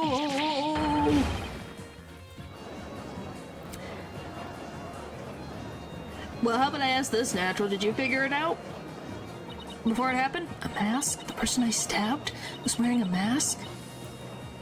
Yes, he's doing the poses. Order of the court. Miss Sykes, did you say something? A mask. Yes.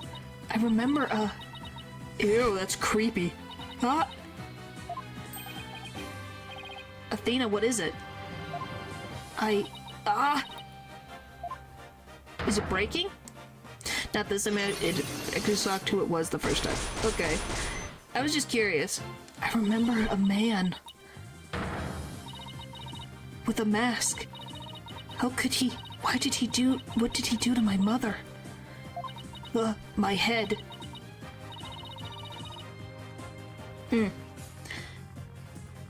Miss Sykes, are you alright? No! Oh, it's breaking.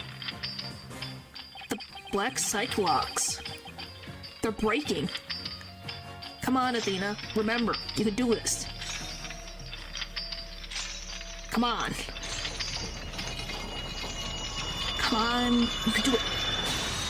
You did it.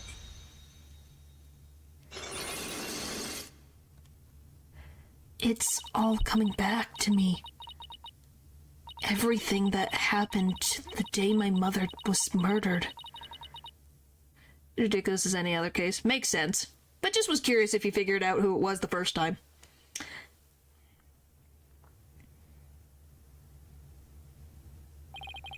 Well, she did it herself. That's the thing.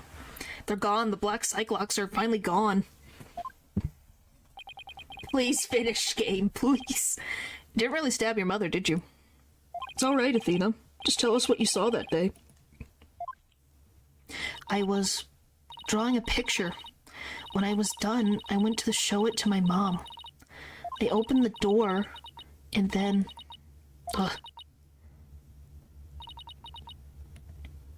It's alright. I'm right here. You're safe, Athena. She was on the floor by the workbench with the katana sticking out of her. There was a handkerchief over her face, but I knew it was her by her clothes.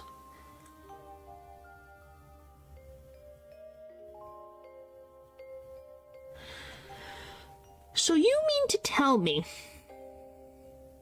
that the poor girl walked in on her mother being dead? That sample was found on Athena. She was clean, I'm assuming at the time. And there was a man there. A man? Hold it! Quiet, Your Honor. Go on, Athena. He tried to attack me. In a panic, I grabbed the knife that was there and... Hey, she's tried to defend herself, man. He dodged at first, so I only got his clothes. But I tried again. This time you got him, didn't you? I did. I remember it clearly now. The knife went into the back of his hand. Oh, that sounds painful. Oh. Then he kicked me and I passed out. Ow.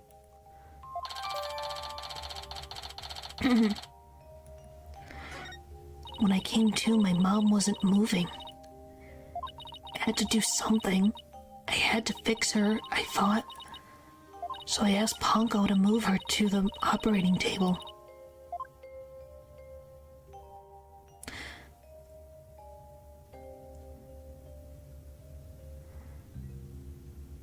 It looked a bit more clear now, doesn't it? Yep, it does. So that's why she said that. Your Honor, as you can see, the defendant has just given us critical new testimony. A man was there before Miss Sykes arrived. A man who covered the victim's face. and put on the victim's jacket. This man is the real culprit. Miss Sykes, do you have any idea who this man was? No, I'm afraid I don't. A few moments ago, Miss Sykes mentioned a mask. Athena, can you tell us anything else about that? Yes, the mask. It was my mom's Japanese theater mask. I think it was the one hanging on the wall in the lab. Well, it makes sense. Oh, this mask is hanging there on the wall. It was kind of spooky, that mask. My mom used to tell me that a no mask even has the power to turn an ordinary human being into a phantom. A phantom? Would seem that a new suspect has emerged. That means that all suspicion against Miss Sykes is... Please, Edgeworth. Shh. Oh, no. Okay, I thought it was Edgeworth. You see? This is precisely why I can't trust the court system. Why are you like this, Aura? Athena Sykes is the murderer. I won't accept any other verdict. Miss Blackwell, this is not good. A new suspect? Where's the proof this person ever existed? Who says it wasn't all just a dream in the little princess's groggy little head? Ugh, she's right. We don't have any hard evidence of that masked man's existence. Thank you, Mr. Wright. I'll never be able to repay you for all you've done. But I'm fine now because I can say with certainty that I didn't kill my mother.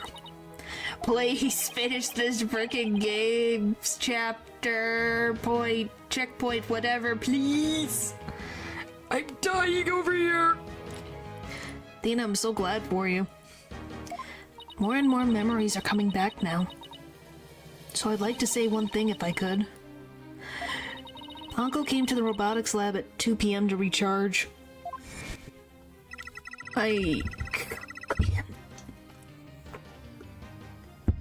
if you're hearing me drink water, that's the only way I'm surviving.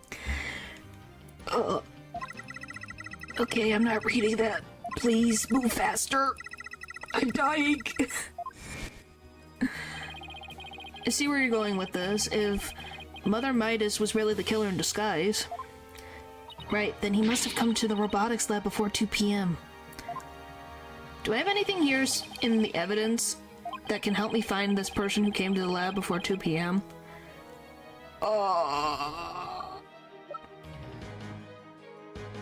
Help me, please.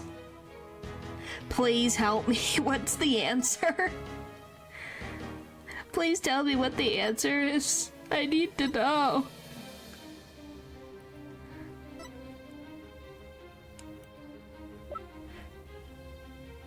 No, it's talking about before 2 p.m. Where the frick am I supposed to find something before 2 p.m.?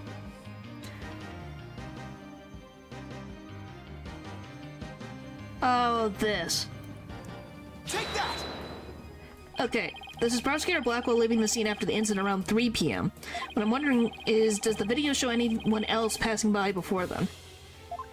I don't see anything in an investigating report. It looks like they didn't check. Just as I thought. So if we rewind the footage and go back to around 2 p.m., we should be able to see the true culprit leaving the scene.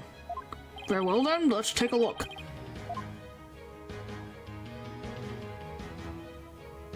There, please stop it right there. He's got the torn and he's look at that. Fits the description, doesn't it? Well, it's a man. It's just like you said, there's a man leaving the scene of the crime. Miss Sykes, do you remember this person? That's him, I'm sure of it. He's wearing my mother's jacket. I did, but what I really wanted to see was her jacket. That jacket on display. That was Dr. Sykes.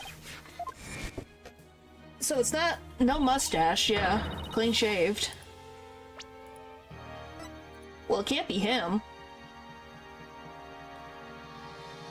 It can't be... you cannot tell me that... and the Terran's hair would show, though. Who the frick could it be?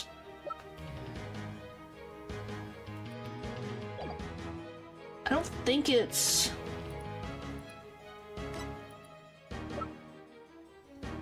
what the f... yeah, because it couldn't be him.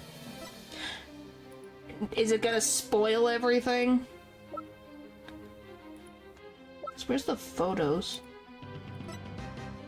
He is clean-shaven at the time, though.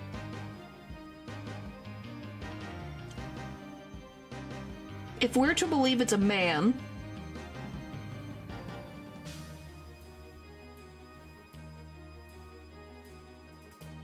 So it could be him. Because he does have a clean-shaven face at this time, but there's no red hair.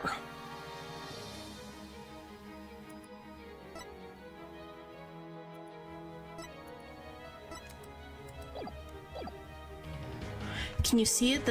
There's a slash I made with the utility knife that day. And I'm sure that knife is under that jacket somewhere.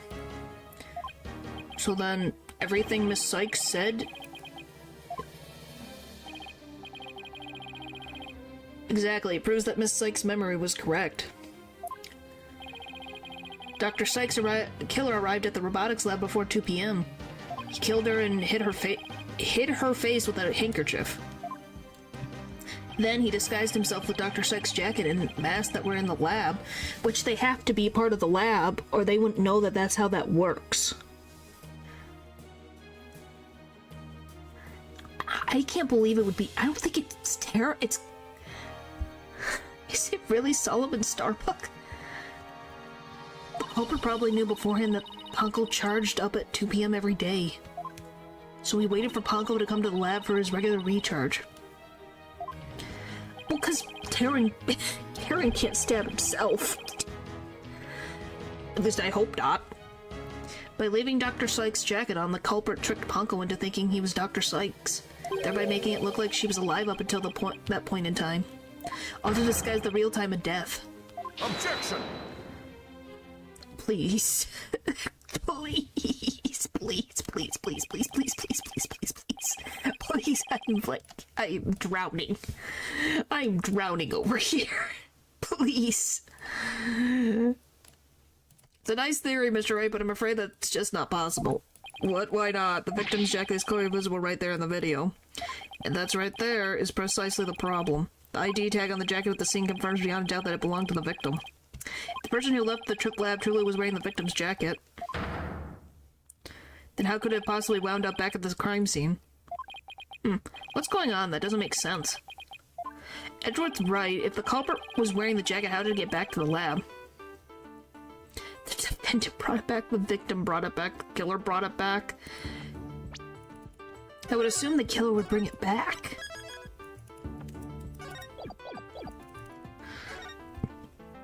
The killer used the jacket as a disguise to make his escape, but in order to conceal the fact that he had to get the jacket back to the crime scene. So the culprit simply returned to the robotics lab later and planted it there. Contradiction solved. Objection! Except that it would have been impossible. The only people who came to the robotics lab after the killer were Prosecutor Blackwell and the people who reported the body. And they claimed that the jacket was there when they arrived. So, when do you propose this mysterious man of yours had the chance to return the jacket? Puzzling question indeed. When did the culprit have the chance to bring the jacket back? I don't know. Please. I'm suffering over here. Please. Please tell me what's the answer, guys. Please. Please, please, please, please. I don't. Okay, the only time the culprit could have returned the jacket was when the body was found. Mr. Wright, do you realize the implications of that argument? I do. Most people, when they come across a murder, focus their attention on the body. The culprit could have taken advantage of that split second to plant the jacket. And they could also make the excuse of, if their prints were on the jacket, they work there, so I grabbed the jacket for her one day, so that's why my prints are there. In other words, the true culprit of this case, the man known as the Phantom, was one of the first people to discover the body. I would never have thought of that. Okay, who is it? Order in the court. What is the meaning of this, Prosecutor Edgeworth? Oh, my eyeballs. The body was discovered and reported by a group of 3 people. They were able to collect the space probe's capsules in preparation for the Hat-1 launch. One of those people had a special bag to transport the capsule in. Oh, you mean the shock-resistant bag? Please. Correct, I suppose that if the jacket was in that bag, it could have been returned to the scene of the crime without anyone noticing. I'll see to it that you get the reports on those 3 people. You will? We should also check the facial recognition database for that robot. If this person felt the need to hide his face with a theater mask, it might mean that his facial data was once registered. He's correct. Prosecutor Edgeworth, does that mean? I have to admit, I believe Miss Sykes' memories to be credible. You win, Mr. Wright. You win, right? Not that this was ever an official trial anyway. Do my ears deceive me? Prosecutor Edgeworth, you're actually conceding? Yes, she is. Uh-huh. I'm trying to get this done. Is it true, boss? Does this mean... Yes, I can't believe it. It's over. I won. I proved that both Athena and Prosecutor Blackwell are innocent. Your Honor, I see no further to prolong this trial. Objection! Please! Hold on, Mr. Wright. Have you forgotten who's in charge? Please, let me out. Let me out. Please. Please, please, please. I'm dying here, please. Oh. That's right, I'm the one who's supposed to say I see no further need to prolong.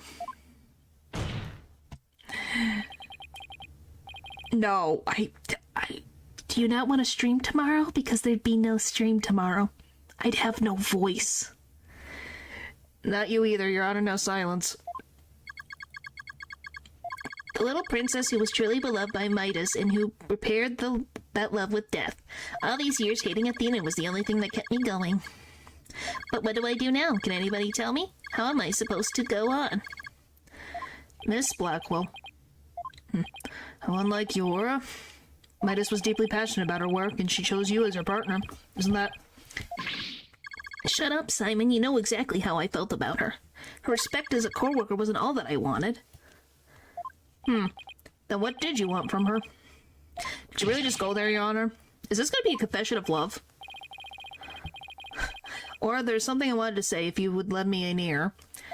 I have in my possession a lead on who Midas's murderer is. You do? You do. Right, Donnell, you asked me about the identity of the Phantom of 7 years past. That's right. The Phantom, the person Blackwell has been looking for, even from behind bars. 7 years ago, somebody hatched a plan to sabotage the Hat-1 rocket. The spy. Is that why he was so obsessed with Solomon Starbuck? But he was no ordinary spy. We knew not about him, his background, appearance. We came to refer to him as the Phantom. At the time, I was working with the police to hunt him down. And then one day, a miracle occurred, and I obtained a lead on him. Oh, how exciting. What was the lead? A recording of the Phantom's voice, but the quality was too poor for a proper voice analysis. Yet I had hope. Aura's co-worker was a scientist who can analyze human emotions. So I asked her to evaluate the recording using analytical psychology. And that scientist was Dr. Sykes. Yes, a spy's greatest fear is to have his true identity discovered. In addition to Hat-1, Dr. Sykes' results in the recording were surely among his targets. But his search of the Space Center bore no fruit, so he must have started to panic. He couldn't find them, but where could they have been? Who is to say? Wow, I bet he's never let that out of his sight all these years. How in the world did you smuggle them into prison? That's your question. That's your question? Oh, I have my ways. What more, my partner's especially talented at that sort of thing. Oh, hi, Taka. I worked to lure the Phantom in by spreading rumors throughout the underworld. I was even granted permission to prosecute cases to attract the Phantom's attention. Just try to retrieve your identity, you bloody butcher, became my taunt. And what about the result Dr. Sykes drew for you? Was there any useful information? Here, you can see for yourself. But take good care of it. It's all I have left of my mentor. I will. Better hold on to this real tight. Subject's voice emotions rarely fluctuate. He doesn't experience feelings like no. He's a sociopath, though. Then he must be a sociopath. He doesn't feel emotions like normal people do. Psychological profile classified. Emotional output of this voice extremely weak compared to typical voices. Subject deemed to have unique psychological makeup with almost no emotional fluctuation. No emotional fluctuation, huh? Well, then it couldn't be Yuri Cosmos because he had fluctuations of emotion. Did he not? A spy whose experiences no emotion, not sadness, not anger, and naturally no fear. Okay, then what's a sociopath? What is the difference? He's a very definition of a phantom, a monster with no heart, don't you see? This creature is the rot that destroyed our lives and set what ails us all into motion. The Phantom, indeed, a fitting name for the one who has brought darkness to our world, is more complicated. So would you consider him a psychopath, then? Well done. It seems a faint image of this man has started to take shape. Don't follow regular societal thinking. But they feel emotions? Okay, so sociopaths feel emotions. So he would be a psychopath. Okay. I just would like to confirm. Based on what we've learned, I'd like all of you to conduct further investigations. This is not a formal trial, but I do want to follow the protocol. If I may, I'd like to hand down my verdict to bring these proceedings to an end. Thank you! Please! Whatever, do what you want. You'll hear no objections from me. Or me! Yes, please, Your Honor. Please, please, please, please. It's over. It's finally over, please. Very well. In that case, Prosecutor Blackwell, could you please take the stand? As a result of this trial, your innocence has been proven. The verdict handed down 7 years ago is hereby overturned. And now, the defendant of the current trial, Miss Athena Sykes. Yes, Your Honor? Mr. Wright, thank you. Thank you for everything. Athena, you're more than welcome. We can do this later. If everyone's ready, I will now give my verdict. No! Why? Who?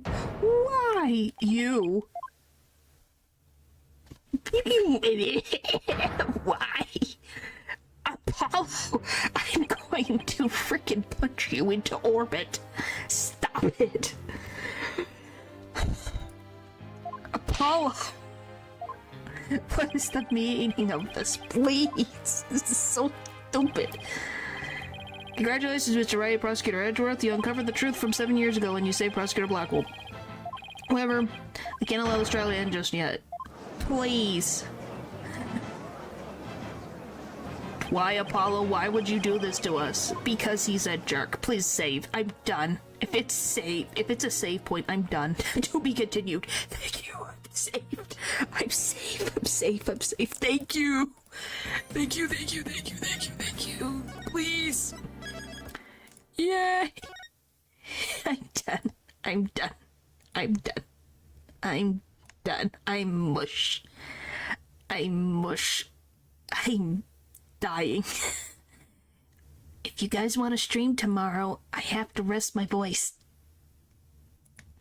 Alright, thank you guys for watching the stream, and I'll see you guys next time. Bye.